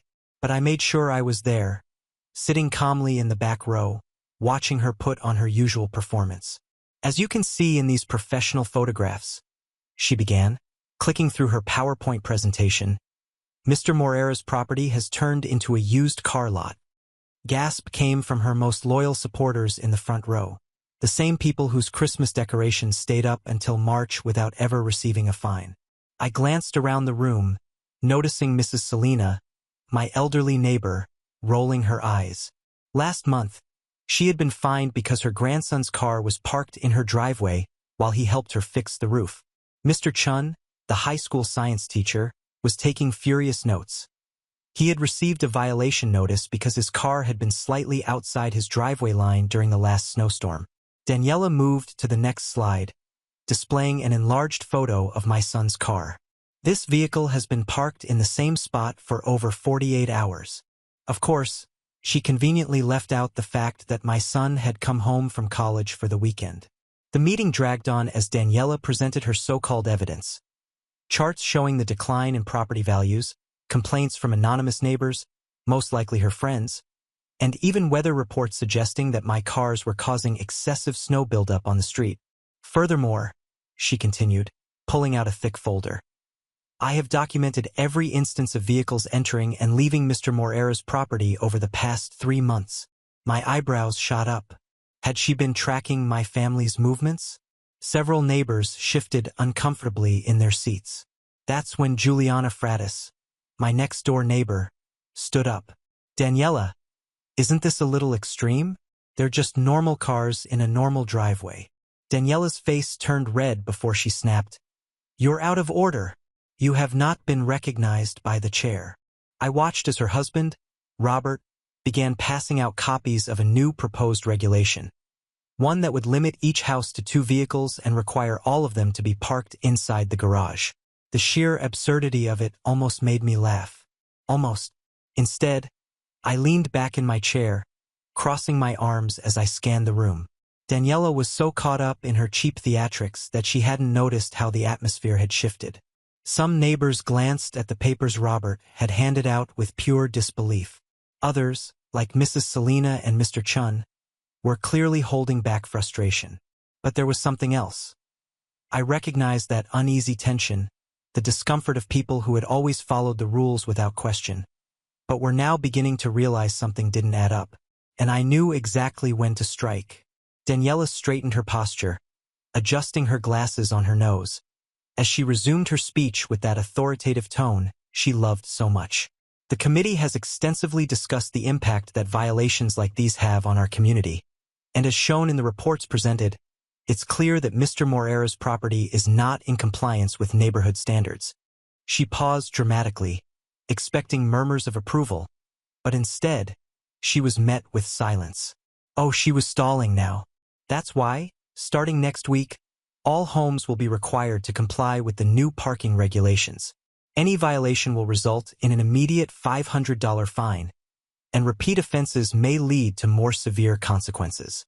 She struck her gavel against the podium like a judge delivering an unchallengeable sentence. That was when I decided to speak up. And what legal basis do you have for this? The silence in the room deepened. Daniela blinked, clearly caught off guard that I had finally spoken. The community board has the authority to. That's not what I asked. I interrupted, keeping my voice calm but firm. I asked about the legal basis, because as far as I know, there's nothing in the condo regulations that limits the number of vehicles per house. Daniela pressed her lips together. The board has the right to modify the rules to maintain the neighborhood's value and harmony. But you can't just create new rules without the homeowner's approval. I shot back. Any changes to the bylaws need to be voted on and officially recorded. Anything else is just abuse of power. Her face reddened. The changes were approved by the executive committee. And who's on that committee? I asked, feigning curiosity. She hesitated. Everyone knew the answer, but now, with all eyes on her, it suddenly felt less legitimate. The executive committee was made up of Daniela, Robert, and two of her close friends. People who had never been democratically elected, but had kept themselves in power because no one had the time or patience to contest it. Mr. Chun, who had remained silent until now, raised his hand. He's right. Changes like this have to be voted on. Daniela shot him a sharp look. If we have to vote, we will, she snapped, clenching her teeth. But in the meantime, the rules will take effect. That's not how this works, I continued. If you try to enforce these fines without legal backing, anyone can sue the condo board. More murmurs spread through the room. Daniela realized she was losing control. That was when she did the only thing she knew how to do. She resorted to manipulation. We only want what's best for the community, she said, her voice taking on an artificially sweet tone. Everyone here wants an organized neighborhood free of violations that lower our property values. Funny you say that, I interrupted, leaning forward. Because as far as I know, your friend Carolina has 5 cars parked in her driveway, and she's never been fined. Daniela paled. Mrs. Selina crossed her arms. Now that he mentions it, I've never seen anyone give Monica trouble, and she has that huge trailer blocking the sidewalk. More voices started rising, bringing up cases of neighbors who had received absurd fines, while Daniela's allies got away with everything. She swallowed hard, trying to regain her composure, but it was too late. The seed of doubt had been planted. I knew Daniela was controlling, but she had underestimated something important. People will tolerate power abuse only up to a certain point. Once they realize they're being played for fools, resentment spreads quickly, and I was going to make sure she felt every second of it. This meeting was a waste of time, a man near the door muttered. He stood up, crumpling the paper Robert had handed him, and walked out. Others started following suit. Daniela looked around, nervous, watching her authority crumble before her eyes. The meeting isn't over, she said, her voice coming out shriller than she intended. Oh, but it is, I replied, standing up. And now, if you'll excuse me, I have a lawyer to call. I walked out, feeling her gaze burning into my back. But this was just the beginning. Daniela had spent years using her position to punish people she didn't like, making up rules, abusing power with no one to challenge her. But now she had messed with the wrong person. Because in the end, this wasn't just about a few cars. It was about who really controlled this neighborhood, and soon she would realize it wasn't her anymore. I spent the entire night reviewing documents, preparing every detail for what was coming next.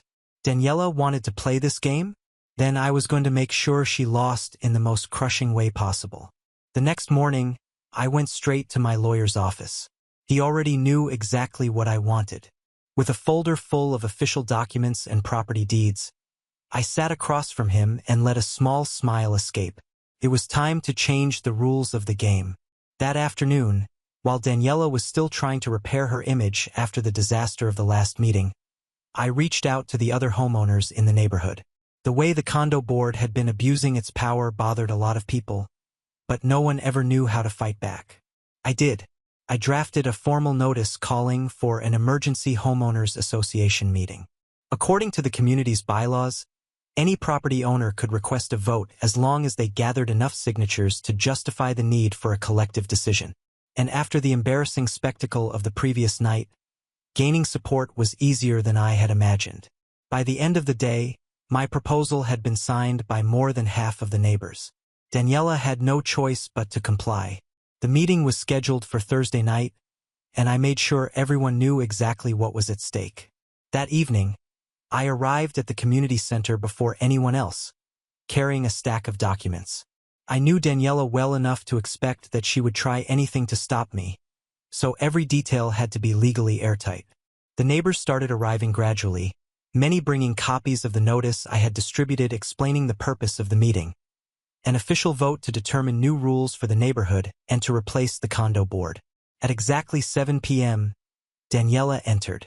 When she saw the size of the crowd, her face lost a bit of color. She walked up to the podium and tried to maintain her composure. "Good evening, everyone," she began, forcing a smile. "It seems Mr. Moreira has decided to call this meeting, so let's get straight to the point." "Yes, let's," I responded, standing up and walking to the center of the room.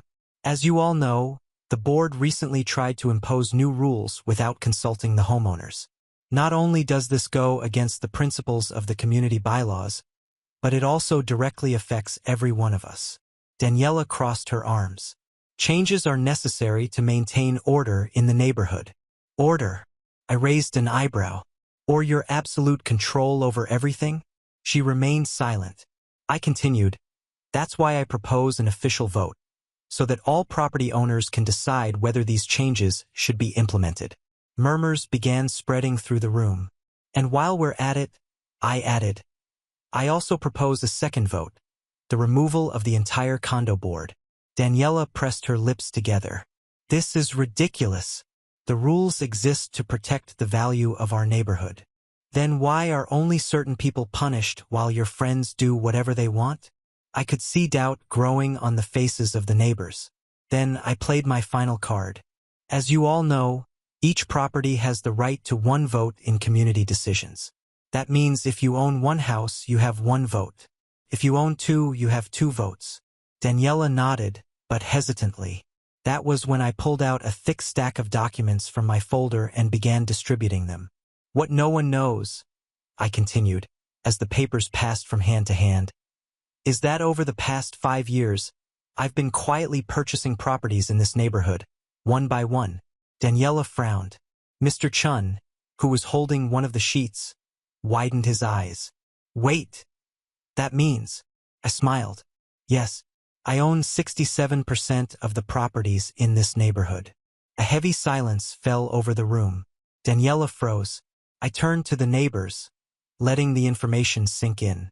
"Do you know what this means?" I asked, letting my voice echo through the room. "That even if every single one of you votes against me, my decision is still the one that counts." I looked at Daniela and saw, for the first time, pure panic in her eyes. "You can't. This is a setup," she exclaimed. "No, Daniela.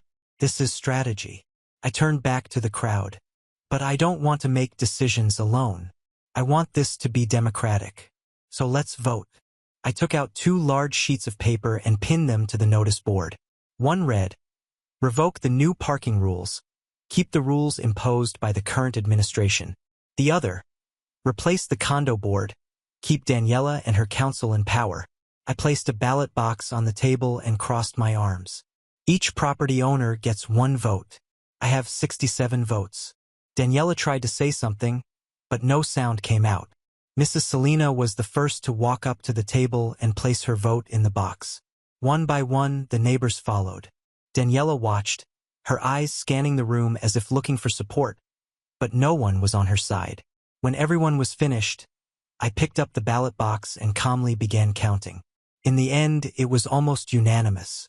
Daniela was officially out. The neighborhood not only rejected the new rules, but also voted to remove her immediately. She stood frozen, as if her brain couldn't process what had just happened. "This can't be right," she murmured. Then she looked at me, her face filled with rage. "You set me up. I just played by the rules," I replied, not bothering to hide my smile. She wanted to use the system to control others, but she forgot that sometimes the system can be used against her. And now, Daniela was nothing more than an angry ex-president who had lost everything. I held her gaze one last time before turning to the neighbors. "From now on, this community will be managed fairly." Daniela stormed out, defeated, and I finally took a deep breath. The war was won, but there was still one last thing I needed to take care of. Daniela didn't know it yet, but I had a final gift for her. Something that would make sure she never tried anything against me again. But that would come on my next move. The meeting was over, but I knew that real change was just beginning. Daniela was gone, but her trail of favoritism, injustice, and abuse of power still lingered in the neighborhood. As soon as she stormed out of the community center, the room remained tense for a few seconds. Then, as if a dam had broken, the neighbors began murmuring among themselves. Some looked relieved, others were shocked at how the night had unfolded, and many were still processing the revelation that I owned the majority of the properties in the neighborhood. Slowly, I could feel their perception of me shifting. For years, Daniela had painted me as a problem, a troublemaker. But now the truth was out, and I was the only one who could ensure that no one else would ever suffer the abuses she had inflicted. I walked to the center of the room and tapped the table lightly, calling for attention. Change has begun. But we need to make sure this neighborhood is never again controlled by someone who uses power for personal gain. The neighbors nodded. That's why I propose that we appoint a new community board immediately. Someone who won't see this position as an opportunity for revenge or privilege, but as a service to the community. The neighbors murmured in agreement, and soon names started being suggested. After some discussion and debate, we reached a decision. Sarah Jenkins, my neighbor, was elected as the new community board president. Unlike Daniela, she was known for her honesty and sense of fairness. She had also been one of the first to speak out against Daniela's abuses in the last meeting.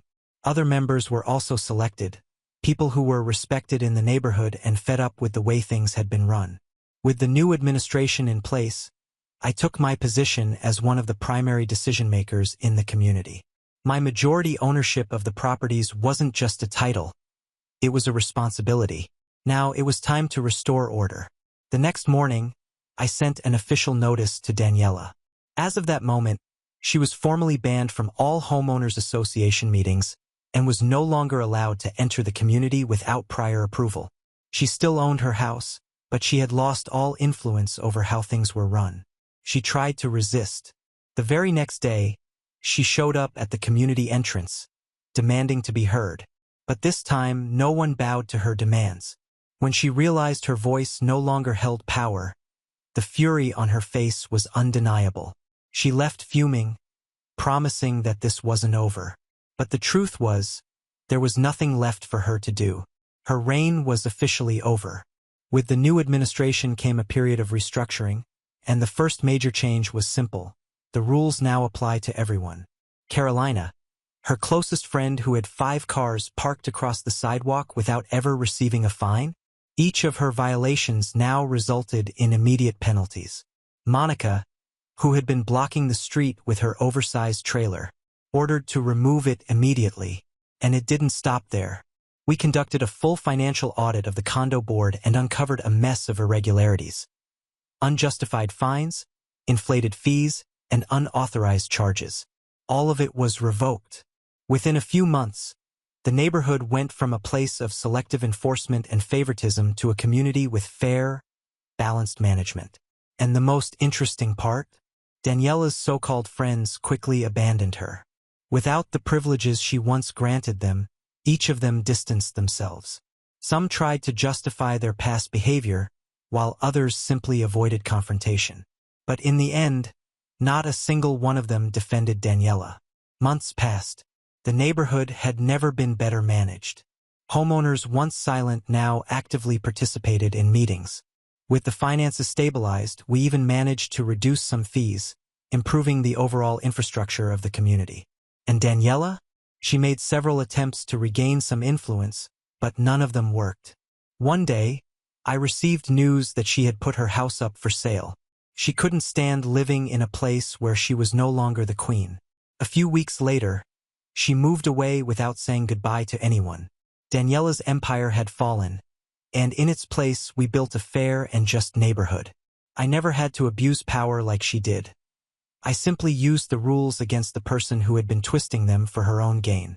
And in the end, everything ended exactly as it should have. Over time, the neighborhood returned to what it was always meant to be. A peaceful place where the rules applied to everyone, without favoritism or persecution. Daniela's legacy was erased, and her name became nothing more than an unpleasant memory among the older residents. But this story wouldn't end without every piece finding its rightful place. Daniela disappeared from the neighborhood soon after selling her house. She tried to rebuild her life in another community, but it wasn't long before her reputation caught up with her. No homeowners association wanted someone with her history of abusing power. Over time, her friendships of convenience faded, and Daniela became just another bitter former president with no influence, no status, and no one to flatter her. From what I heard, she ended up moving to an ordinary neighborhood where she had no control over anything. Carolina, once one of the biggest beneficiaries of Daniela's corruption, suffered the most from the new administration. Without the favoritism, she was forced to get rid of 3 of her 5 cars, since no one tolerated her taking up public parking spaces anymore. She even tried to convince the new administration to adjust some rules in her favor, but her requests were ignored. Eventually, she sold her house and moved away.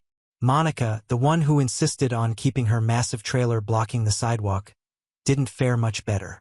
After receiving multiple notices and fines, she was finally forced to remove it. Without the privileges Daniela had granted her, she had no choice but to start following the rules like everyone else. Despite everything, she remained in the neighborhood, keeping a low profile. Robert, Daniela's submissive husband, tried to remain involved in neighborhood meetings, but without his wife protecting him, it quickly became clear that he had nothing to contribute. Without Daniela to pull the strings, he became irrelevant. A few months later, the two got divorced.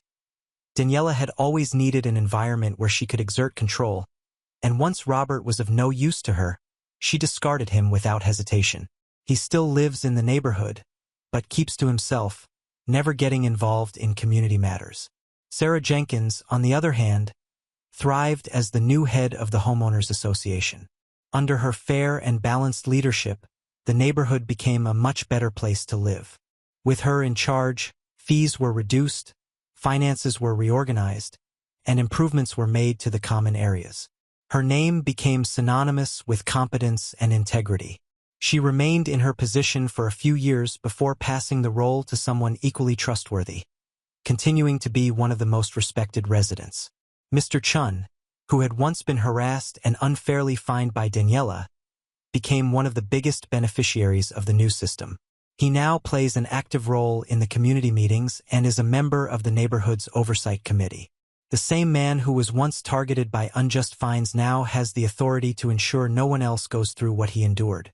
Mrs. Selena, our elderly neighbor who had been fined for something as ridiculous as the color of her flowers, was finally able to live in peace. Once all the absurd penalties were revoked, she could keep her garden exactly as she wanted.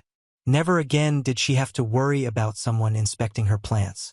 And as for me, I could have taken over as president of the homeowners association if I had wanted to, but that was never my goal. My role was to ensure Daniela lost everything she had used to manipulate others, and once I accomplished that, I left the administration in the hands of those who genuinely wanted to make the community better. But I still kept an eye on things. My majority ownership of the neighborhood properties never changed. Over time, I sold some homes to residents who truly wanted to be part of the community, but I always kept enough properties to ensure that if another Daniela ever emerged, I'd be ready to act. Years passed, and the neighborhood became exactly what it should have been from the start. No tyranny, no favoritism, just a place where the rules applied to everyone. Daniela tried to turn the neighborhood into her personal kingdom, but in the end, she was the one who ended up banished. And what remained was a united community with no space left for small-time dictators. That was the true ending to this story. Now on to the next story. Story 5. My sister called me an uneducated street vendor. I called her a useless bum when she came asking for money. My sister, 29 female, insulted me, 36 male, for not completing school. She's educated and has a college degree. She thinks I'm beneath her because I didn't go to college. It's not like I didn't want to, but my circumstances didn't allow me to. Life hasn't exactly been easy for me, but I've never been one to complain. I grew up poor, like dirt poor. The idea of finishing high school or going to college was only a dream. My parents could barely keep the lights on. I started doing odd jobs when I was 13. When money started coming in, I was happy. I took 2 jobs and then 3. It wasn't glamorous, but it was what I had to do. I don't remember when I dropped out of school and started working full-time. When I was working on a food truck, I liked the idea. I felt I could also do this. I quickly learned everything I knew. I wanted to have my own business one day, so when I was 21, I started my own food truck. I've been running it for over 15 years now. It's my livelihood, and it's something I built from scratch. After the success of one, I launched 3 more, and now I only do managerial work and oversee the operations. My dream is to make it like a food chain. Let's see how far I can go. It may not be fancy, but it's mine, and I've worked hard to keep it going. I needed a high school diploma to figure out how to make a living, but my younger sister, Anna, had a different path, or at least that's what we all thought. My parents and I worked our tails off to put her through school. They believed she was going to make something of herself, but things didn't turn out that way. Anna is 7 years younger. By the time she started school, I was already earning, so she led a better life because I brought money home. She was good at studies, and we wanted her to go to college. My parents always pinned their hopes on Anna. They thought she was the one who would break the cycle of poverty for us. They saw her as their golden child, the one who'd get an education, land a job, and pull us out of the hole we'd been stuck in for generations. I was already making money by then, but still, I didn't mind. I knew my place in the family, working to help out what I could do, and I was okay with it. I was not a rebel. I'm the kind of guy who puts my head down and works hard. I was also hopeful that my sister would get a good education and bring a good name to the family. When Anna was old enough for high school, my parents did everything they could to make sure she stayed on track. They couldn't afford much, but they scraped together what little savings they had to send her to community college. I chipped in too. I launched another truck and ran it all by myself while still managing the older one from time to time. I saved every penny I could so she wouldn't have to worry about money the way I did. I was dating my wife and had marriage plans, but we put that on hold. I told her to wait for a while until I sent Anna to college. She's a wonderful woman. She agreed. We all hoped Anna would make the most of the opportunity, but as the years went on, it became clear that she wasn't taking things seriously. She barely passed her classes and spent more time hanging out with friends than studying. She thought we were uneducated and she could fool us. Yeah, we didn't go to college, but we know this. If you're good, you'll get a job. Instead of focusing on her future, she acted like the world owed her something just because she was going to college. She did manage to graduate, barely.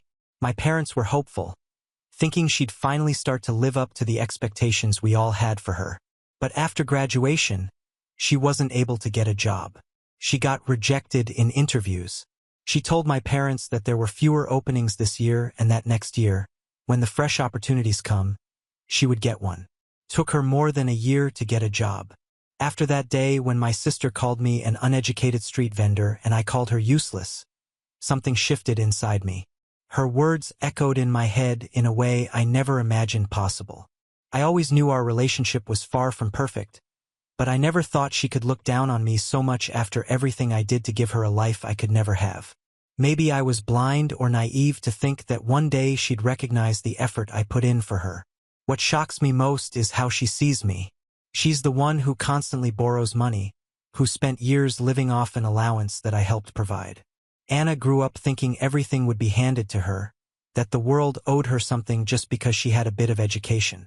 In her mind, having a degree should have opened doors to success, but reality has proven her wrong. She managed to graduate, but she didn't have the same drive I did, yet she insists on looking down on me. In the days that followed, she began showing up at my place more often than I could stand.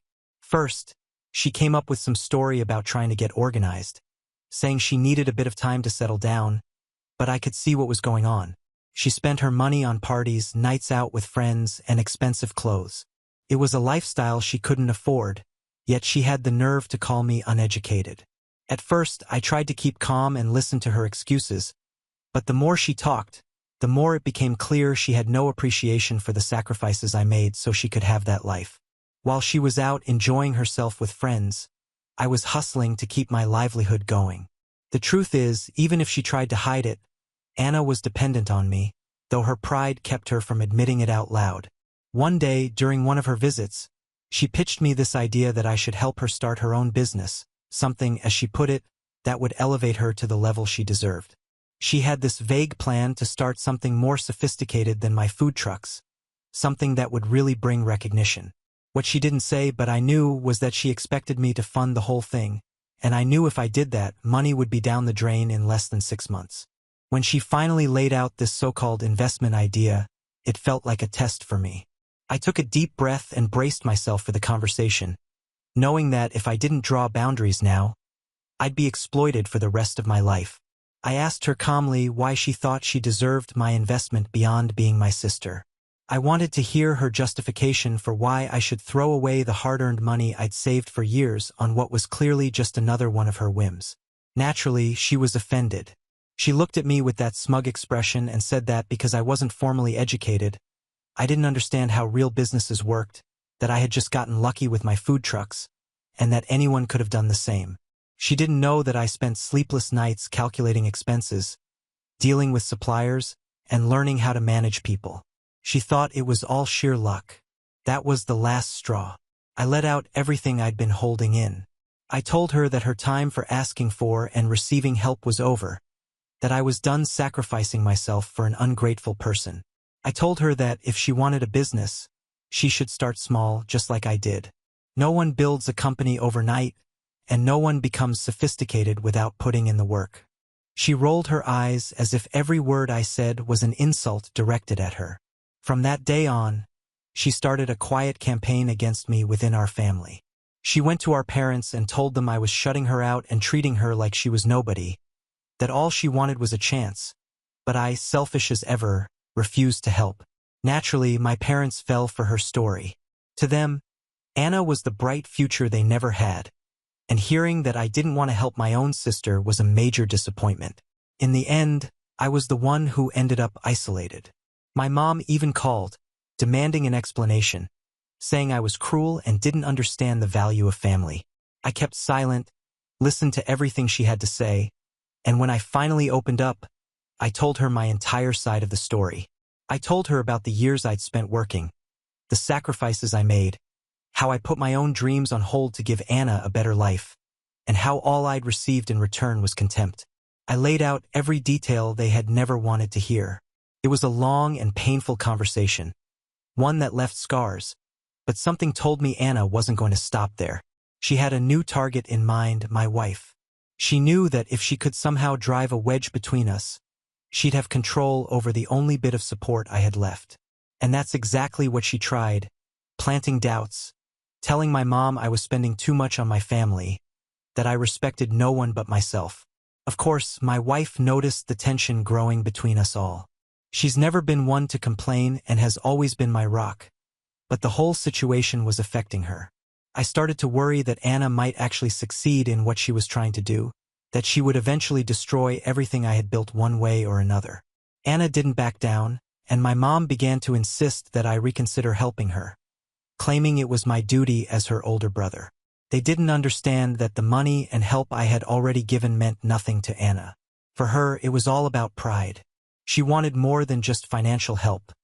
She wanted to prove that every choice I made was wrong. Now I feel like I'm at a crossroads. If I give in to the pressure, I'm throwing away everything I've worked for. If I resist, I risk losing my own family's support. I'm exhausted, but also determined not to let Anna win this game of manipulation.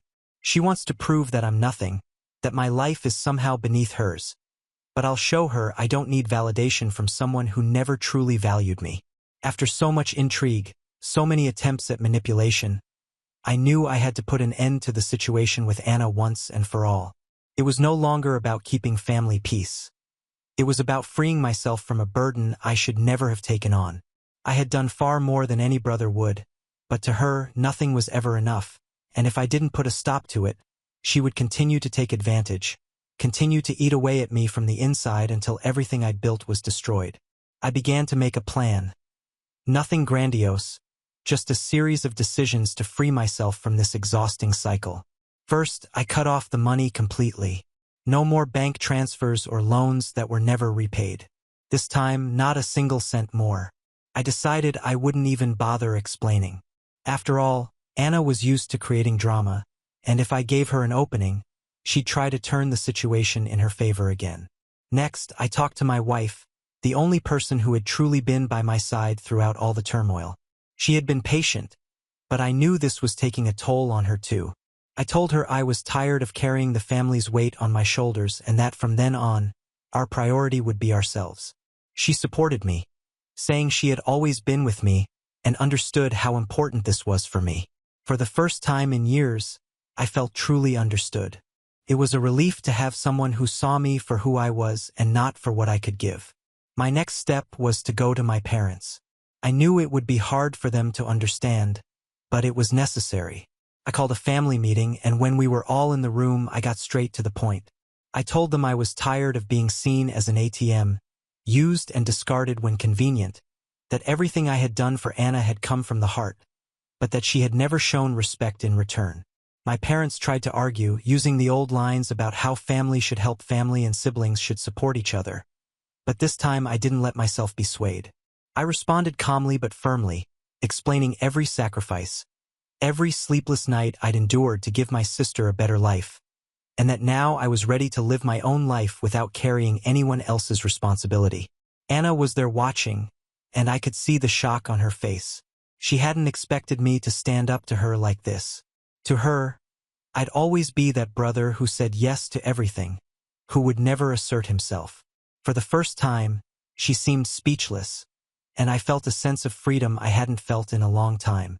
Of course, she didn't give up easily. The next day, I started receiving messages from her filled with sarcasm and subtle jabs, as if she were trying to make me feel guilty for the decision I'd made.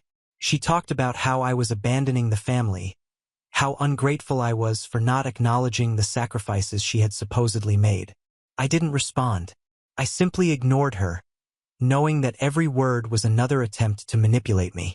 Time passed, and Anna started feeling the effects of no longer having my financial support. She stopped attending the lavish parties, her trips with friends became fewer, and her requests for help grew increasingly desperate. It was as if she were finally realizing that the world didn't revolve around her, that she couldn't keep up that lifestyle without the help I'd been providing. One day, I heard from a mutual acquaintance that she had taken a job, some low-paying position she'd never imagined herself doing. It was ironic, considering she'd always judged me for the work I did to get where I was. She was slowly but surely tasting her own medicine, having to face the harsh realities of life without anyone to support her. As harsh as it may seem, I knew this was what was best for her. Maybe, after so many falls, she would finally understand the value of hard work, of effort. Months went by, and my life became lighter. My wife and I decided to invest more in our small food truck chain. We started planning a major expansion, even considering franchising. And as our plans took shape, I finally realized I was in control of my life again. I didn't need anyone's approval, especially not from people who never appreciated my efforts. Then one day, Anna showed up at my door. She looked different. The expensive clothes were gone, replaced by something simpler. Her heavy makeup was gone, and that air of superiority had vanished. She came in, head down, and started talking without any pretense. For the first time, I heard my sister apologize. It was a hesitant apology, full of pauses, but genuine. She said she had never understood what it really meant to work, to support herself, that she always believed she deserved a comfortable life without realizing who truly sustained that comfort. I stayed silent as she spoke. Part of me felt a certain relief, but another part still harbored deep resentment. I asked her if she understood what it meant to give up your own dreams to see someone else succeed, if she understood how much it hurt to see someone belittle everything you'd built with so much effort. She fell quiet, and in that silence, I realized that while she might now understand, she could never fully make amends for what she had done. I don't know if it was a moment of weakness or a conscious decision, but I felt ready to move on. I looked at Anna and told her that what mattered to me was that she had learned something from all this, that I didn't need an apology to move forward, but hoped she'd never put me through this again. She nodded, and in that moment, I felt that things had finally resolved between us. Anna left my house looking different from when she had come in, and I felt something had changed within me too. We were no longer the same, and maybe that was for the best. I knew that even if we never had a perfect relationship, the cycle of dependence and resentment had been broken, and I was ready to continue on my path, free from a responsibility that was never truly mine. The story with my sister didn't end abruptly or tragically. Instead, it was a slow, almost imperceptible conclusion, but a definitive one. Now, my focus was on the future, on my family, and on my own success. The journey wouldn't be easy, but this time, I knew that every step I took would be for myself and not to support someone who never wanted to walk alongside me. Now on to the next story. Story 6. When I was 10, my sister threw a tantrum so loud the neighbors called the cops. The reason? I got a slightly bigger slice of cake at our cousin's birthday party. I'm not exaggerating. She screamed, cried, and slapped the plate out of my hands like we were in some daytime soap opera. I'll never forget the way the frosting landed on my shoes or how she screamed, "It's always about him," before storming out. Her name is Jenna. She's 3 years older than me, and at 35 she's still throwing tantrums. Just now with a husband, a kid, and a whole new arsenal of emotional blackmail. My name's Nate. I'm 32, and for most of my life, I've been the quiet, dependable younger brother. The one who paid the bills, who showed up, who stayed silent while everyone else made noise. It's funny, really. I never used to think of myself as passive. I mean, I run a small but thriving graphic design business from home. I have a beautiful son who thinks I'm the coolest guy alive. And I've clawed my way through every kind of struggle to give him a calm life. But when it comes to my family, especially Jenna, I've always just folded, bit my tongue, smiled through the barbs, swallowed my pride. My ex-wife once told me I shrunk around them. And maybe she was right. Maybe I did. But there's something about becoming a parent that shifts things inside you. It doesn't happen all at once, but little by little you stop tolerating things not for yourself but for your kid. And it turns out watching your child get hurt the same way you once did, that flips a switch. Let me back up a bit. My son Oliver turned 8 last weekend. We were keeping it simple, just a backyard barbecue, a Mario-themed cake, and a rented bounce house. Nothing too crazy, but he was thrilled. I'd spent the week secretly building him a new bike, made custom decals, the works. I was planning to surprise him with it at the end of the party. Just us. Quiet moment. Maybe some tears if I really nailed it. Jenna had RSVP'd 2 weeks before. "Of course, we'll be there," she texted, followed by about 5 paragraphs on how busy she was, and how hard it was being a working mom, and how lucky I was to just work from home. That's her favorite jab.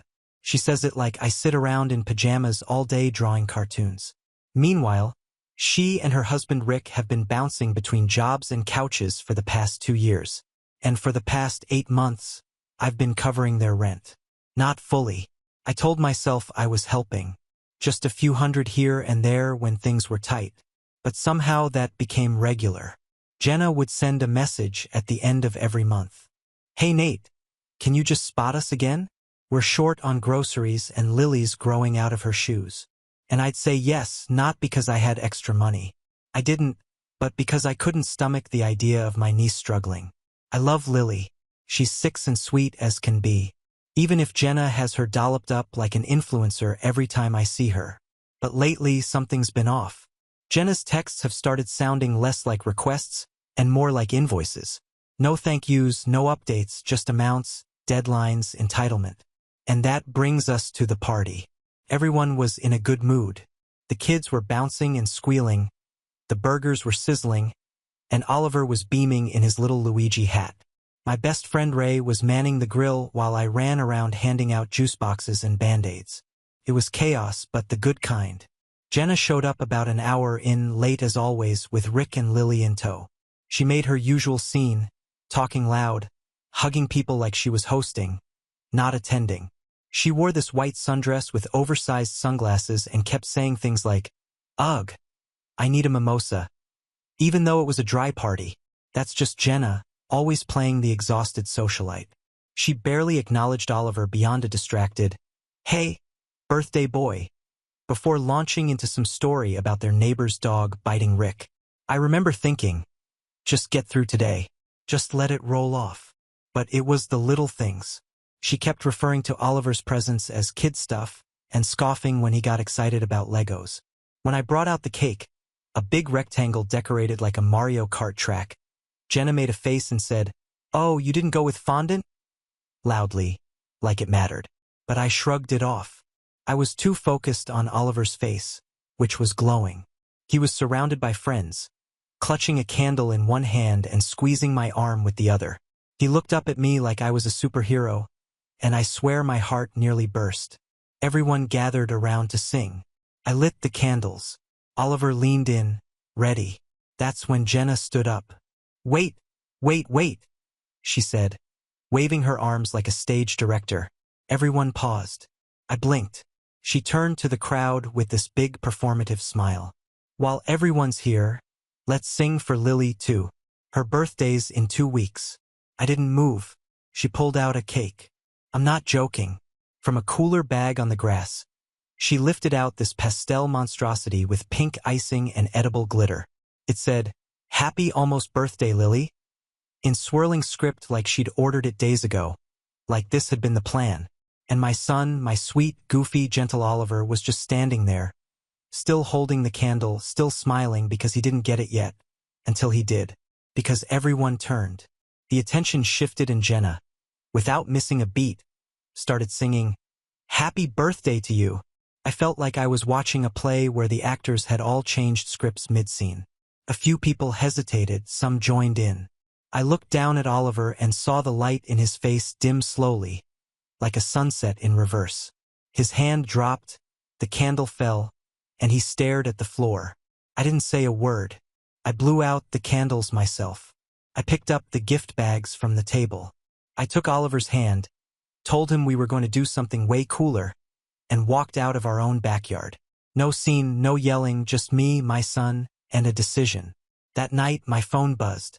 A message from Mom. "You still paying for their rent this month?" I stared at it for a long time. Then I typed back, "Rent? Oh, I thought we were singing for Lily now." I didn't get a reply, but by morning, the family group chat had exploded. You ever feel that kind of silence where your ears ring? That's what the group chat felt like the next morning. Not literal silence. People were talking, but with the kind of noise that makes you feel like you're sinking in it. I woke up to 63 unread messages. Mom, Aunt Julie, even my cousin Derek, who usually only pops up to ask for fantasy football picks. Everyone had something to say, but not one of them asked how Oliver was doing. Not one of them asked why we left the party. Not one of them asked if I was okay. Instead, the messages were a flood of concern for Jenna. That was so awkward. Nate, you really could have handled that better. Jenna said you embarrassed her in front of Lily. You walked out with the gift bags. That's so petty. What's wrong with celebrating both kids? It's just a cake. It's just a cake. That line repeated over and over, like a bad chorus, like it was nothing, like it wasn't the single moment that broke something in my son's chest. I kept scrolling, waiting for someone, anyone, to show a sliver of empathy. But the only message that even mentioned Oliver by name was from Jenna herself. Oliver didn't have to leave. I tried to include Lily because she looks up to him and wanted to feel special, too. Sorry if that's so awful. I didn't respond. I wanted to. My fingers hovered over the keyboard more than once, but I just couldn't. I kept thinking about how small Oliver looked sitting on the couch that night, still in his Luigi hat, his plate of untouched party food in his lap. He hadn't even asked about the bike. He didn't care. The magic had been sucked out of the day so fast he didn't know what to do with it. And I hadn't known what to say either.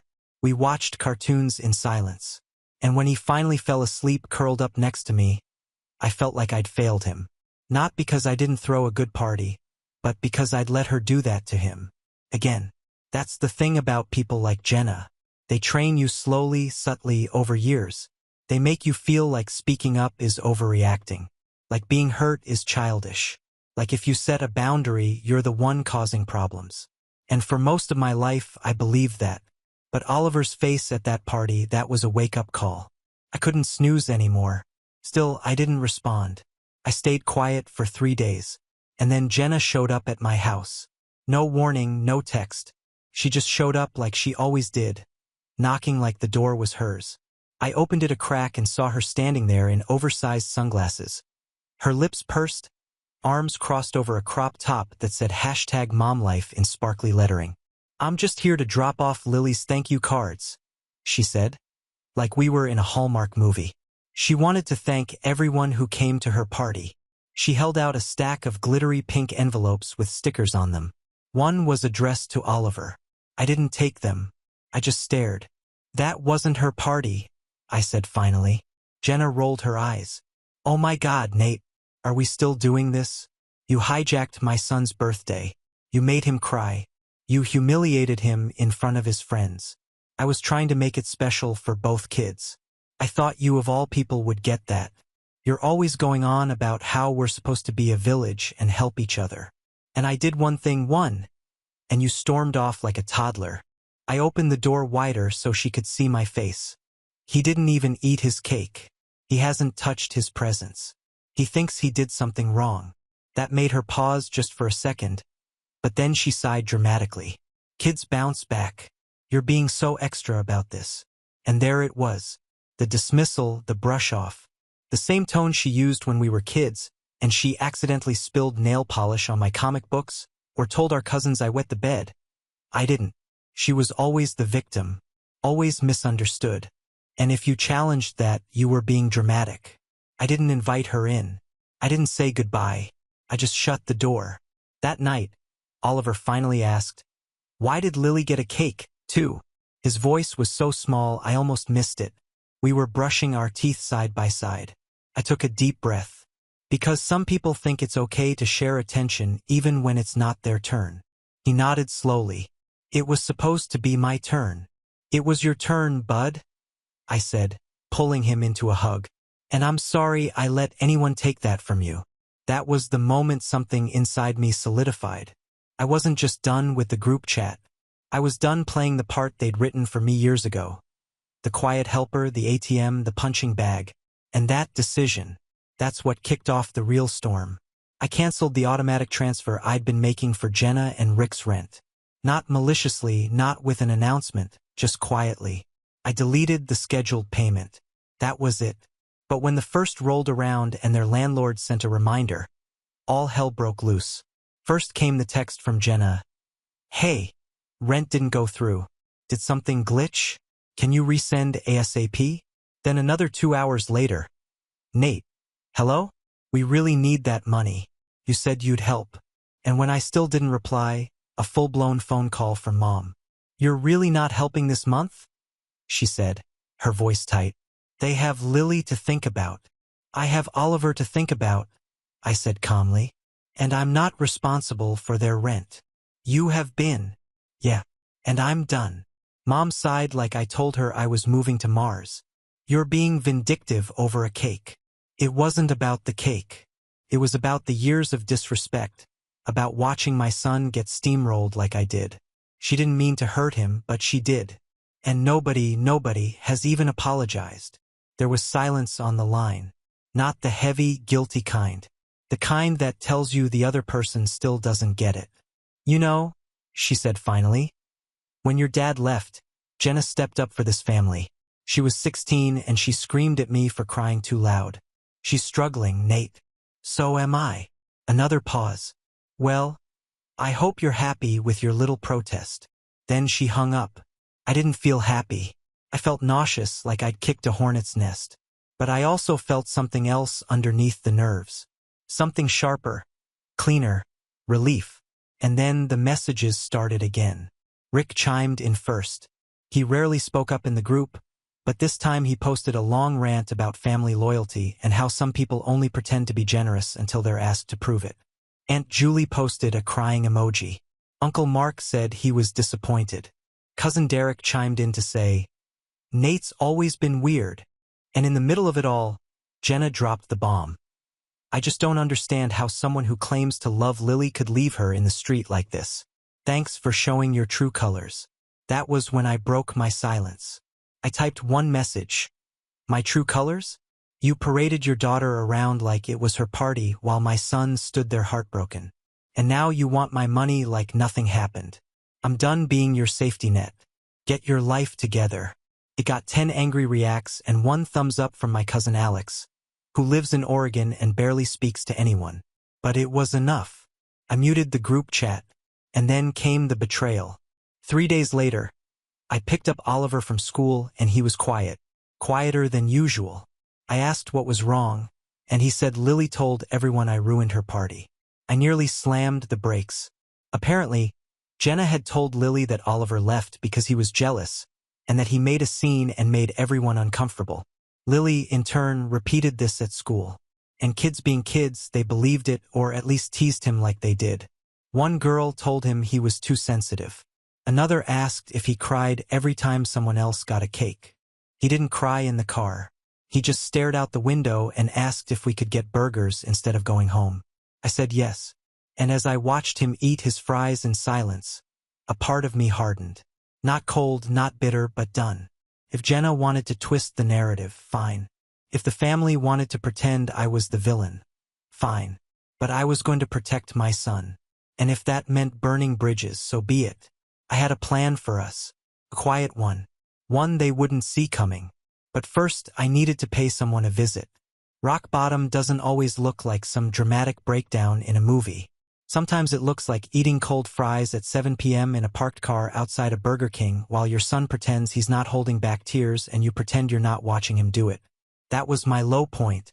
Not because I'd lost money or status or anything you can quantify, but because I realized how much of myself I'd given away to keep the peace in a family that never offered any in return. I'd spent decades shrinking, folding, smoothing things over like it was my job. And now my son, my brilliant, sensitive, forgiving little boy, was learning to do the same thing. And I could see it on his face. That fear of making things worse by speaking up.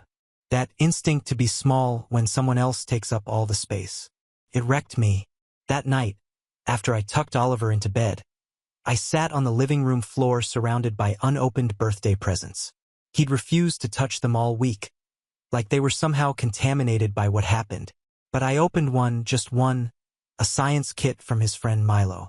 I stared at the box, blinking through the guilt, and finally whispered, "I'm so sorry, buddy." Then I got up and I started writing a plan.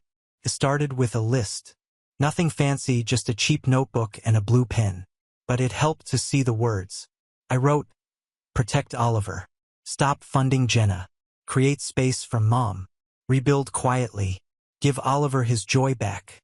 That last one hit me the hardest. See, I had this version of myself in my head. A dad who handled things, who didn't let the world touch his kid. But the truth? I'd let the world touch him anyway. I'd stood there while someone he trusted snatched the joy right out of his hands. And I hadn't raised my voice. I hadn't called her out. I hadn't defended him. I'd walked away. Which, sure, maybe that was the right call in the moment. But in the bigger picture, it wasn't enough. So I got to work. The first step was school. I emailed Oliver's teacher, Mrs. Grant, a kind, no-nonsense woman in her early 40s who'd always had a soft spot for him. I didn't go into all the drama, just explained the situation in gentle terms, mentioned the teasing, and asked if she could keep an eye out. She replied within the hour, "Thank you for telling me. Oliver is a bright and empathetic kid. I'll make sure he feels supported." It wasn't a fix, but it helped. And the next day, when I picked him up, he seemed lighter. Said he got to help lead the class science experiment. Said Mrs. Grant let him use the big thermometer. He even laughed once. Just a small, surprised sound when I tried to do the Waluigi voice and completely butchered it. I almost cried in the parking lot. That weekend, I decided it was time to give him his bike. I didn't make a big show of it. No party hats or cameras. I just wheeled it out of the garage Saturday morning while he was eating cereal in his pajamas. His eyes got huge. "Is that for me?" I nodded. "It was supposed to be your birthday surprise, but I think we both deserve a do-over." He ran to it like it was a puppy, spun the wheels, tapped the bell, stared at the custom-name decal on the frame like it was a magic spell. "Nate's Bike Shop strikes again," he whispered. That's what he called my hobby. Nate's Bike Shop. I used to fix up old bikes on weekends and sell them online for extra cash. Oliver loved to help, which mostly meant handing me the wrong tools and asking if bikes could fly. We rode to the park that day, just us. No distractions, no noise. He wore his Luigi hat and a big grin. And for the first time in a week, he looked like a kid again. That ride, those 2 miles around the lake, became a ritual. Every morning before school, we'd do 1 lap. Sometimes in rain jackets, sometimes with travel mugs full of hot chocolate, sometimes singing Mario-themed songs off-key. And slowly, I saw him open back up. He asked questions again. He cracked jokes. He made up a fake language and dared me to translate it. And me? I started breathing again. Life wasn't all smooth rides and warm beverages, though. The fallout from the family drama kept creeping in. Jenna tried to call 3 times. I ignored her. Then came the voicemail. "You seriously just going to ghost your own sister? After everything? Rent's overdue and Rick's car needs a new transmission. Lily needs school supplies. You promised us. You're such a hypocrite." I didn't reply. I forwarded the voicemail to my own email, then deleted it from my phone just in case I ever needed receipts. Mom tried a softer approach. She sent a card. Inside it was a handwritten note. "Family isn't perfect. We fight. We hurt each other, but we forgive. That's what we do. Come over for dinner Sunday. Let's move forward." No mention of Oliver. No apology. Just move on. I didn't go. Instead, I made spaghetti with Oliver and let him pick the movie. We watched The Iron Giant and both cried at the end. I didn't try to hide it. The truth is, even though I'd cut Jenna off financially, I hadn't really disconnected yet. There was still this string between us. Guilt, obligation, history. Every time I ignored a message, I felt it pull. But every day I stayed silent. The string frayed a little more. And then something shifted. One afternoon, I got a call from an unknown number. I let it ring out, but a minute later, I got a text. "Hi, this is Linda from Millard Properties. Jenna listed you as an emergency contact and financial guarantor for her lease. They're 2 months behind. We need to confirm whether you intend to continue covering the payments." Guarantor? I sat down, cold all over. I never signed anything. I'd sent them money directly, but I'd never signed as guarantor. Right? I asked for the lease. They emailed it, and there it was. My name, my email, my old signature scanned in from a PDF I'd once sent Jenna years ago when she said they needed proof of income to qualify. I had forwarded a tax return and a blank signature page from a generic work form. Never a lease. But someone had copied and pasted. I stared at the document, my hands shaking. It wasn't just betrayal. It was fraud. Jenna had forged my signature to get the lease. I spent the next 3 hours calling lawyers, reading forums, trying to figure out my rights. Turns out proving signature fraud isn't easy, especially when it's a scanned image and there's no direct admission. But there was enough smoke that I could threaten fire. I sent Jenna one message. I know about the lease. You have 48 hours to remove my name or I go to the landlord and the police. She read it instantly. No reply. 24 hours passed. Nothing. Then a second message from me. 24 left. That got her attention. Please don't do this, she texted. Rick said we'd get denied otherwise. You helped before, so I thought it wouldn't matter. You lied. I was protecting my family. You risked mine. Still, she didn't remove my name. So, I contacted the property manager and sent over a formal complaint. Explained everything. Attached my ID. My lawyer drafted a short statement claiming I never signed that lease. Millard Properties escalated it. The lease was terminated. Jenna and Rick were given 30 days to vacate or reapply with a new cosigner. Cue the nuclear meltdown. Jenna called me 6 times that night. Left 3 voicemails, each one angrier than the last. She accused me of ruining Lily's life, of making them homeless, of choosing revenge over forgiveness. I blocked her. Then Mom called. Nate, what have you done? What I should have done years ago. She's your sister. And I'm Oliver's dad. That was the last time we spoke. At least for now. The next few weeks were quiet. We stayed busy. Bike rides, school projects, weekend pancake experiments. I poured my energy into work and landed a new client that doubled my income for the month. For the first time in a long time, I felt like I had space. Like I was building something that wouldn't collapse under someone else's weight. And Oliver? He started inviting friends over again. He wore his Luigi hat to bed one night and said, I think I'm back to normal. I smiled, but deep down, I knew we weren't just back. We were building something new, something stronger. And it wasn't over because 1 week later, I got a letter in the mail. Handwritten. From Jenna. I opened it slowly, expecting bile. But what I read, well, let's just say it changed everything again. The envelope was bubblegum pink with little gold hearts on the corners. The kind of stationery you'd expect from a pen pal. Not a sister who'd forged your name, humiliated your son, and gaslit half the family into turning on you. It sat on the kitchen counter for a full day before I opened it. I passed it 3, maybe 4 times, each time thinking, just throw it out. I don't owe Jenna closure. I don't owe her another word. But curiosity is a tricky thing. Even when you're sure you've turned the page, it tugs at your sleeve like a kid asking for just one more bedtime story.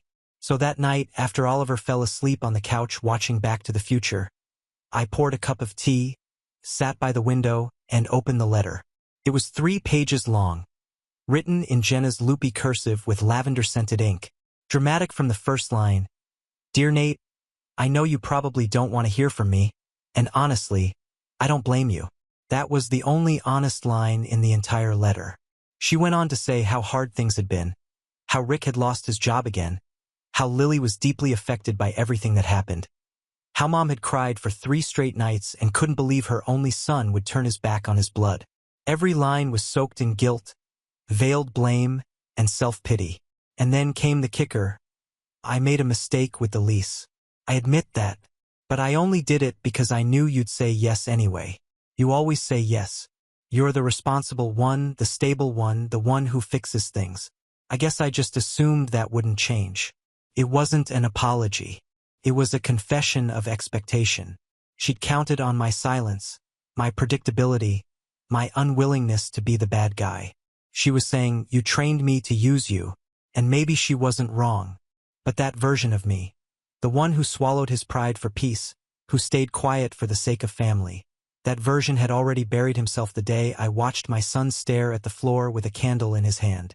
The letter ended with a request. We're staying with Rick's cousin for now. It's cramped. No privacy. Lily's sharing a futon. If you could help us just this one last time, just until we get on our feet, I swear I'll never ask again. Please, Nate. For Lily. I folded the letter and slipped it back into the envelope without a word. Not angry, not hurt, just focused. Because this time I wasn't going to react. I was going to plan. It started with a simple idea. Stop playing defense. For months, maybe years, I'd been putting out fires Jenna started. Always scrambling after the damage. Always a step behind. But I had leverage now. I had proof of the forged lease, screenshots of texts, voicemails, the letter. And more importantly, I had something Jenna had never bothered to cultivate: relationships. I started making calls. First was Alex, my cousin in Oregon, the lone thumbs up in that group chat meltdown. He worked in finance and wasn't close to most of the family anymore, but we'd always gotten along. When I told him the full story, there was a pause. Then he said, "Dude, that's insane, but also not surprising." Apparently, Jenna had a pattern.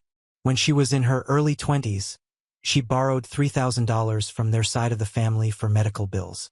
Never paid it back. A few years later, she'd guilt Alex's sister into co-signing a car loan, which Jenna then defaulted on. He even sent me the paperwork to prove it. That was two allies. I wasn't looking for revenge out of spite. I was looking for accountability. And if Jenna wanted to play the victim in the family group chat, then I was going to make sure the truth had a louder voice. Next, I reached out to our old neighbor, Mrs. Wilkins. She lived next door to us growing up, and when Dad left, she used to babysit us. She remembered the early days when Jenna used to bully me into giving up the last cookie or steal my allowance and say I'd lost it. She even had a journal entry from back then she'd scanned years ago when I asked her to write a letter of recommendation for a scholarship. In it, she described Jenna as controlling, dramatic, and manipulative, especially toward Nate. I added it to the folder. Then came the hardest part. I emailed Lily's school. Not to get her in trouble, but to make sure she was okay. I didn't trust Jenna to keep her safe or stable anymore. I wasn't aiming to take custody or interfere. I just wanted to know if there were any red flags. The school counselor replied the next day. She couldn't give me much due to privacy laws, but she did say Lily had missed several days recently, and they were concerned about instability at home. That word stuck with me. Instability. Jenna was always the one accusing everyone else of being unstable, of losing it, of causing scenes. But now the cracks were showing on her side. And while I wasn't gloating, I wasn't ignoring it either. Because I was building something slowly, quietly, intentionally. Not to destroy Jenna, but to protect Oliver. And maybe, just maybe, to give Lily a chance at something better, too. By the end of the week, I had a binder. Literally, one of those black 3-ring binders with color-coded tabs. Section 1. Financial records. Payments made, bank transfers, texts requesting money. Section 2. Lease documentation. The forged signature, my original PDFs, email threads with the landlord. Section 3. Character references. Alex, Mrs. Wilkins, old messages from Jenna over the years. Section 4. Emotional harm. Screen grabs from the party. Oliver's school emails. Journal entries I started writing the night after the party. I didn't know yet what I'd do with it, but I knew I'd need it. The next step, detach completely. I left the family group chat, deleted it from my phone. No announcement, no explanation. And then I set up a new one, called it Oliver's World. Just me, Ray, my best friend, Oliver's teacher, and my cousin Alex. A space where people actually showed up for my kid. We shared photos, jokes, book suggestions. I posted Oliver's science fair flyer. Ray offered to help him build a volcano model. Alex sent a Mario-themed planner from Amazon. Every ping from that chat felt like a high five to my soul. And then, out of nowhere, Jenna messaged me again. Not through text, through email. The subject line was one word: apology. The message: "Hey, I've been thinking a lot about everything. I know you're mad. I know I crossed a line. But I miss my brother. And Lily misses her uncle. If there's any chance we could talk, I'd like to meet. Coffee. No drama, just us." I sat with it for a long time, because part of me wanted to say no, and part of me wondered if this was real. But the smallest part, the part I'd buried under disappointment, wanted to believe she meant it. So I replied, 1 hour. Sunday, 2 p.m. That cafe by the lake. I'm bringing a copy of the lease and the letter. We're going to talk about everything. If you walk out, I'm going public. Her response was immediate. Okay. I told no one. Didn't want advice. Didn't want backup. This was my war to end. And I knew Jenna well enough to know she wouldn't come unarmed. So I brought the binder.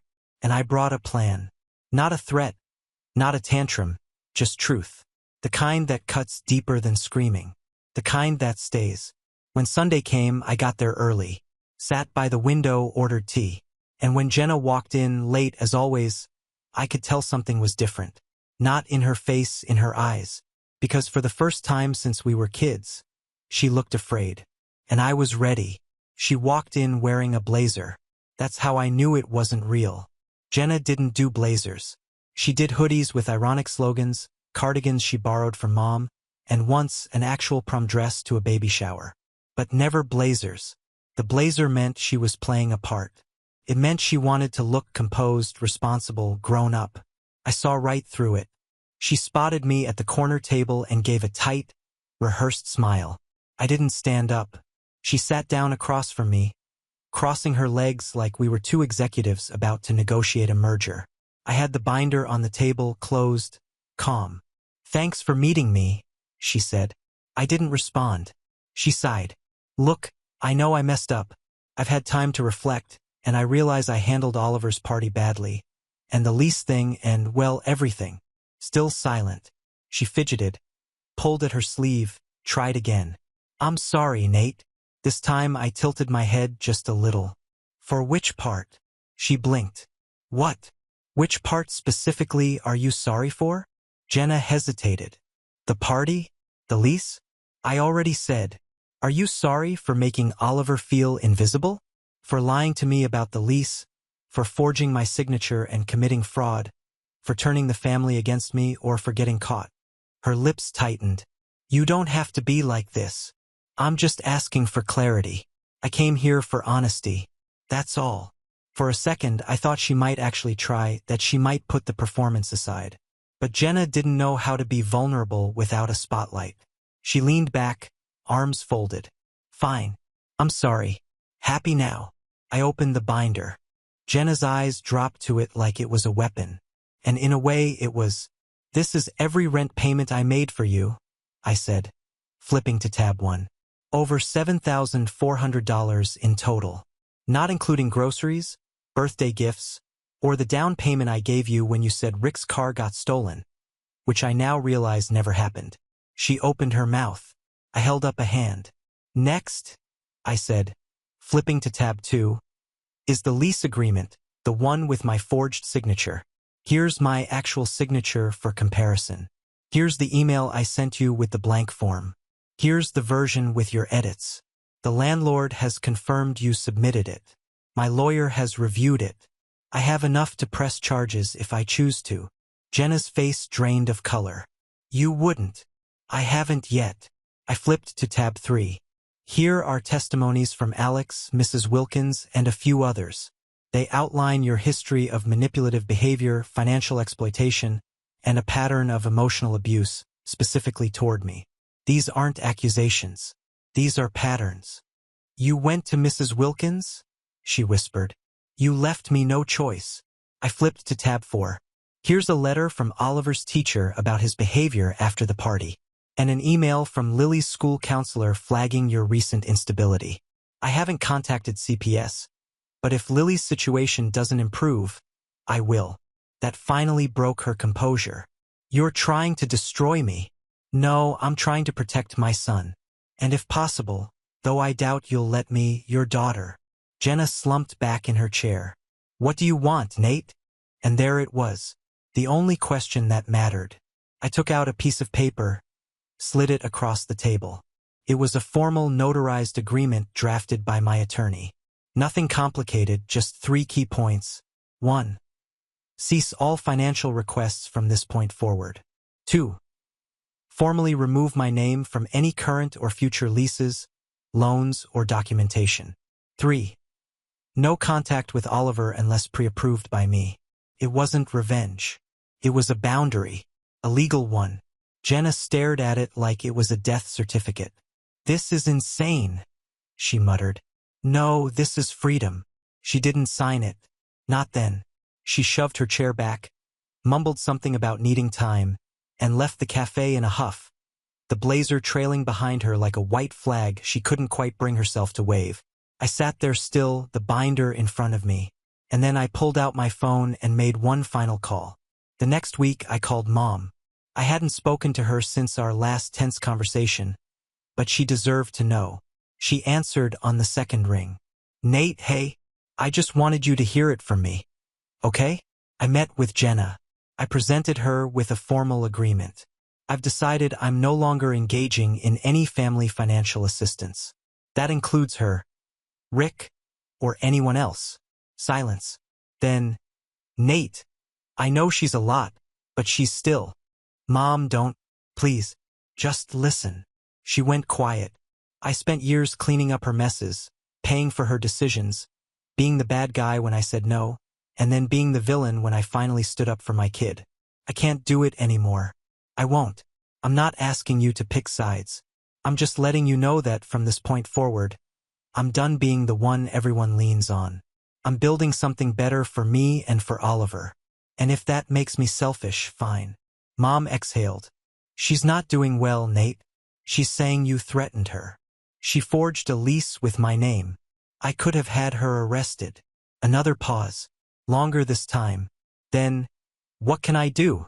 That surprised me. I don't know, I said honestly. Maybe just listen, without trying to fix it, without defending her. Just hear me. Mom sniffled. I'm sorry. I didn't know about the lease. I know. We hung up on neutral ground. Not healed, but maybe starting to understand. A month passed, then two, and slowly the ripple effect settled. Jenna didn't sign the agreement. She did, however, move back in with Rick's parents across town. I heard through Alex that she'd gotten a part-time job at a daycare. She still posted passive-aggressive quotes on Instagram.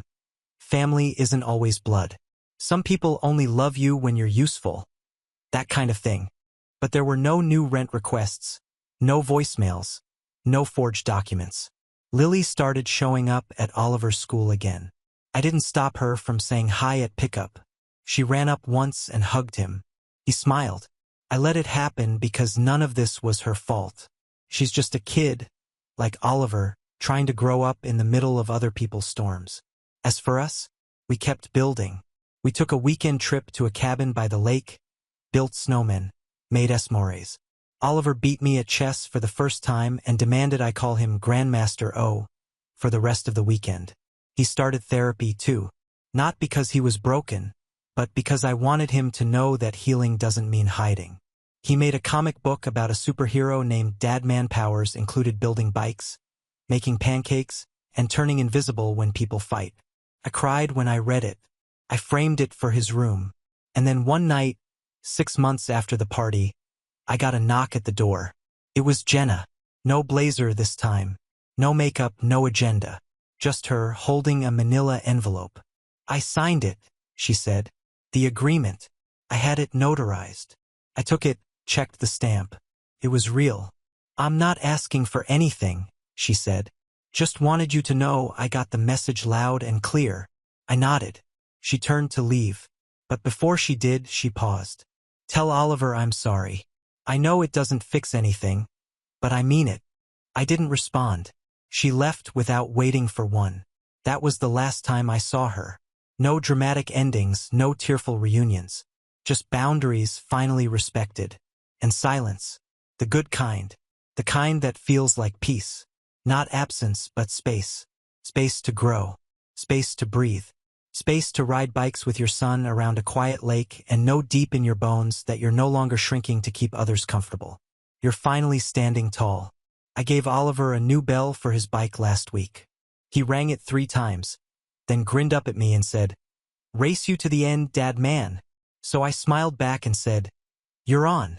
And we raced. Now on to the next story. Story 7. My name's David and I'm 29 years old. This story takes place just a few months ago, but honestly, it still feels like it happened yesterday. I guess when a betrayal cuts deep enough, the timeline doesn't really matter. It just leaves a mark you can't shake. Growing up, I was always the responsible one. You know, the kid who made sure everyone's birthday gifts were bought, who double-checked family trip itineraries, who quietly covered the check when someone forgot their wallet. Maybe it was because I was the oldest. Maybe it was just baked into me. Either way, somewhere along the line, it became expected. And I guess I didn't mind. Not at first. I liked seeing my family happy. I liked feeling useful. It wasn't until later that I realized being the responsible one and my family didn't mean being appreciated. It meant being used. My birthday was coming up, my 29th. Not exactly a milestone, but to me it still felt important. A small checkpoint before 30. A year that had been brutally hard. Losing a job, clawing my way back with freelance gigs, helping my parents cover mortgage payments when Dad's hours got cut. Honestly, all I wanted was one night where I could just be David.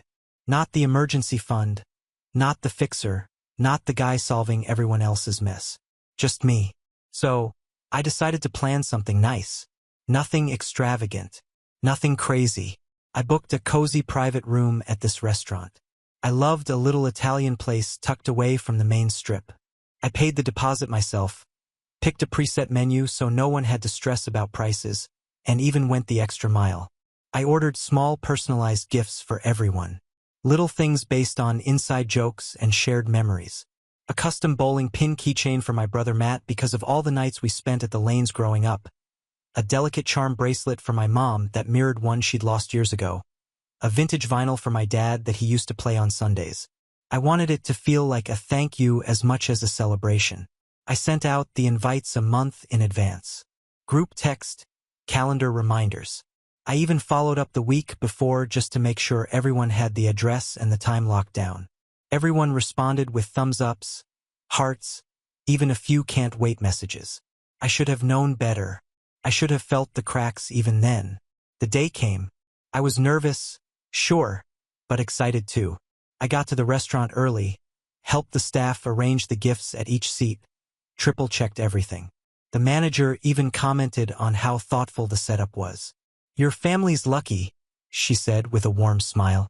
I just laughed and shrugged, feeling that old familiar hope flutter in my chest.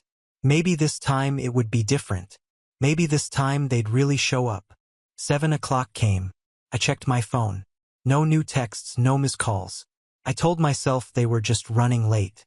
It's a family tradition after all. Late to everything. 7:30. Still nothing.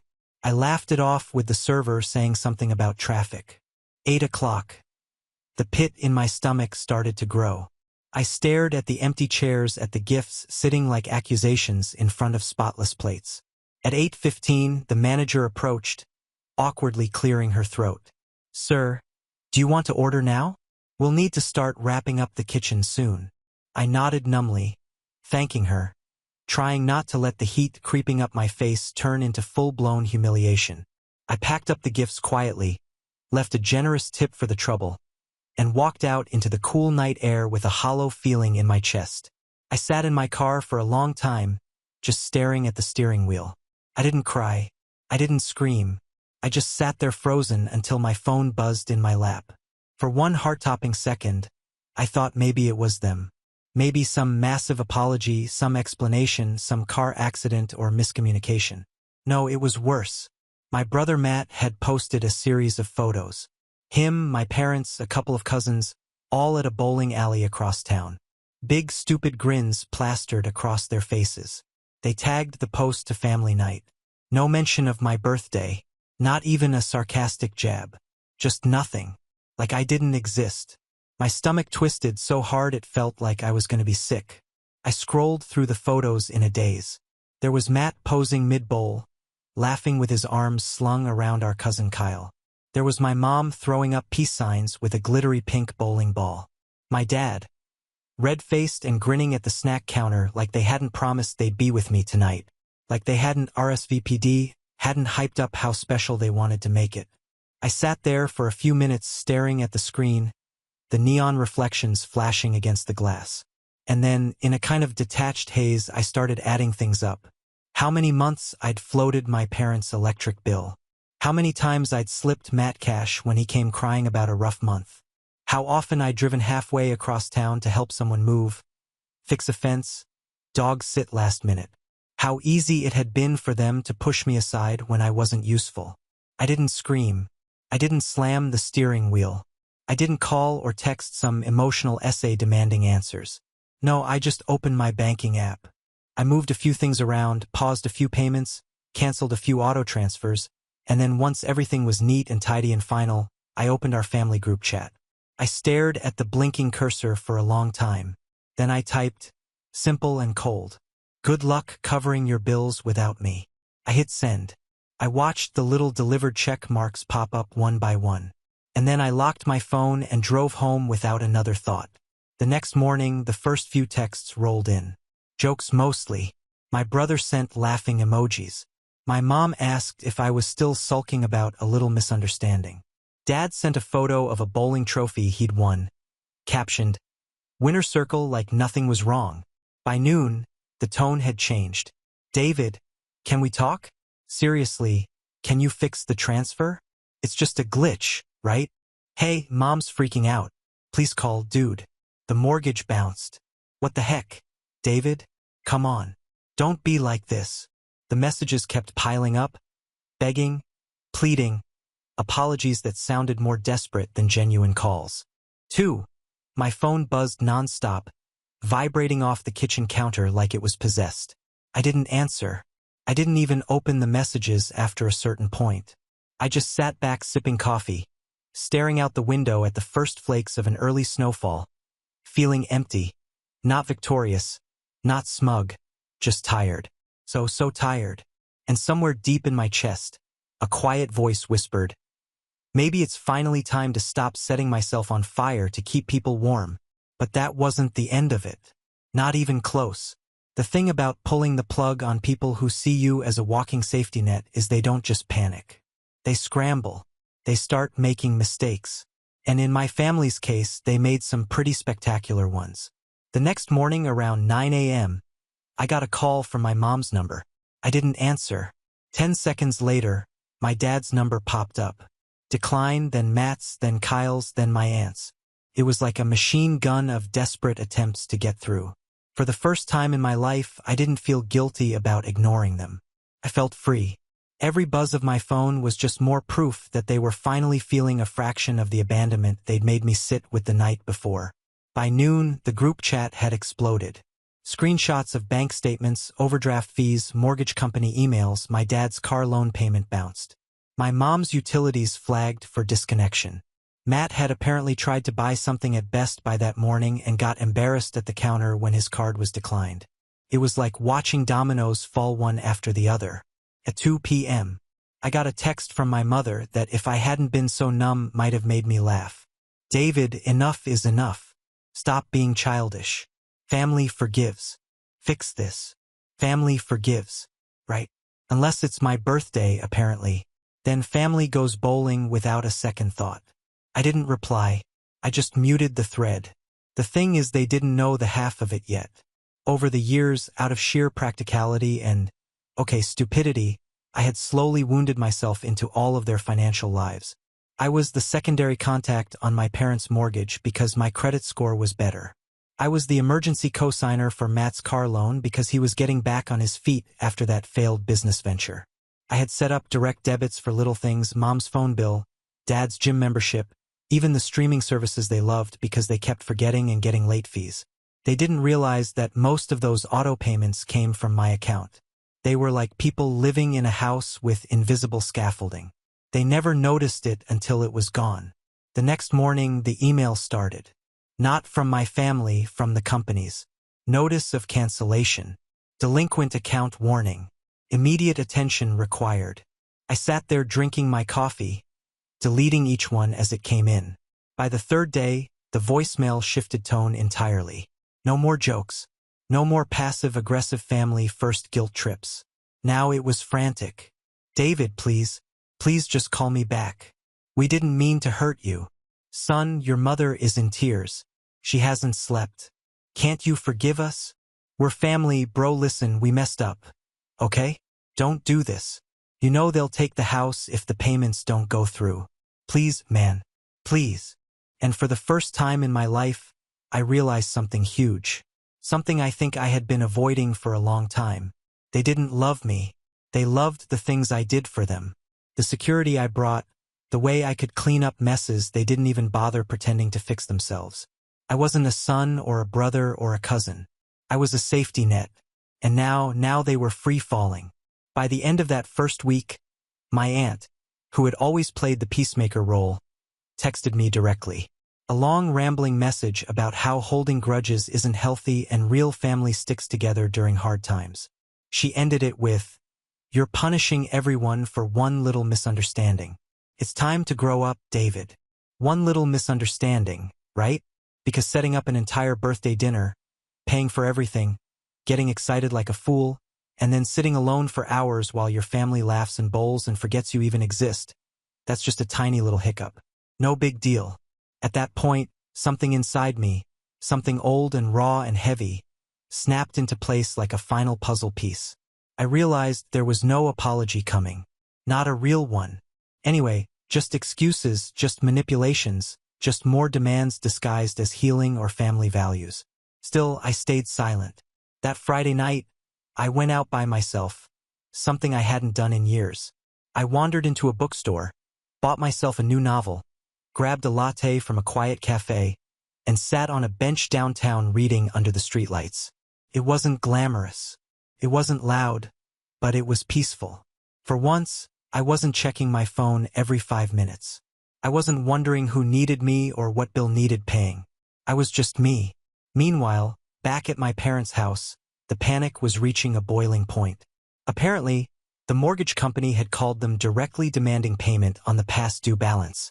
Dad had tried to bluff his way through it, but when they ran the numbers and saw the auto debits had stopped, they weren't sympathetic. Matt's car was officially flagged for repossession. Mom's utilities were scheduled to shut off Monday morning if no payment was received. And the worst part, they still hadn't told the rest of the extended family what was happening. Too proud, too embarrassed. So, from the outside, everything looked normal until it didn't. Saturday morning, I got a text from my cousin Jenna, one of the few family members I actually liked. She wasn't part of the bowling disaster, but apparently she had caught wind that something big was going on. "Hey, David, I don't know what's happening, but just know I'm here if you need anything. You didn't deserve whatever they did." That almost broke me. Almost. But I knew I had to see this through because what was coming next? Well, let's just say their problems were about to get a whole lot worse. Sunday morning, I woke up to a knock at my door. Not a text, not a call. A knock. Loud, persistent, desperate. For a second, I thought about ignoring it. Just pulling the blanket over my head and letting them pound away until they gave up. But curiosity got the better of me. I padded over to the window and peeked through the blinds. It was my dad. And he didn't look angry. He looked small, deflated. His shoulders were hunched against the cold. His hands stuffed deep in the pockets of his worn-out jacket. He shuffled from foot to foot like a teenager caught outside after curfew. I didn't rush to open the door. I made him wait just like I had waited in that restaurant, sitting alone at a table set for ghosts. Finally, I cracked the door open just a few inches enough to look him in the eye without inviting him in. "David," he said, voice. "Can we talk?" I leaned against the frame. "Talk about what?" He flinched at my tone, but forced a brittle smile. "About family? About fixing things." I stared at him for a long moment. This man, who hadn't even sent a happy birthday text, standing here now, because the bank account was dry, the mortgage company was calling, and his carefully balanced house of cards was collapsing around him. Funny how family only mattered when they needed saving. "I don't think there's anything left to fix," I said calmly. He blinked, clearly thrown off. He opened his mouth, closed it again, then finally found words. "We made a mistake. We know that your mother's sick over it. Matt too. They didn't mean to hurt you. They thought it would be funny. A surprise. Bowling first, then meet you later. It got out of hand." I raised an eyebrow. "You thought standing me up for 2 hours was a surprise?" He had the decency to look ashamed. "We messed up," he said, voice cracking. "But you're punishing everyone. Punishing everyone." There it was again, as if I was the one who started this. I thought about slamming the door in his face. But a different idea struck me. Colder one. All right, I said slowly. You want to talk about fixing things? Fine. His eyes lit up with cautious hope. First, admit it, I said. Right now, you use me. All of you. He stiffened. David, come on. No. I cut him off sharply. Say it out loud. No spin. No guilt trips. Just the truth. He hesitated, shifting uncomfortably. I waited. I wasn't giving him an inch. Finally, he muttered barely above a whisper. We depended on you too much. I shook my head. Not good enough. Say it properly. He looked like he wanted the ground to swallow him whole. His fists clenched in his jacket pockets. For a second, I thought he might just turn and leave. But instead, he swallowed hard and forced the words out. We used you, David. We took you for granted. I nodded almost clinically. Good. Step 1 done. He sagged with relief. So, you'll help. I smiled thinly. Oh no, I'm not helping. Step 1 was just admitting it. Step 2 is living with it. I pushed the door closed, slow and deliberate, right in his stunned face. I didn't slam it. I didn't scream. I just ended it clean and final. The moment the latch clicked, a weight lifted off my chest when I hadn't even realized I was carrying. I leaned my forehead against the door and took a deep, shaky breath. For the first time in years, I felt free. Of course, the fallout didn't stop there. Monday morning rolled around, and with it a small but important detail my family had overlooked. My name wasn't just tied to their bills. It was tied to their paperwork. The mortgage. I was the co-signer. The loan companies, they had my contact info too. And when payments stopped, so did the automatic shielding I built for them, forwarding notices, intercepting calls, smoothing over late fees. Without me there to run interference, everything slammed straight into them. By Tuesday, my mom's electricity was cut off. By Wednesday, Matt's car was repossessed right out of the driveway in front of the neighbors. By Thursday, my parents' mortgage lender officially filed for foreclosure proceedings. And the beautiful poetic irony, because they've been so dependent on me for so long, they didn't even know how to start fixing it. They had no idea how to set up payment plans, how to negotiate extensions, how to file hardship applications, all the things I used to quietly handle in the background while they pretended it was magic. I watched it all unfold from a distance. Jenna keeping me updated with whispered phone calls, and felt nothing. No guilt, no second thoughts, just a quiet, steady sense of justice. They could have chosen differently. They could have treated me like family instead of a safety net with a heartbeat. They made their bed. Now they could lie in it. Friday evening, I got one last voicemail from Matt this time. His voice was ragged, desperate. David, please man. They're talking about selling the house. Mom's sick. Dad's drinking again. We're falling apart. You've made your point. Okay, we're sorry. Just call me back, please. I'll do anything. Anything. It was almost funny how quickly you're just being dramatic turned into will do anything. But it was too late. I had already made peace with it with them. They had chosen to make me feel invisible when I needed the most. Now they could find out how invisible felt. And as for me, I had my own life to build, a better one. One where my worth wasn't measured by what I could give. Where my birthday didn't come with terms and conditions. Where being family wasn't just a word people used to guilt you when the money ran dry. That night, as the first real snow of winter blanketed the streets, I sat by the window with a cup of tea, watching the world turn white and silent. And for the first time in years, the silence didn't feel lonely. Felt like peace. Weeks passed. At first, after Matt's voicemail, I wondered if they would show up again. Maybe on my doorstep, maybe at my work. It would be exactly their style, making a scene, playing the wounded martyrs, throwing themselves at my feet just long enough to get what they needed. But they didn't. Instead, the silence stretched on thick, tense, brittle. Through Jenna, I heard bits and pieces, enough to paint a full picture.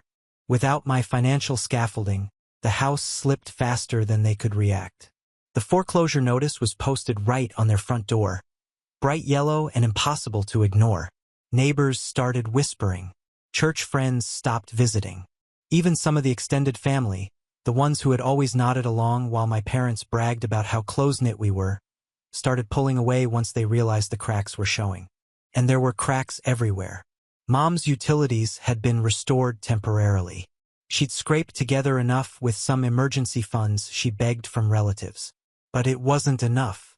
She was selling furniture piece by piece on Facebook Marketplace just to keep the lights on.